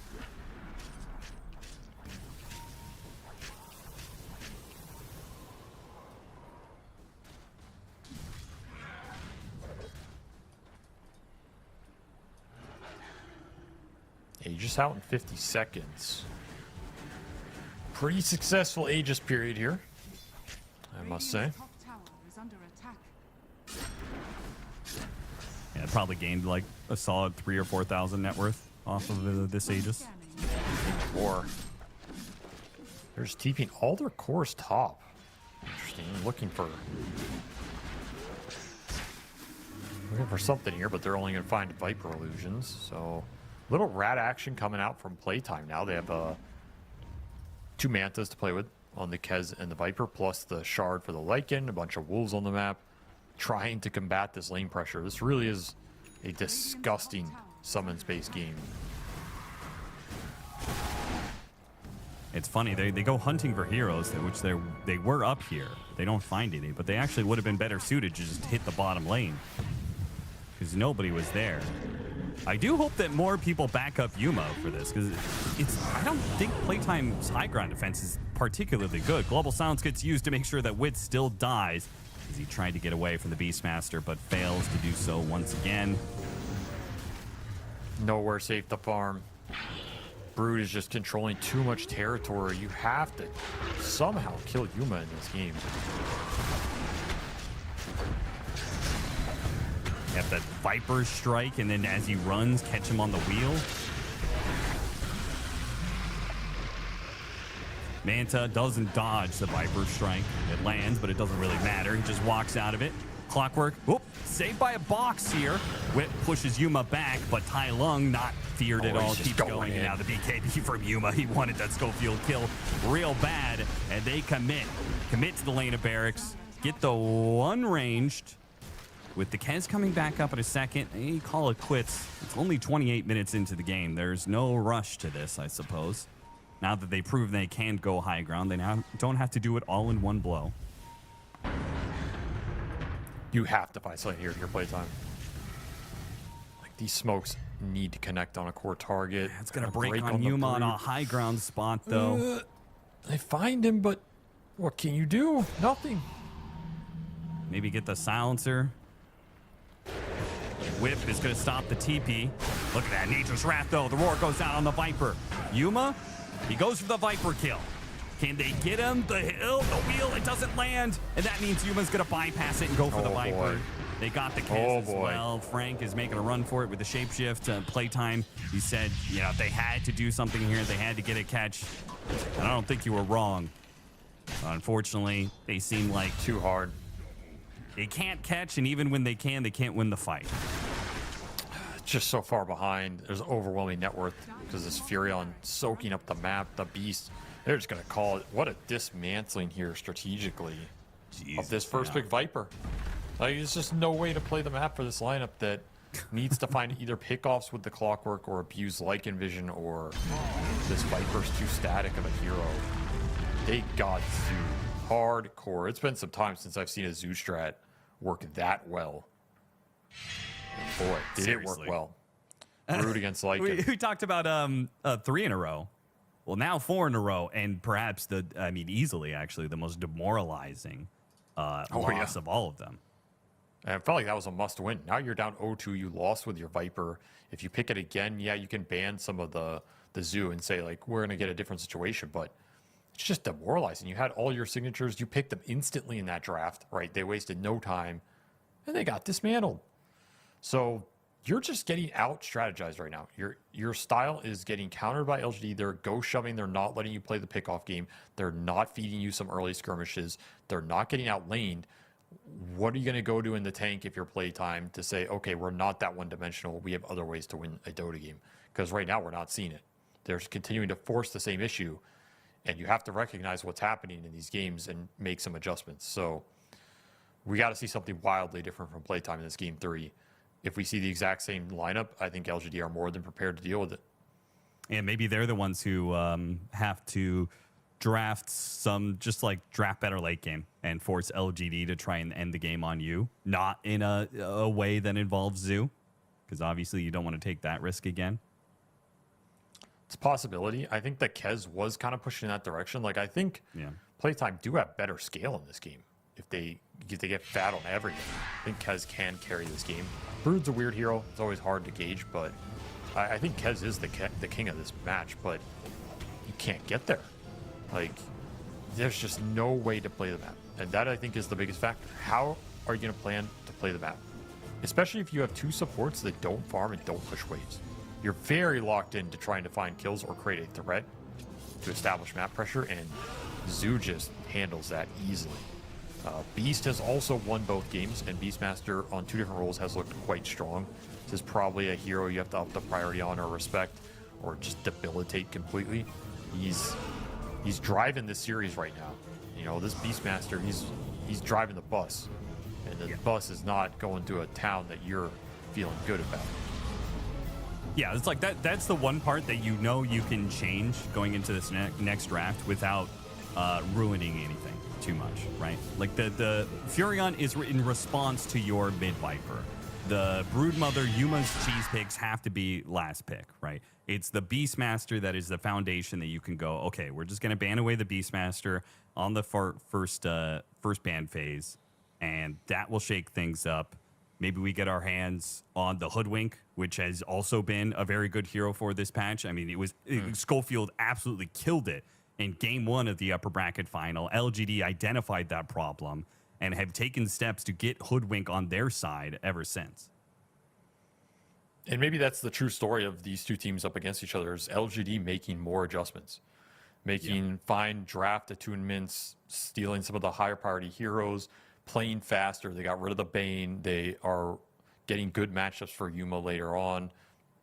They're a true championship team. They're able to recognize these things, change it up a little bit, and not be as fixed and rigid in their playstyle. And I think playtime's looking a little more one-dimensional. And if they don't make some adjustments, which you always have to in a grand final, like I don't think you can win a grand final making no adjustments.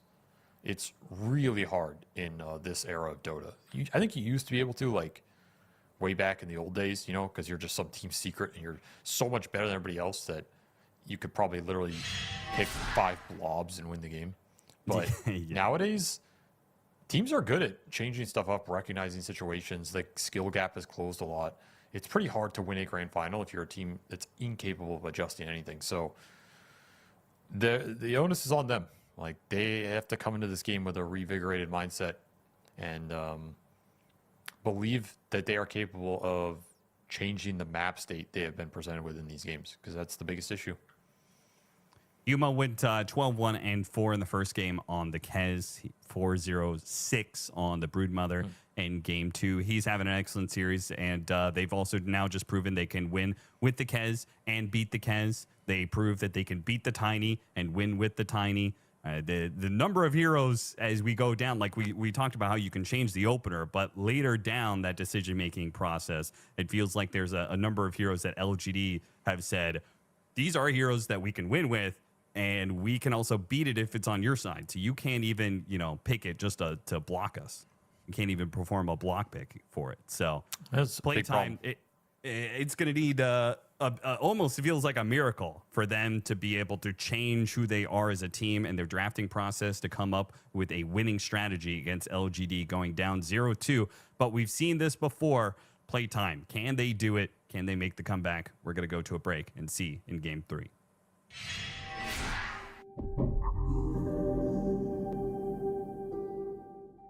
The human body was built to move.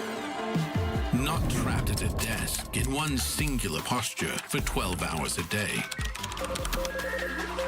It's time your chair evolved. This is Secret Lab Titan Evo. Ergonomically engineered for you. Gamers, hybrid workers, artists. Backing your every move.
We saw the upper bracket final where Playtime and LGD both had very good starts in game 1 and game 2 and managed to just destroy the opponent. Then we came to a close game 3. Obviously, the teams Avery made some adjustments in order to get such a close game 3. What are the lack of adjustments here in this series now? Why is it going so horribly for Playtime? Do you think LGD just figured something out in that upper bracket final? Do you feel like they came into this a little bit more prepared? They're just shutting down the kill threat that Playtime are used to having between their playmakers, particularly Schofield and Dark Mago. I don't think have really been able to get anything going. They're not seeing heroes on the map. The lanes aren't getting shoved, and they're not creating a threat on the LGD cores in order to stop that map pressure coming out. So you have to pick something that can either do that more decisively or read the draft going through and play a slightly different style. Some heroes that could do that into almost anything are like, that, again, that Nyx Assassin is a bit more reliable. The Storm Spirit for Dark Mago mid, I think, is his most reliable catch hero. They could take the Beastmaster, kind of use him to create some map pressure plus threat. These would be heroes I am thinking about if I need to force that issue or just kind of match what LGD are doing so you don't fall behind in terms of pushing the waves. Because I think that's been a big issue for them, is particularly the supports. They've abused this Clockwork. Clockwork weakness is he doesn't farm, he doesn't push waves. He kind of relies on other heroes to do that. Well, we saw that with the Clock. We saw it with the Skywrath. They really suffered on these support duos in terms of contributing to the map efficiency. Now, so this is not a criticism, but I guess you already knew Playtime was coming into the upper bracket final with a certain kind of play style. Why did LGD not enact the things that they're doing in these grand finals in the upper bracket finals? Did they intend, or like, is it possible that you intentionally hold on to certain ideas for a grand finals matchup, knowing that you're going to play them twice, right? Like, I think this is the one time legitimately you ever talk about like saving strategies. You can save some hero strats or some matchups if you really are that confident. But in terms of practicing that concept, I think LGD were also just figuring out what they wanted to do in some of their hero pools, and I think they were refining this idea against Playtime a little bit more and more, and we're seeing it progress over the course of this tournament. So I don't think they were all there yet at the start. But sometimes you can kind of save a cheese strat a little bit. Depends how strong it is. Kind of interesting. Well, this is first pick Grim. Like, what? Not the opener I expected. Grimstroke, yeah, it's been popping up in the South American qualifiers, and I think it's shown that it's a good hero, not an amazingly strong hero or anything. Did they think that Playtime was going to take the Pango? Like, why would you take Grimstroke of all heroes? That's my only thought is you take Grim and you're blocking Pango, but there's Beast, so like, okay. Beast doesn't care about this hero, really. And I think you gave Playtime a hero that they needed in this series. They need a hero like this. So I'm not a fan of this trade for LGD. I'm not sure why they decided to go for this in Game 3 unless they have some sick combo with it. Yeah, why would you not just take the Beastmaster that Playtime offered to you? How did, like, first of all, how did Playtime even give them that opportunity? Like, I felt like that was a death sentence. It's also wild, a very wild exchange. Maybe they were prepared to play Pango into it again. That just seems a little dubious. This whole thing seems a little dubious. I have to imagine LGD have some plan for this Grim going down the line. They banned AA too. That's super.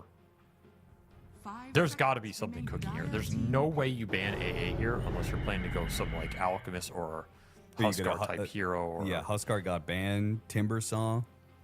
Timber, Necro, but more. These aren't really like some mega cheese strat and with a Grim. I don't know. They must have something cooking because right now I think Playtime are getting much better heroes for what is going on in this series. They're getting lane shove. They're getting some vision. They're getting some ghost push. They have some good team fight right now. They have a support who can farm, which has been a big deal for them not having that. Yuma Gyro, their beast answer. And a Phoenix answer, early on at least. Yes. Also, the AA is good against that hero, but I don't really know if it's that good of a matchup, you had to ban it. They need some stuns, though, for sure here. 5 seconds remaining.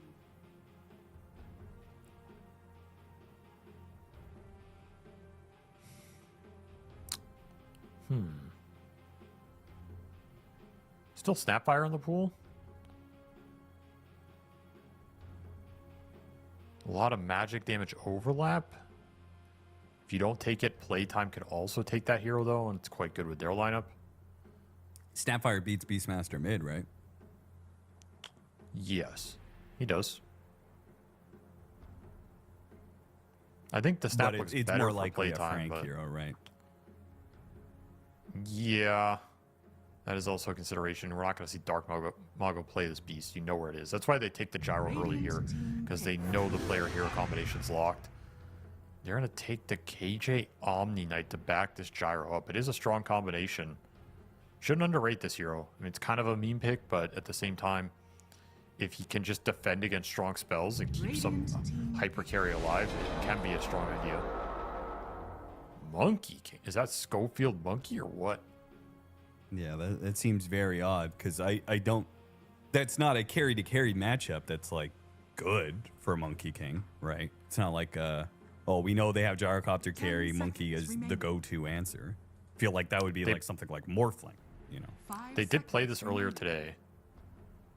They played straight carry Monkey, but it was a last pick Monkey, and they saw an Axe matchup. So it's a very different situation. But it could just be a Wits Monkey if he likes the Gyro matchup, which is a good matchup. Phoenix Monkey's quite strong. You're not Is too it worried that about good counter for picks. Monkey? Like, I think it's pretty good on average. You out man fight him with Jingu and the Wukong and everything. Okay. I mean, I'm looking at it like Gyrocopter. I think magic damage is always helpful against Monkey. You've got Missile to chase after him, which is pretty nice. And also in the band fight, like, you know the Gyro is likely to be repelled, and he's also likely to be Guardian Angeled, which kind of ruins Monkey King and his ultimate. GA is an issue here for sure. That is something to take into account for this matchup. But you have Beastmaster for Roar. You have some teamfight backup with Sunray. I'm pretty confident in my Monkey scaling here. I'm not in this game as playtime thinking my Monkey's going to have issues fighting Gyro based on the two lineups. I'm not worried about that. See if LGD have some cheese answer to him. And also, what's the Grimstroke pairing here? Because there's still nothing. I don't know. I have no idea. It's just here in this game, chilling right now. Yeah, he's just hanging out. There is a Necrophos available for LGD. But, okay, Puck. I think they just like Grimstroke. Maybe, yeah. They just really wanted Grim in this game. There's no clear purpose for it. We'll see how generally okay this hero is. They still have a Whisper hero to last pick that could combo with it. 5 seconds Very weird remaining. draft from LGD based on what we've seen in the series. Like, this one's really... It just went a completely different direction. I don't really know why they opted to do that, other than they really wanted to play against they're up Beastmaster. 2-0 and Maybe, they're like wanting to showcase some of their other ways they can play Dota. Because I feel like if you're just like, if you really wanted to lock down this series in 3-0, like you would just go back to the Beastmaster and force playtime to beat you. I kind of agree. That is strategically... The only other reason you would do this is you don't want to give playtime a chance to answer it. If you think they've been sitting there theory crafting it. You've tried 3 different times. They didn't. I know. That's didn't why work with the it's Viper. It didn't work silly, with the but Kunkka. That's the point we're at. So Yeah. What's Whisper gonna play? A lot of offlaners got banned here. I feel like you need somebody who's a melee hero with stun for the Grimstroke pairing and just to go in for your 2 ranged 10 heroes. seconds remaining. I guess Gyro's kind of a melee hero, with, especially with Omni Knight backup. 5 seconds remaining. The Necrophos still available.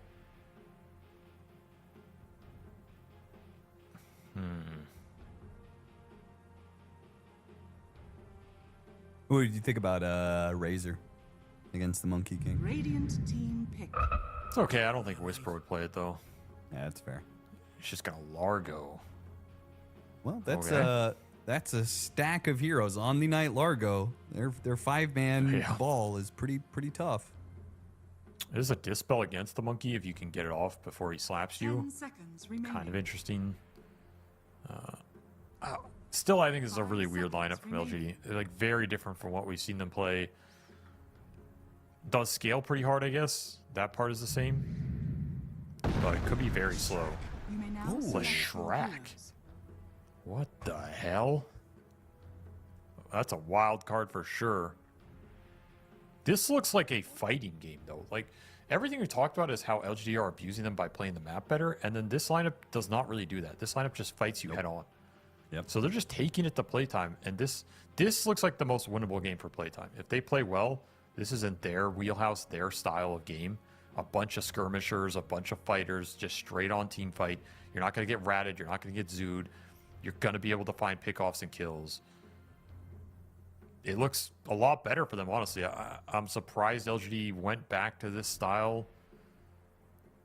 It's not what I would have done. Maybe it'll work out for them. This is game 3. There's a lot of pressure on playtime. Sometimes more difficult to execute under those situations or under those conditions. They have that going for them, but they gave him the Beastmaster. They gave him a fighting game. Let's see how much they can fight back. Yeah, maybe LGD can prove that they can beat playtime on multiple levels. So, I mean, if you were going to settle who's the best South American team, this certainly would do it, right? Strategically, and hey, we can beat you at your game. We can also just play fight versus fight and outfight you, outplay you. That sends a message for sure. The more I look at it, though, I kind of like this Leshrac. It looks pretty juicy here. You can just go in, output a bunch of damage. There's no clear Leshrac counter. Good against the Omni Knight, kind of good against the Grim if you can jump on him. So I think Dark Mago is set up for the most success this series he has been out of the 3 games, and that's probably a good sign for playtime here as they try and get something going. Okay, let's get into game 3. Down 0-2, playtime. May have their best shot yet. And maybe we said that in game 2's draft as well when they got the first pick Viper and said, hey, playtime is in their comfort. They're in their wheelhouse. This is a must win, but now just overall draft, LGD, strategically speaking, have opted to just fight into playtime, which is playtime's greatest strength. So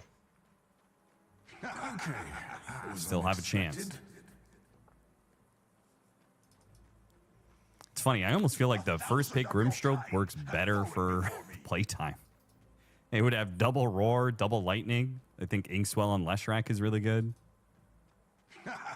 I really don't understand the Grim first pick. I don't know what did it even do in the end here? Like what? It has no direct combinations with their lineup. They're not abusing Soul Blind at all. It's not stacking for anything, or who cares? You could pick the other heroes to stack.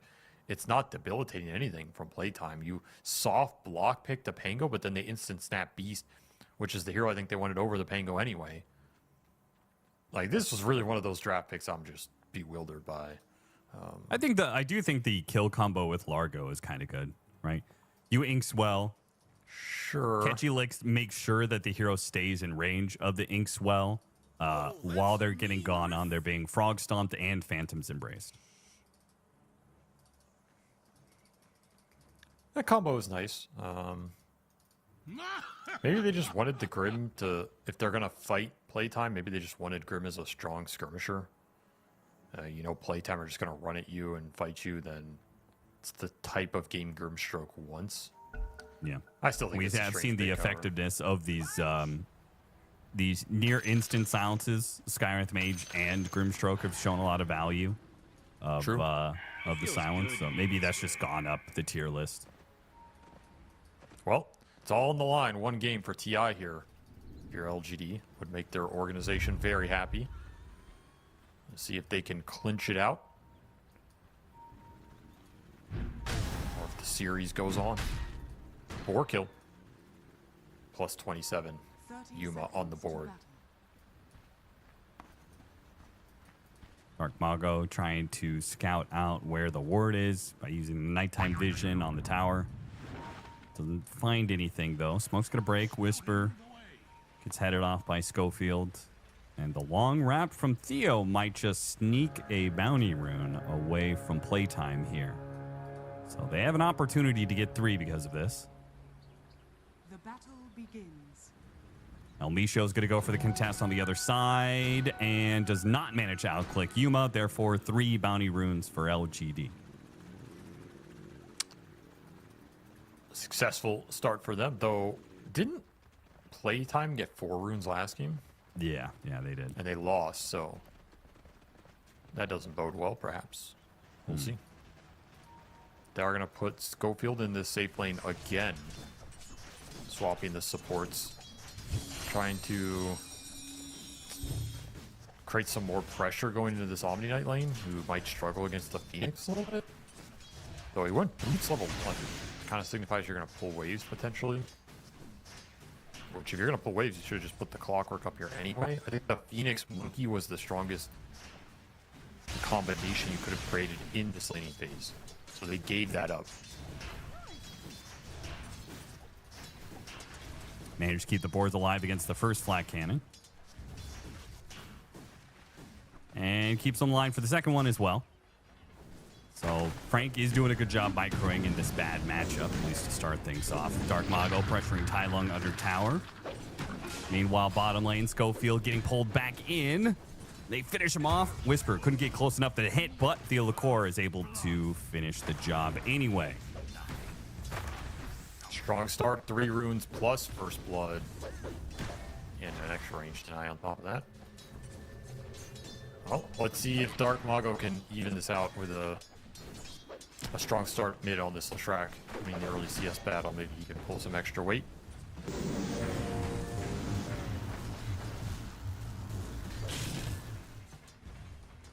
Schofield losing no confidence, just goes right back into running into the 2 heroes that just killed him. Chucking cogs their way and seeing if he can get a stack on the easy camp. If he manages to get that stack, that's actually pretty big. He gets it. Grim can't take advantage of it, though. Stroking through the camp for some extra damage. That's true.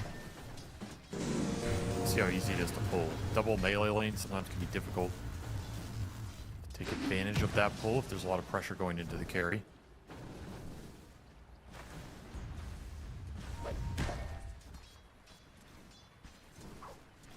Just kind of a quiet start.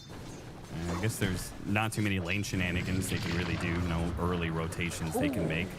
Here's that pull with the easy camp. Lots of damage put on Wits as a result. The stroke going through the full easy camp. But it kind of gets the job done. They still manage to kill the creep wave, pull the wave back. They do not want... They want to be under their tower as much as possible against this Grimstroke Largo lane.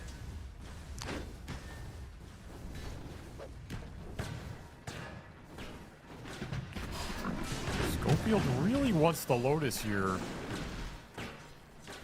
He's not going to get it. All he finds is stiff resistance of Theo Lacour, Whisper. They continue with this duo. They kind of dominate the matchup. I mean, Wits isn't able to pressure the melee hero at all. He hasn't even put a level in Jingu yet. I think he was waiting to see how well this early part of the lane went. Didn't go well enough. You can get aggressive. He does have the boots now, but this looks like it's just going to be a farming Monkey King, which is great for Whisper. Not getting abused by some early Jingu nonsense. Frank, the rundown. 100 dive, trying to create some space. Slowed down by the dive just enough. The Rocket Barrage stops doing damage to Frank. Well played by El Misho. They're going to take a lot of damage in return. Another Axes in 1. Might kill him? KJ still has Fairy Fire, and he also still has Healing Lotus. He's saving his heals for Yuma. Will pop the consumables for himself as needed. Meanwhile, the supports both rotating into the mid lane. Inkswell lands onto Dark Mago, dodges the split earth, got hit by a cog, so underneath the tower still, though.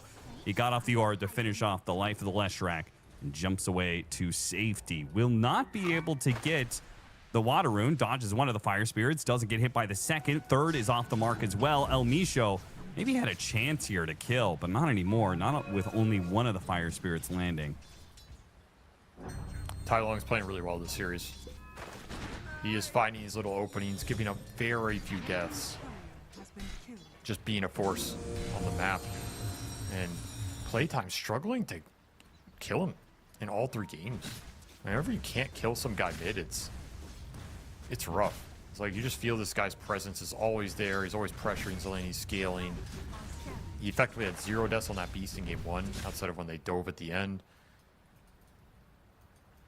Played that Furion game really well, so he's in mode zone right now. And that is a good sign for LGD. We'll get the quick refill to base, hop back here. And he does have he has a good opportunity to kill Leshrac with a coil plus any damage follow. So if Dark Mago falls behind, he's potentially more susceptible to this Grimstroke puck combination as it scales up in damage here. Yeah, we would expect Theo to try and make another move to that lane. Potentially, yes. Yeah. Especially for 6-minute power rune. Both these mids really want to get some of these early power runes. Speed their game up, give you more offensive potential. I expect to see a big clash here for the 6-minute.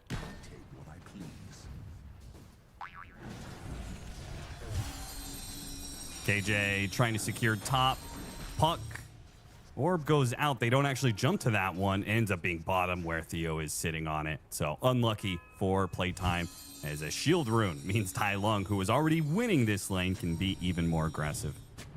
Dire's bottom tower. Well, you're not killing him now, that's for sure. Yeah. No way you're getting through that shield rune with Leshrac damage early on.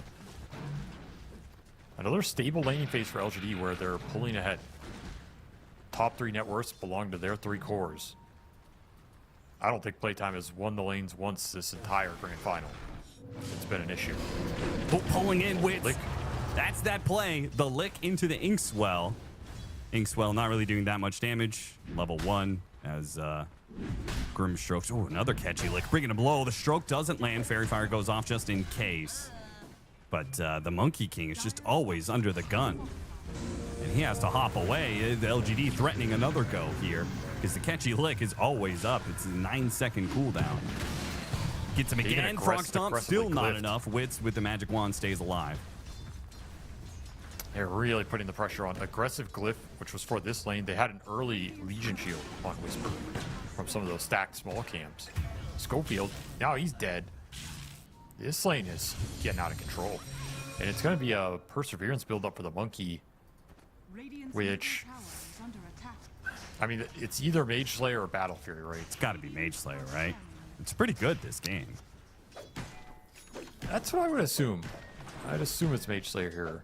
We'll see what he wants to go, though. If he feels like this game is going to be on him to carry, maybe this is Battle Fury Monkey King. I will say, if he goes Mage Slayer, that will be a big advantage for Playtime. Because LGD also have a lot of magic damage. Or, excuse me. Tai Lung in some trouble. He dies just like that. A coil that wears thin. Now here comes Yuma. A big rotation. Lands a beautiful ultimate. Cutting off both Dark Mago and El Misho on the retreat. So while they may have killed the puck, they couldn't retreat out in time. LGD bring the numbers. And Frank is going to be kicked out of his own jungle area. So his rotation is met with some resistance as well. He doesn't even get to farm. Yuma's slowed down a bit. Oh, Schofield. Maybe he gets too aggressive. Got off the cogs. Oh! Roar goes down onto Yuma, and KJ too far away to give him any heals. Yuma had just enough health, though. He's making a run. KJ has the heals for him. Now Yuma's going to try and turn, finish him off with the repel and the flat cannon shots. Schofield, he's going to be run down by the rocket barrage. Another round of axes coming through. Frank, all these low health heroes chasing after him. Another round of axes coming up soon. El Misho, no fire spirits, no damage from him. Sees all of these heroes that they can finish off Frank during this silence. It's beautiful. They get the silence on him, and he dies to the catchy lick rotation from Whisper. LGD outmaneuvering. What a hit, though. Wits, no, the healer came through. 3 different heroes, 100 HP apiece, but not enough damage. Tai Lung orbs away into the creeps. Okay, they get that one. At least Tai Lung goes down, but it costs them even more as Whisper gets El Misho. What a disaster for Playtime. At least Dark Mago, a silver lining to a very dark cloud, got the kill on Tai Lung again. They were lucky to clean that up at the end. Just the damage getting split across everybody. Level 3 purification, keeping everyone alive.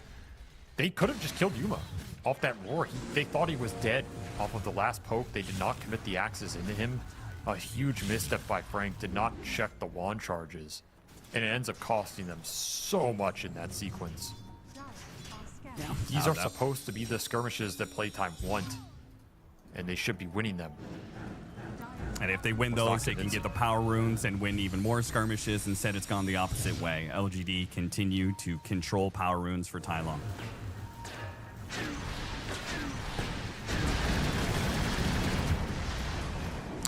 Another death for Schofield. 4 deaths. He's had such a rough series. Gonna bring the Monkey King up here again. Yeah, what's the point, though? If your support has already gotten himself killed, he's going to try and go through the gate. They have a ward spotting him. This is a no Jingu Monkey. Now remember, he's a 3-4-0. No Jingu. He's not that strong. And it's a fight. As soon as he shows himself in that bottom lane, he's just dead. Catchy Lick is going to be up again to finish the job. What was that? He's just crumbling here. Yep. And he's thinking about the Battle Fury. If you're going to go Battle Fury for the Mage Slayer, it's kind of hard to be looking for early fights when you're trying to rush this timing. That is a bad death for him. Real bad in this game, as they're going to get a free tier 1 off that. Almost have the Soulbind online. This Largo is getting so much out of this early game. He's going Vessel? This is the first Largo for me that has looked really good. Yeah, it's owning. Grim combination did work. I'm still kind of back to that decision to put the Clockwork down there instead of the Phoenix. I think the Phoenix Monkey could have manhandled that lane. And instead you sacrificed your Monkey's potential for the Beast laning a little bit, which I just think is not nearly as relevant in this game.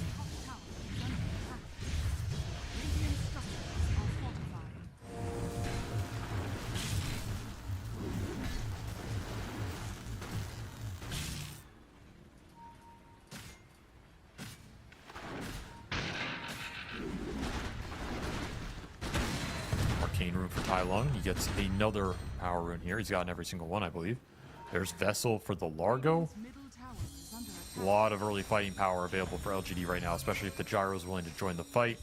They do go for Blink on the Lesh, so Dark Mago, he's going to have to blink into this to get the job done. A scary proposition. It's a double-edged sword. He might destroy them quickly. He might get decimated just as quickly.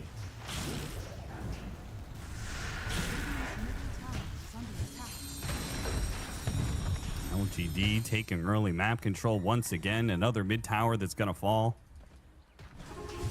Nothing they can do about it. They bring the heroes over. Frank's here with the Primal Roar, but the tower is basically dead. Maybe can get the deny. Does manage to do so off the boar last hit. Something as a consolation prize. But it's Yuma taking advantage of this strong early game. 4-0 start for the Gyro, and he is well ahead of this Monkey King. Who's now pivoting the item build into the Mage Slayer. Was debating Battle Fury, says it's too slow. I'm going to go Mage Slayer Deso. I kind of agree with this. You're going to have to get involved in some fights with this Mage Slayer. Maybe slow down this Gyro. Or at least get some towers in combination with your Beastmaster. No tier 1s down.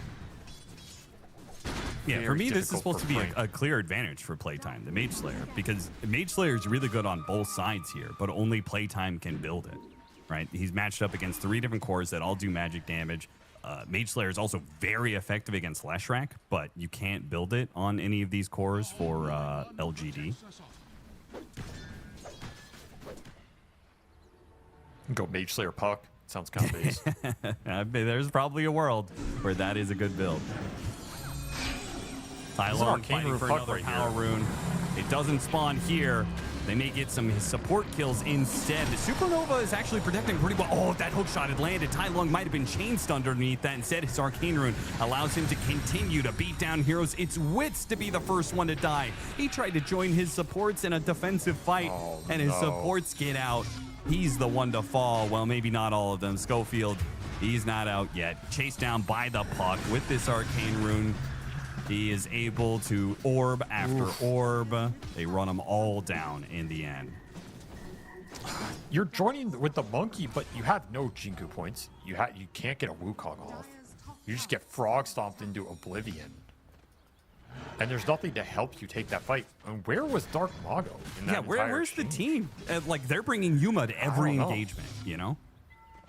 Exactly. They're ready.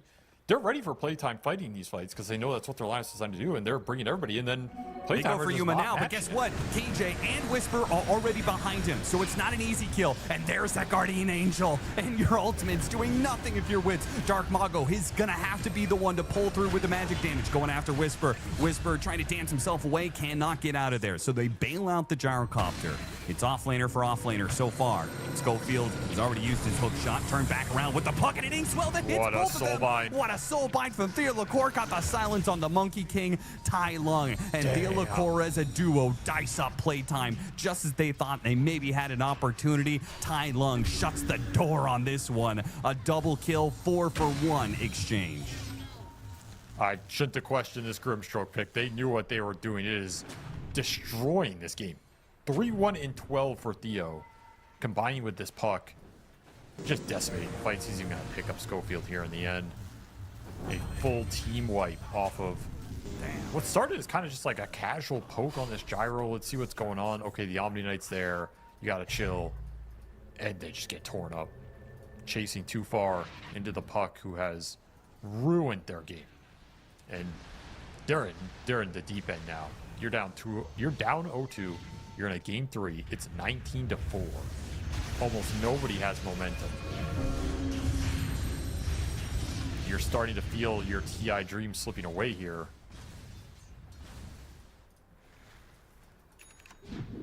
It's funny. Thea LaCour is maybe the... I think he might be the player with the longest competitive history on LGD. He's been around since some of those old days. He's been around for, I would say, a decade at least, playing competitively on a lot of these Brazilian rosters. And because he's kind of an old school player, I don't think of him as a Grimstroke player, you know? I think of him as the old school fours, Rubik, Lion, those kind of heroes. But he is kicking some ass on this Grimstroke, and LGD obviously believe in it. He's doing a lot of work here. Dire's top tower is under attack. I also think Tai Lung is playing this combination really well. He's going in very aggressively with the puck. He's not playing scared. He's not waiting to see what happens. Like, he's getting Inkswelled and he's going in, and this is enabling the Grim to land some really nice spells. So this duo has really taken this game over.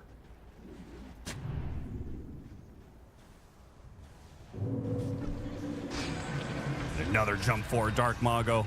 Victim of the Grimstroke puck once again. Coil, silence, it's going to wear out. Doesn't do quite enough damage. Now the hookshot response from Schofield. Kind of alone here. Gets a Cogs on 2. The rest of the team is keeping in. Wits hits the boundless strike onto another 2. Soul binds himself into the clockwork. Can he get Tai Lung? Tai Lung pulled down from the high ground. Gets out of there, out of the range of Wits. Meanwhile, the roar onto Whisper. But this is a tanky frog with Yuma coming in with the flat cannon shots. They drop the ultimate. They drop the supernova. Whisper's getting some distance, though. They can't catch him.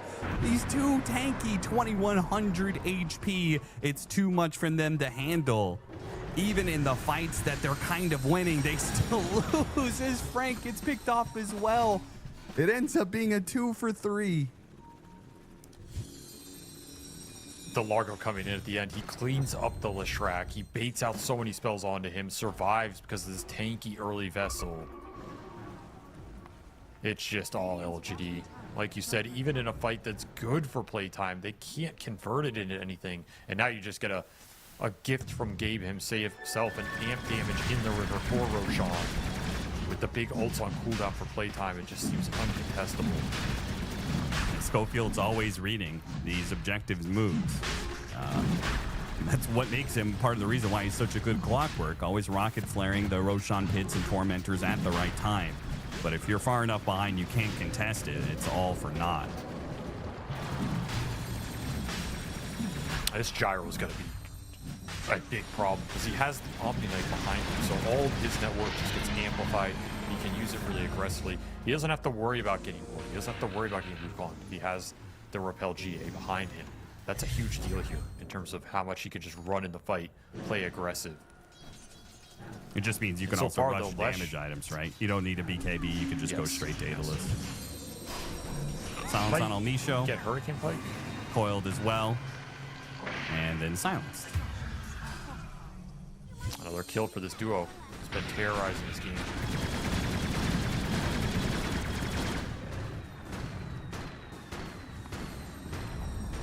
Dire's top tower has fallen. Frank finally gets that top tower. It's been a while, 20 minutes. Tier 1 safe lane tower finally goes down. He was in a bad matchup. And Wits, who was playing up here, got caught. Tai Lung and Whisper show up. I don't know how they knew the Monkey King was here, but they struck like they had full vision of him. They had a ward up top. Was scouting on some of the camps earlier. Oh, I see that, yeah. Was able to set up on it. He went Meteor Hammer on the Largo. I don't know if this is some like BM shit or what, but like Okay. they already had some towers down. It's not as if they needed a tower break or I mean the spell amp is nice. Stats are nice. But to go this over Kai Assange just it's just some BM play or something. Yeah, because with Kai Assange, you get the mana loss reduction as well as more mana regen, which is part of the reason you go this whole build up is because Largo really needs the mana. Is the biggest problem on this hero. Health restoration as well. Yeah. Yeah, there's a lot of benefits to it. The slow resistance, so I don't know. This hammer's a little sus. I guess you can farm a little faster. I don't know if I buy that. But hey, when you're styling on people, If you really catch style it on lick, Inkswell, Frog Stomp, Meteor Hammer them, like that's style points for sure.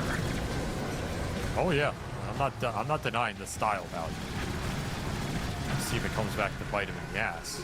That's definitely possible. And again, another objective that Playtime know what's going on. You can't do anything to stop it. They get a really good shard. The double purification. Not bad here.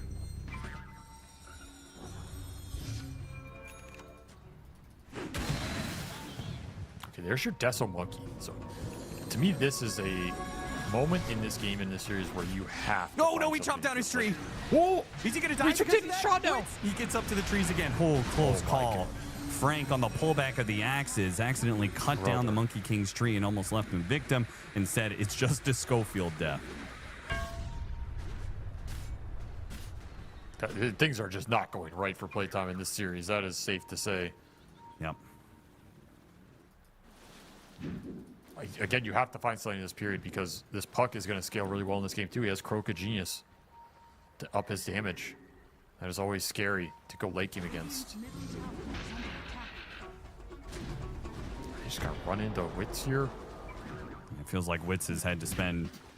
He spent half of the game in the trees running away and the other half dying. Dire's top tower is under attack. Dire's structures are falling. And as a result, he is the lowest net worth core in this game by quite a lot.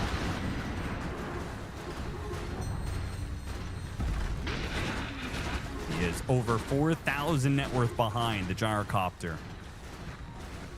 So basically a full item behind Yuma at all times.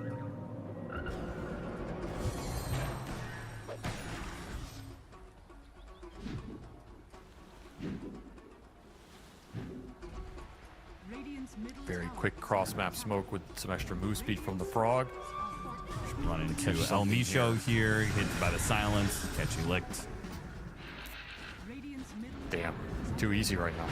You're just able to sit this gyro in the middle of the map, and there's nothing Playtime can do about it because he's got the Omni Knight behind. He has Aegis, way too much HP to get through. They send the kill threat bottom with the Puck Grim, and that might just catch Dark Mago. No BKB yet.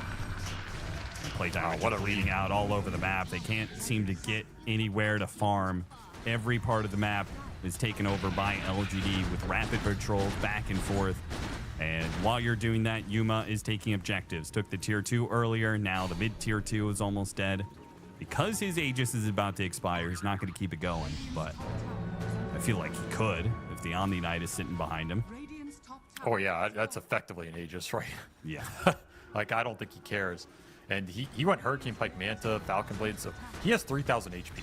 And you could say, well, maybe he should have gotten an early damage item, but I kind of like this because it's not as if they're lacking damage. He has the puck.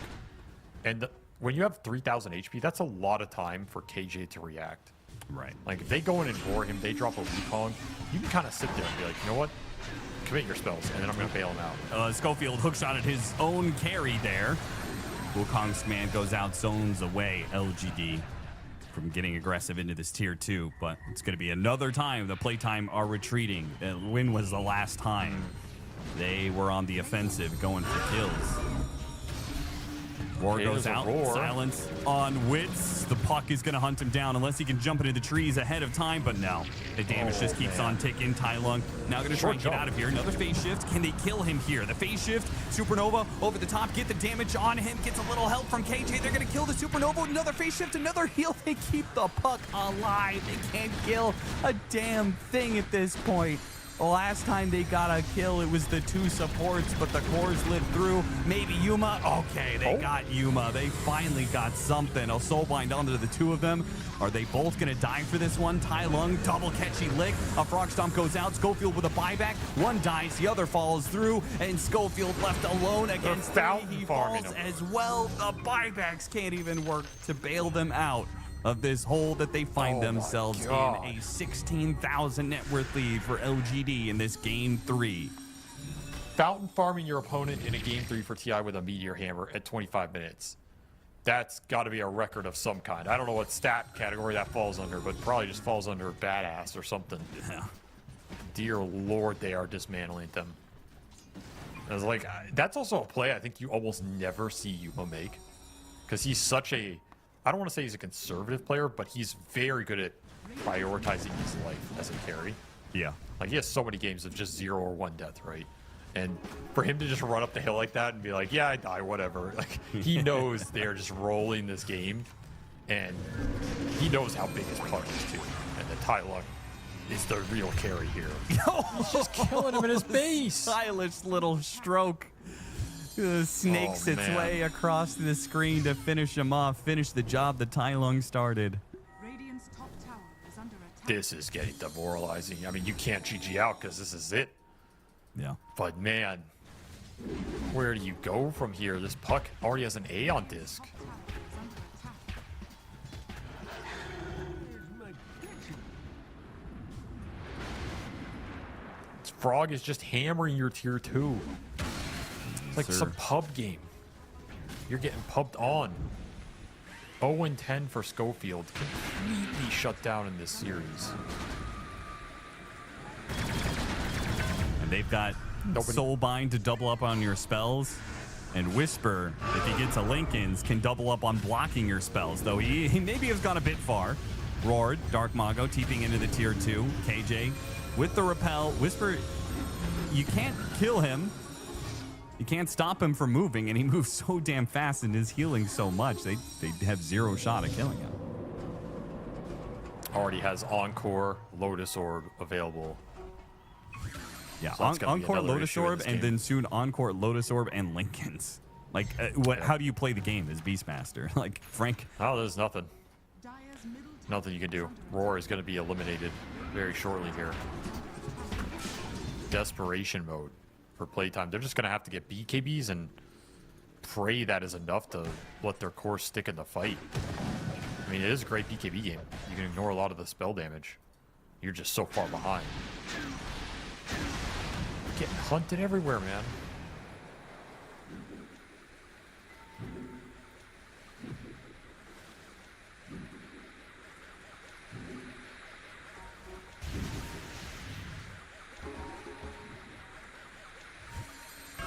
The missile is so annoying when you're behind like this, is the monkey.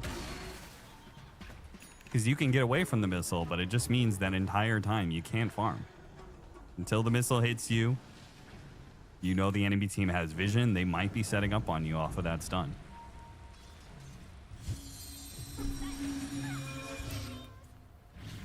He's so far from BKB too. He needs another good 1,000+ gold. Like, you have to go for some sort of steal here. You can't give this Roche and expect to win this game.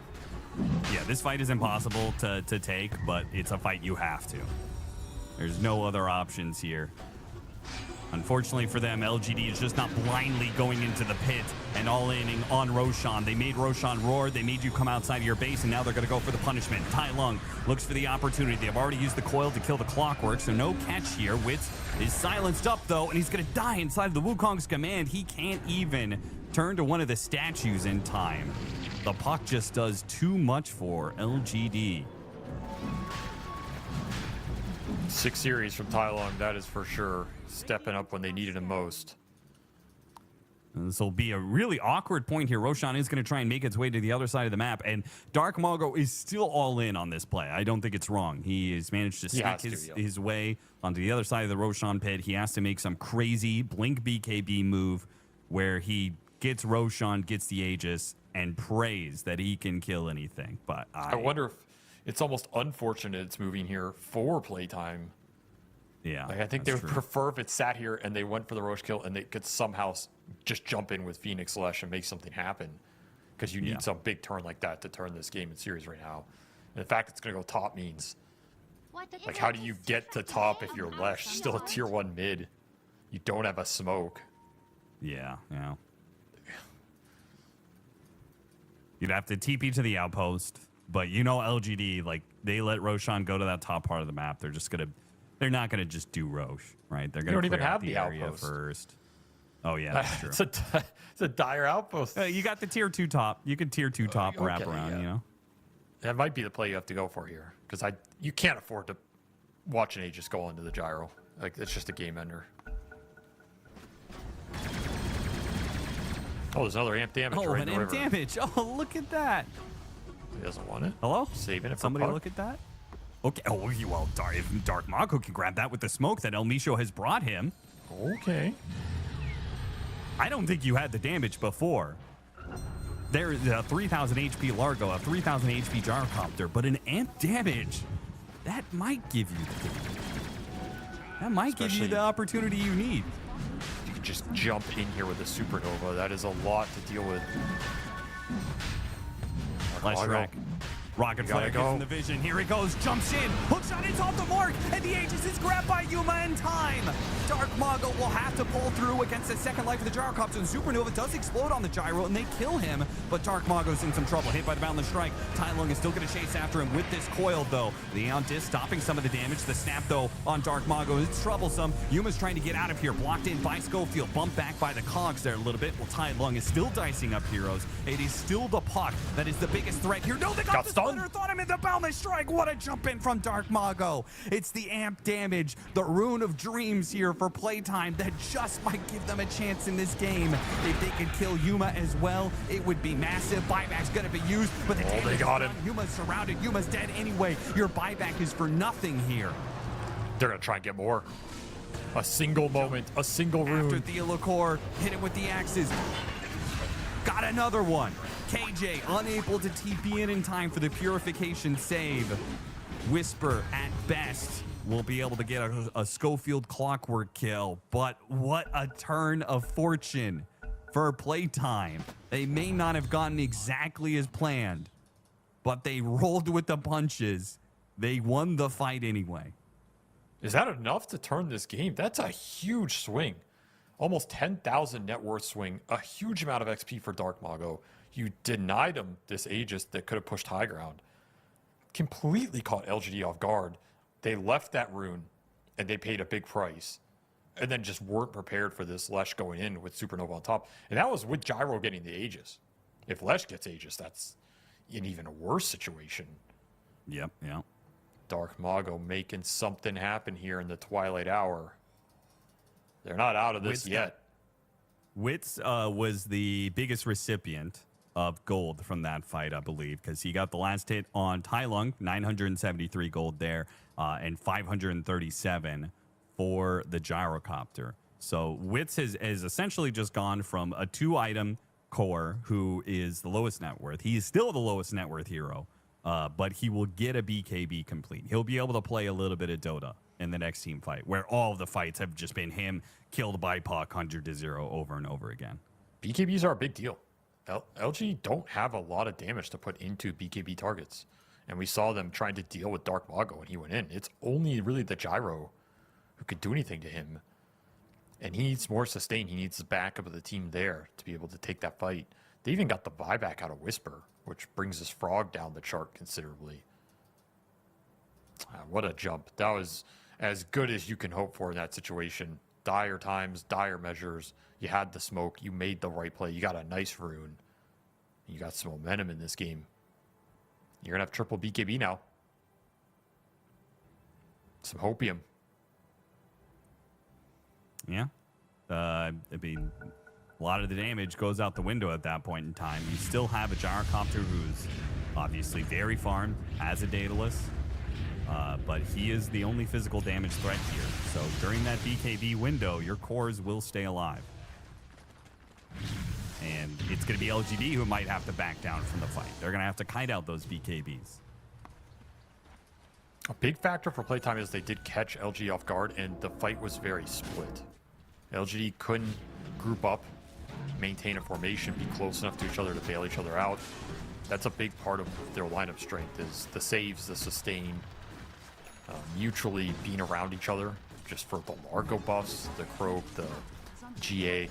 Like, their strength in tight quarters here for LGD. That might not be something that they give up again here, as they paid a big price. All of a sudden, this Lesh is level 23. If he gets to 25 talent, it's a huge damage upgrade as well. Oh, the monkey! Got to jump off. BKB goes down. He's going to be away. But that's damage. It was close.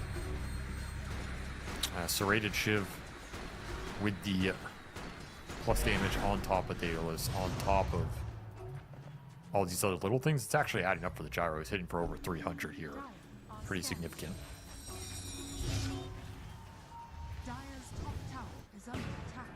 Now, you're not out of the woods by any means in playtime, but you got a breath of life in a game that was about to end. It was almost a 20,000 net worth lead for LGD. Now it's only 8K. They are having to use these BKBs one by one as LGD are chasing down cores all over the map, but at least they're not dying anymore. Tormentor, yet another objective for LGD, will be secured. Back to basics for LGD.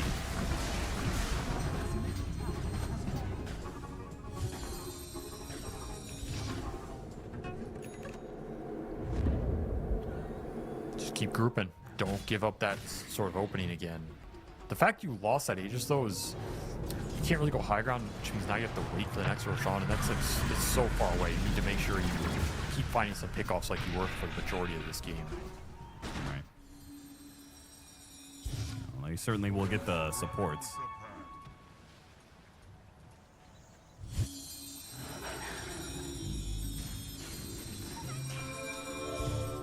Wits thinks that the next item should be Scotty. That's quite good here. Anti-heal. A lot of heal in this lineup. You have to expect potentially Satanic for the gyro at some point.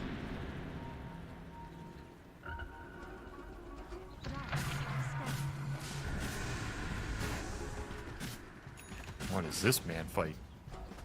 Oh, it's an illusion. Never mind. I had to reconnect the game. It didn't show me that. No. Double Scythe. Illicore has a Scythe of Vice, Blink Soulbind, Scythe Initiation. So your BKBs, they're like a safety blanket. You hold on to them. You feel like everything's going to be okay. You can survive through fights, but what happens if you get Blink Scythes by the Grimstroke? You don't get the chance to use that BKB. Or you've already taken too much damage that it doesn't matter. If you get it off at 20% HP, you know, Gyrocopter's still going to finish you off all the same. The scaling for Gyro is just so scary because he has the Omni Knight behind him. He can go a Divine Rapier in this game with a lot of confidence. And that is going to shred through this lineup. But we are getting to 25 on the Lesh. He will be the first level 25 in this game. Dark Moggle pulling it out of nowhere. That is a massive talent for this hero.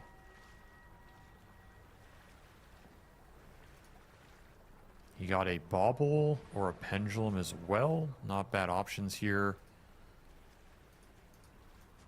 I could see either. I mean, if you're gonna go for the win, I feel like you get the Bauble. Like Pendulum is super sick for Leshrac, but you're behind right now. Like you just need to make sure that you outscale LGD. Oh, he takes it. There's his 25. Dark Mago, he is online. These Edict explosions are going to hurt. And Omni Knight cannot save you from the pure damage here. That's a good point. However, if Yuma gets to his Satanic, then Yuma still has the survivability anyways, right? He got his own BKB, so he's not dependent on Repel all the time. And if he gets BKB plus Satanic, you can't just jump as Leshrac expecting that fight to go well. For sure. You got to respect this Gyro, what he can offer. Now, it can work if you get the Roar on the Gyrocopter. We've already gone over the difficulties with that, though, with the Largo, with his Shard plus Lotus Orb. It did not actually go for Lincoln's. It went for Aeon Disc. I mean, even if you get the Roar, KJ just blink repels. And it's all reset effectively with Repel GA. So these Roars are really... They're useless as an initiation tool. You're going to have to just keep it for in the middle of the fight and find some good target. You do have a Nullifier, which is pretty nice because you can dispel Repel now. So I guess you can Roar Nullify somebody. Also get through this Puck Aeon Disc a little bit. Aeon Disc on the Largo as well. A lot of defensive items for LGD. Maybe they'll run out of damage to a little degree if Playtime can scale up here. The Phoenix is pretty fat. He's got full Shiva's pipe. Yeah, I do feel like LGD have not optimized for damage, right? With the BKB Satanic on Yuma, Largo not going an Aghanim Scepter, which I guess is his best damage item. Just full utility out of Whisper here. They're playing for the Gyro to carry, which is very reasonable. That's how they like to play with this hero. It's how Yuma likes to play it. If he gets a Divine at some point, all of this utility will pay off through his big DPS. And his Puck is still doing a lot. He has his own Bauble. He's got Plasma. He has level 25 now. That Waning Rift becomes hella annoying. And they are regrowing the lead. They've corralled Playtime into their base. Dark Mago finishes Bloodstone. So now he has a lot more sustain. He's a big boy. And this Lesh is going to be doing some work in the fight no matter what. Even if you kill him, he's taking somebody with him. Yeah, 4,000 HP. Gotta imagine, like, effective HP-wise, he's sitting at, like, 8K. He jumps in, Shivas. Oh, yeah. Bloodstones while he's doing damage. It's a lot of space to work with. It can also make the fight chaotic. LGD want a straight-up fight where they get their frontliners in front of especially the two supports, but they probably don't want the Largo getting jumped either. If the Lesh just jumps in, especially on the back line, and disrupts all that formation and makes the fight chaotic, it can get really weird for LGD. Like, you're going to try and focus Dark Mago down. If he survives off of BKB Bloodstone and you waste a lot of time, then you might land a big Roar. Then you might land a big Wukong. And you do have double Nullifier now between Monkey and Beast, so the Omni Knight's presence, not as reliable. The Aeon Disc, not as reliable. There's a third Aeon Disc, but they're buying all these Aeons into the Nullifiers. I don't know if I like this too much. I'm okay with the Omni Knight one because his Repel isn't useful, but he needs to be able to be in the fight where the Leshrac is using his Guardian Angel. Like, that is still his Repel is useless, but his Guardian Angel is still useful. But the GA doesn't do anything against... Sure the GA only does anything against the Monkeys. It doesn't do anything against the Lesh or the Phoenix. Yeah, but it's not like Leshrac is going to kill the Gyrocopter on his own, right? I don't know. At some point in time, Monkey King has to help him get that kill, and that's where KJ can offset that.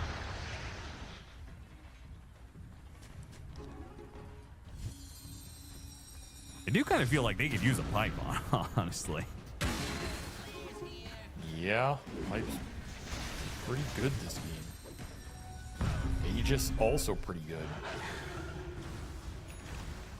You're just going to start working on this Roshan. Is this going to be yet another Roshan that they get without Playtime getting in there as a team? They've made their move before. Smoke is going to be broken a bit by the Puck. who with his long range between the orb and the level 25 talent on the Waning Rift breaks one of the smoked heroes. Don't want to give them the opportunity to catch him inside the pit, though. Awkward. Great Nullify Roar. He's going to be picked off with the Nullifier Roar. Now the Soulbind's going to be able to catch these two heroes, but he activated the BKB, and look at that! The Gyrocopter's almost in the seats, and he's keeping him alive, but every hero is focusing him down, and they've got him. KJ couldn't get there in time with the Guardian Angel. He got tagged by the Supernova Explosion. Tai Lung, though. Now he's going to be chased down as well. Tai Lung, he's going to try and carry this through with Whisper coming back into play. There's that Guardian Angel chasing after the Phoenix. They'll get a pick off here. They may have gotten the Gyrocopter, but ultimately there is 2 carries on the side of LGD. Tai Lung coming in clutch here, carrying the second half of that fight, salvaging an otherwise rough situation. A 4th death, and oh, look at that, an Arcane Rune for Tai Lung. Oh, yeah. The carry of LGD, who's still alive, give him the best possible rune. Just did so much damage to the Leshrac. He blinks in there with overwhelming blink. He's the damage leader going into Dark Mago. Just couldn't heal back up as you had the face tank so much of the gyro damage. Was a big buyback from LGD on the Whisper Largo. They bought the Theolacor Grim as well. Technically didn't get Roche. Misho loses his courier. He was trying to get a refresher orb. Tai Lung, they could have taken Roshan, but there's no point. They want the Aegis on the Gyrocopter, so instead LGD hit the base. They're going to get Elena Barracks.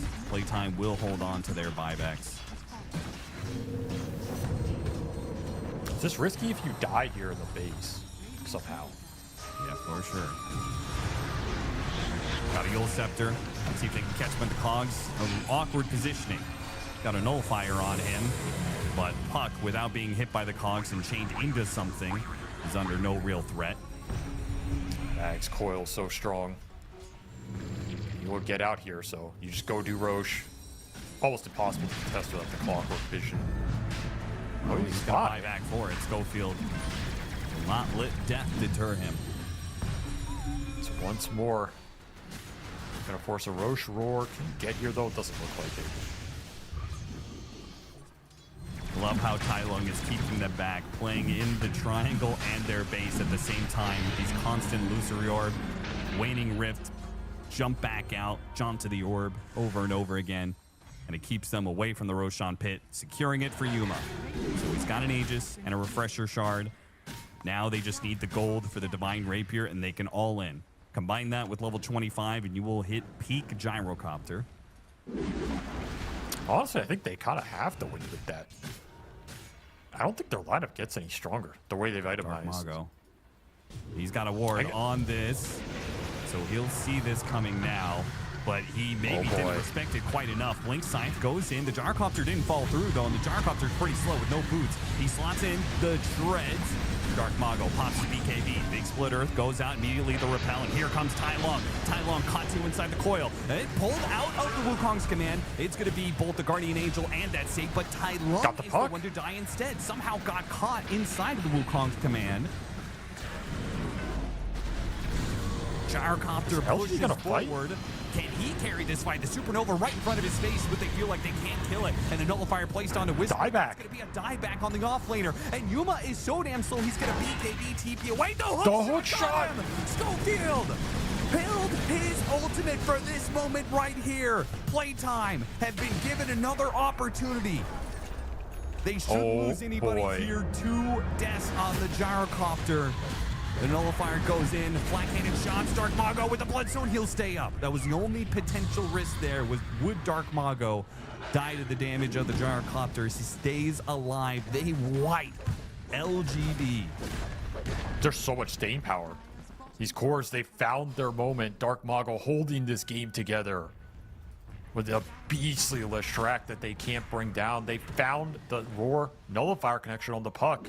Nobody bails him out. He goes down, and suddenly Gyro's not carrying that fight. Like, there's no way to get in there. He doesn't do enough DPS without Divine. This lead is almost gone. LGD, they were looking at TI, and now all of a sudden, this series might go another game as Playtime have come alive.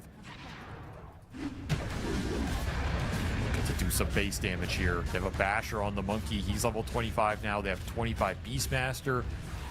They have a lot of farm. Unfortunately, they can't. The puck is such a menace. They caught him one time, but they can't reliably do that. So they can't even get a lane of barracks here, force any buyouts or anything. They have a lot more soft disable for him now.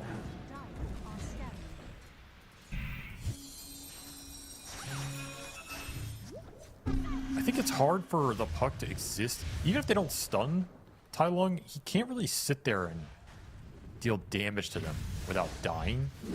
He can poke them, he can coil them and orb out and stuff like this. But he can't really exist in the fight without just taking a crap ton of damage from everything. I see what you're talking about. They picked up both Scythe and Abyssal Blade. 2 different ways to catch the puck. Yep. These are big items. You have Scythe, you have Nullifiers, you have Roar, you have Abyssal, you have Hookshot, Yules, Burst Splitter. Like, there's a lot of things he has to think about. He's thinking about the Divine Rapier as well. I think LGD need to go double Divine here and just burst down these cores, because if you let these cores for playtime exist in the fight, you're not winning that fight over time. You have to be able to chunk them out.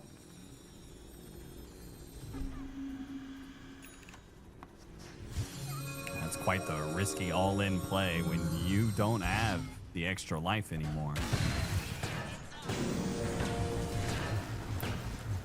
Shouldn't have bought the Meteor Hammer.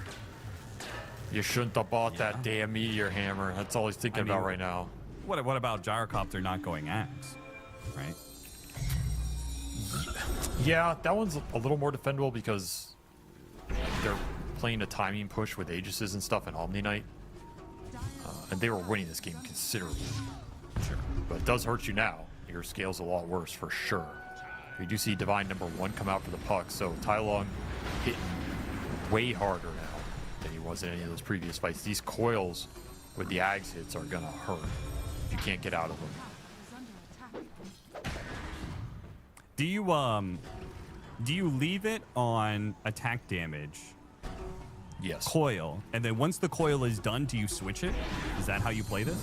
Or do you keep it just because you're doing so much phase shift damage with all the attacks? No, you keep it. That spell amp is negligible compared to even one attack going out off of the phase shift or coil or whatever.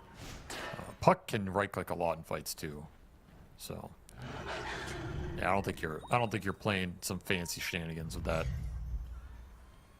And it's going to be double coil in the next fight. He's going to buy an Ag Synth and slot in that refresher shard. What is the buyback situation we see? Playtime smoking out. I get paused on. There's some buybacks in this game, but not for everybody. LGD kind of don't have any right now. Yeah, they have a gyro buy, but he's trying to buy Divine. So if Yuma has to buy back in this game, it's going to kill his DPS progression. LGD is playing for an all-in one-team fight. And if they either, 1, get jumped before they get those items, it could be over. Or 2, even if they get those items, but they're not the ones jumping the team fight, one of these heroes just dies right at the start. Game over. Go next.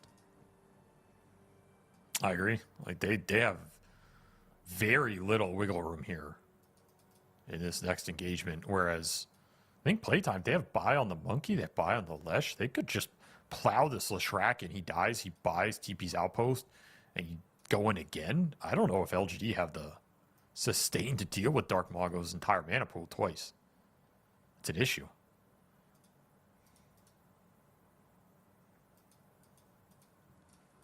Another Full reconnect Wind Waker for LGD. Schofield too.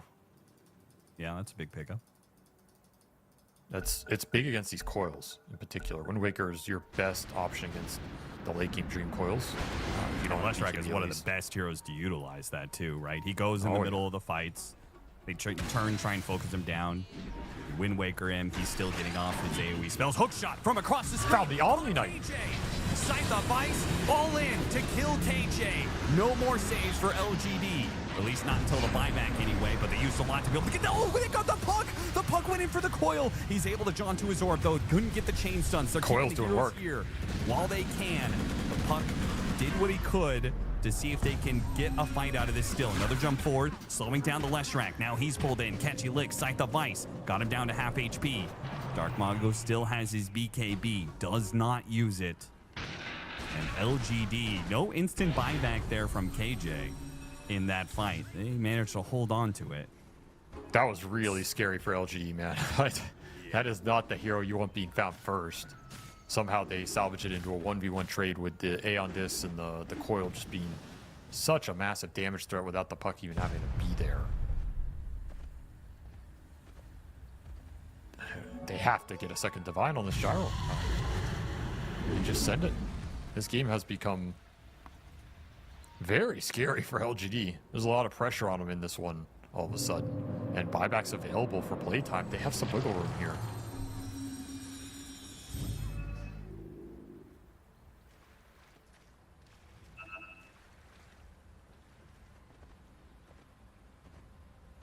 I think one of my problems with this, though, the Divine, again, because you do not have an Ags, right? Your single target damage is just not the same, right? When you see an Ags Gyrocopter with Daedalus Divine Rapier, right, and you get that double crit, like we saw that one game yesterday or the day before, like, damn.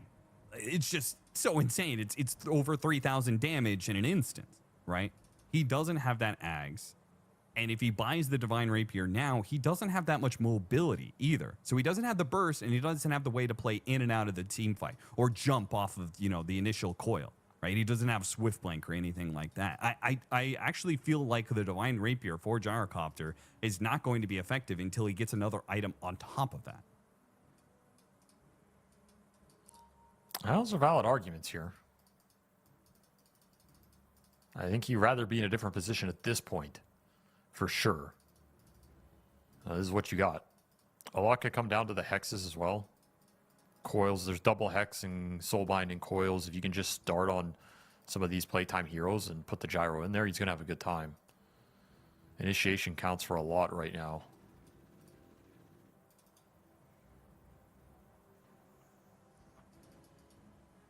Aeon Discs are on cooldown for LGD right now for another minute, both for Tai Lung as well as for Whisper.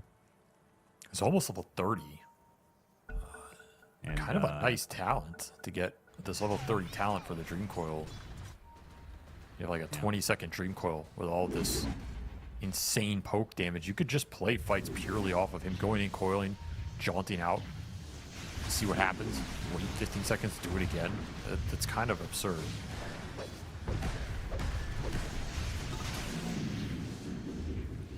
LGD are not being shy. While Schofield's down, they march in, take the outpost, get a high ground ward.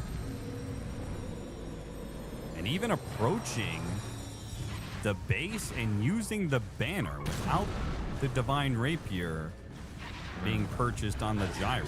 They're holding the buyback, I guess. Here's the coil. Single-handedly puts the Leshrac at half HP.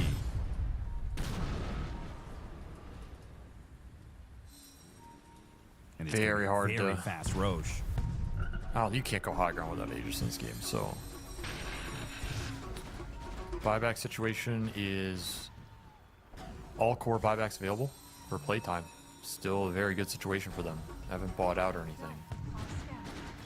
They have smokes available. Roche is being hit, but there's no way you can just force it now. I think you have to take the fight. Still have that refresher shard. Mid lane, Frank. He's got a break on him. Blink forward. Caught the Monkey King. He has BKB. Wukong's command. Everybody got out in time. Tai Lung even had to refresh for it, but he winged wrists away. Meanwhile, Dark Mago chased him into the river. Got Scythe of Vice. The hook shot's off the mark. Yuma's trying to focus him down right now, but he doesn't have the damage to do so. And Dark Mago certainly does the other way around, trying to pull him back with the catchy lick. Lotus Orb bouncing back some of the damage, but still, Yuma pulled away. Not good enough. He dies in the end. Can they clean anything else up? The Vice, they still have some low health heroes. Tai Lung can still carry through this fight. He's got the Beastmaster. Up next, the Phoenix. LB Show has no dive away. He's going to be left behind as well. So 2 for 1 there with a buyback of the Gyrocopter. He can buy back. They get Roshan. They only needs a little bit of gold to get that Divine Rapier. Make the commitment. The all-in play. See the for the high Leshrac, ground. no Coil on BKB. Dark Mago. Dark Mago, no, not like this. That ward, a god The tier high ward. ground ward just ruined playtime. He will have 5, but that's absolutely Roche gone unless the Clockwork makes some insane play. I mean, great kiting from LGD. Yeah, you lose your gyro, but you really made them commit so much for him there. This double supernova, the Wukong came out early. You have to jump in with the Lesh. It just takes so long to kill Yuma that Puck's able to go back in at the end. There's no BKBs. He's going to be king of that second half of the fight. Hook shot blocked by an illusion. Blocked out by the illusion from Yuma. He Wind Wakers, but is still stuck Not here. then. Not then. So that's another refresher shard for the Puck. Aegis for this gyro. Can now buy Divine. Instantly buys it. Cheese as well. This might be it. There are buybacks available for playtime. There is no buyback on the gyro. If they are able to hold and win the fight, they will win this game. There's a refresher for Monkey. Double Wukong available now. You definitely play to hold all buybacks here. You don't care about buildings. Apparently Schofield, His was long. he's gonna come out first. His, was a little bit longer. Not that they're gonna fight over this. They're gonna wait for Dark Mago to be up. His is the really important buy. The Lesh is the most important buy in this game because his damage is predicated on his HP and mana pool. You get 2 of those, you get twice the damage. Assuming he doesn't get chunked down by this gyrocopter. Aegis, 2 different cheeses, a refresher shard for the Puck. Is all of this enough for LGD to close out this series? Honestly, I see a world where Yuma wants to farm an Ags plus Agson. Yeah. The issue is it'll take too long to get there with the Aegis intact, so I think you just have to go without it. Items, which is pretty dangerous. Yes. You get the Deso on the Monkey King and the blood right whatever item on the Leshrac, increasing the AoE. The other thing is nasty. you have buybacks on all your other heroes right now, so you can kind of play with 2 lives on the Puck. You can play with them throwing a bunch of spells on your Largo and him coming back in. You have Outpost to TP2. Like, there are some tools you can use to wear through the lives here on the side of playtime. No, it's just the one hero whose job is to hit the high ground, is the one hero that doesn't have the buyback. He has the extra life in the Aegis. But that's still a lot. Coil on El Micho. Not killing him. Not quite. Oh, the final hit. There was one more hit that came in. From what? I don't even know. Another round Three-man of coil. A 3-man coil this time around. Now Schofield might be dead. Schofield. Oh my God. No. Wind Waker. It dodges the last hit that was coming out. Holy. Dark Mago. He just tried to keep LGD back as best he could, and he does so without using the BKB. Phoenix has no buy. That was just him dead. He didn't want a BKB for it. You have to commit. Goes out, but they've already pulled Yuma mostly out of this area. They need a little bit more. The Guardian Angel trying to keep him alive. Catchy lick. Nullifiers holding him inside the Wukong Commander, and there goes the Aegis. A second life, but this is going to be no BKB. And Tai Lung strikes. He goes for Dark Mago. Dark Mago at half HP. Yule Scepter goes up in the air. Frank's dead in the back. Dark Mago. A missile lands right before he can hit the splitter. Yuma's committing the split shots, and that will. He has buyback. The Monkey King might be dead as well. Wits almost gone. Jumps into statue form, and he's good for now. No, turn around bash. He hit the nullifier in the puck, but Tai Lung puts him in the dirt. That is going to be 2 buybacks more used by playtime. They are left with only their 3 cores, and they are running out of resources. No ultimates, no refreshers. They've blown through everything. And Tai Lung is fresh as ever. He's got another coil to be put to use. 30-second Dream Coil is way too oppressive in this game. There's just no good answer to it other than full sending into the team fight. Here he comes, LGD. Lincoln's up, ink-swelled every buff you have in the book to make sure that Tai Lung feels safe. It's a chase after these Playtime heroes. Put them all the way back into the fountain. Tier 4s are gone. Throne is exposed. LGD, they're going for it. Playtime have to push outside of their base. They have to go after LGD here. Yuma, no, repel, stops that stun. Dark Margo commits anyway, doing what he can. Can he put out the damage to kill Yuma with the Scythe of Ice? Akechi, look, another heal goes out. Dark Margo keeps on chasing. A nullifier put in. Guardian Angel being used. Yuma is staying alive. The Monkey King is dying. Dark Margo's going to be up next. Kulbin into the missile. Oh boy, it's over. This is going to be an LGD victory. LGD are going to the International. Do I even call it a comeback? That was kind of a comeback in the end because so much momentum shifted in that game. They will get the 3-0 sweep here in the grand final, a convincing one at that in a lot of the games. Different play styles. They decided to fight Playtime straight up in this game 3. No Rat, no Zoo. We're just going to team fight you to victory. And it got scary. It got real scary for them. But they pull it out in the clutch with a sick Puck performance. He's 24-4 and 25. Dropped almost 50 on him. This Puck was out of control with the level 30 talents plus the Divine just going in. There's no good answer for these coils. Like, he goes in, drops coil. He's not even there. He's just solo killing people. You had to basically full send every team fight at that point. You can't let him play that style. And they accomplished it a couple times, but it's so much HP to get through. The multiple licks, the GA, the repel, the Aeon Dis. You're getting kited out of the Wukong, kited out of the eggs. Just beautiful gameplay here at the end from LGD, and a deserved TI qualification here is, man, they are a strong-ass team, and they're going to be fun to watch in Shanghai. Absolutely. I mean, they beat them thoroughly through strategy, and in a game 3, they say, let's go ahead and just brawl with Playtime. I respect Their greatest that. strength is brawling, and they beat them to it. A total kill score of 60-22. LGD beat them at their own game.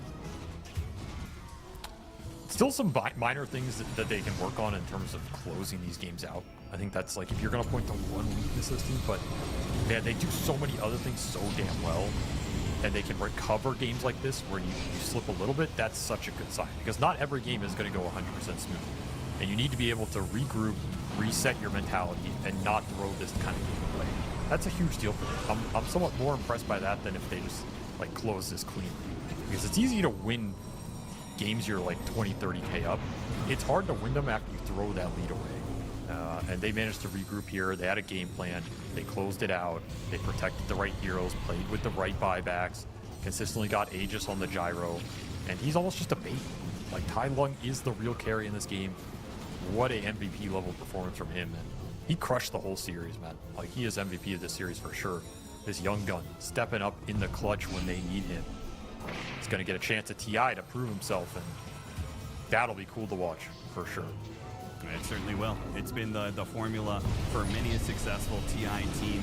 A young, up-and-coming mid laner, a prodigy of sorts. And Tai Lung proves that he deserves to be going to the International, joining his teammates. Whisper is going to be going to yet another TI for him. And Yuma, I would say he's had his best performances on the international stage. Same goes with KJ, actually. I mean, this is a team that is full of players who step up at TI. I remember a while back, it was, I think TI 11, TI 10 maybe, was Theolacore after playing for like 5 or 6 years professionally. Finally made it to his first TI. This will be his third. He went to TI 10, TI 11, and now he's back in 2026. These guys have a lot of potential, and they're going to be a strong team at that tournament. If Tai Lung can continue his performance at that event, you know, under the biggest spotlight, they're going to be a force to be reckoned with. That is the real X factor here. Is like, it's a mid laner, it's a young mid laner.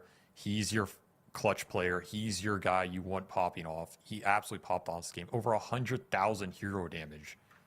Just ridiculous. The next closest hero damage in this game is 60k on the Leshrac, who's in 60k on the Gyro, who are like the massive AoE damage dealers. He is just eclipsing them. Incredible performance from him. So, yeah, if he continues this level of gameplay at TI, this team is a top 8, top 6 team. That's my low expectation, you know? Yep. I really think they have a shot of of getting a podium finish, perhaps even maybe the highest placement for SATI, because who still holds that? I think it's that old Thunder Predator.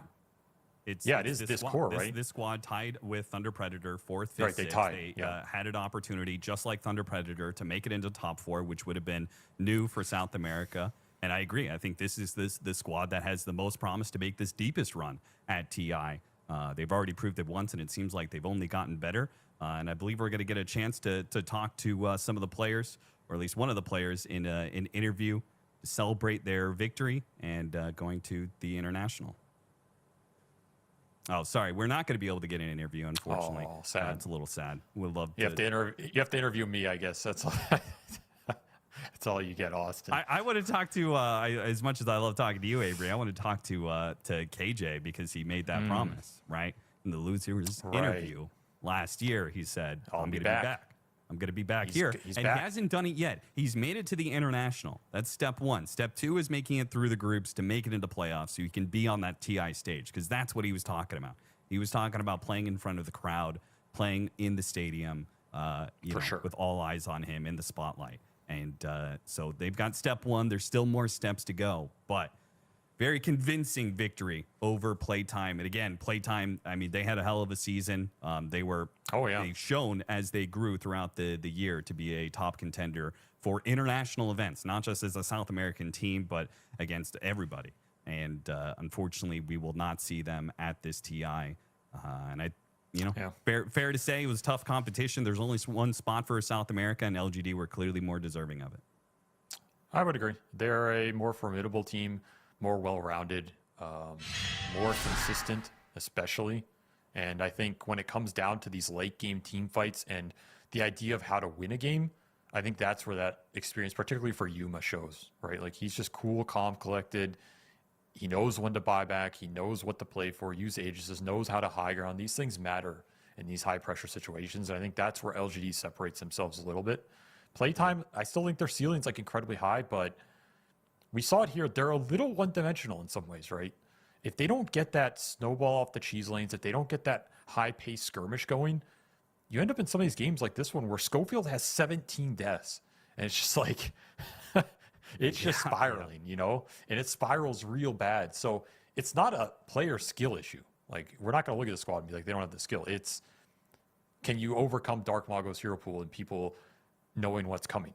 Can you overcome people knowing that Schofield has to play his style? Like, he's not going to sit back and farm. He wants to kill you. He wants to run at you. He wants to make space. That one dimensionality caught up with them a little bit here, especially that game 2 where they got zooed. That was like, we saw it on full display. And for LGD basically played like 3 different styles in this grand final across all 3 games, which is really good to see. Almost multi-dimensional in some aspects. Game 1 was some like tri-core scaling with a later Kez pick and some good team fight. Game 2, full tri-zoo with a really weird draft, but just completely destroyed the map. In Game 3, they just brawled them straight up with some 5-on-5 skirmishing. So like, they can play different styles. They can scale, they can push, they can play the map. And I'm not going to say they're the best in all of those in the world because, they're not. They still have stuff to work on in those. But this team has good fundamentals. They have a good baseline. They have very skilled players, and they have Tai Lung. You need that, like, X-factor player that you all believe in that's going to be the difference maker in these clutch scenarios. He showed up today big time across the series. They got a little bit of it all cooking for him. A fun qualifier to watch, fun team to watch. I wish them the best at the international because I think it's a really cool storyline as well.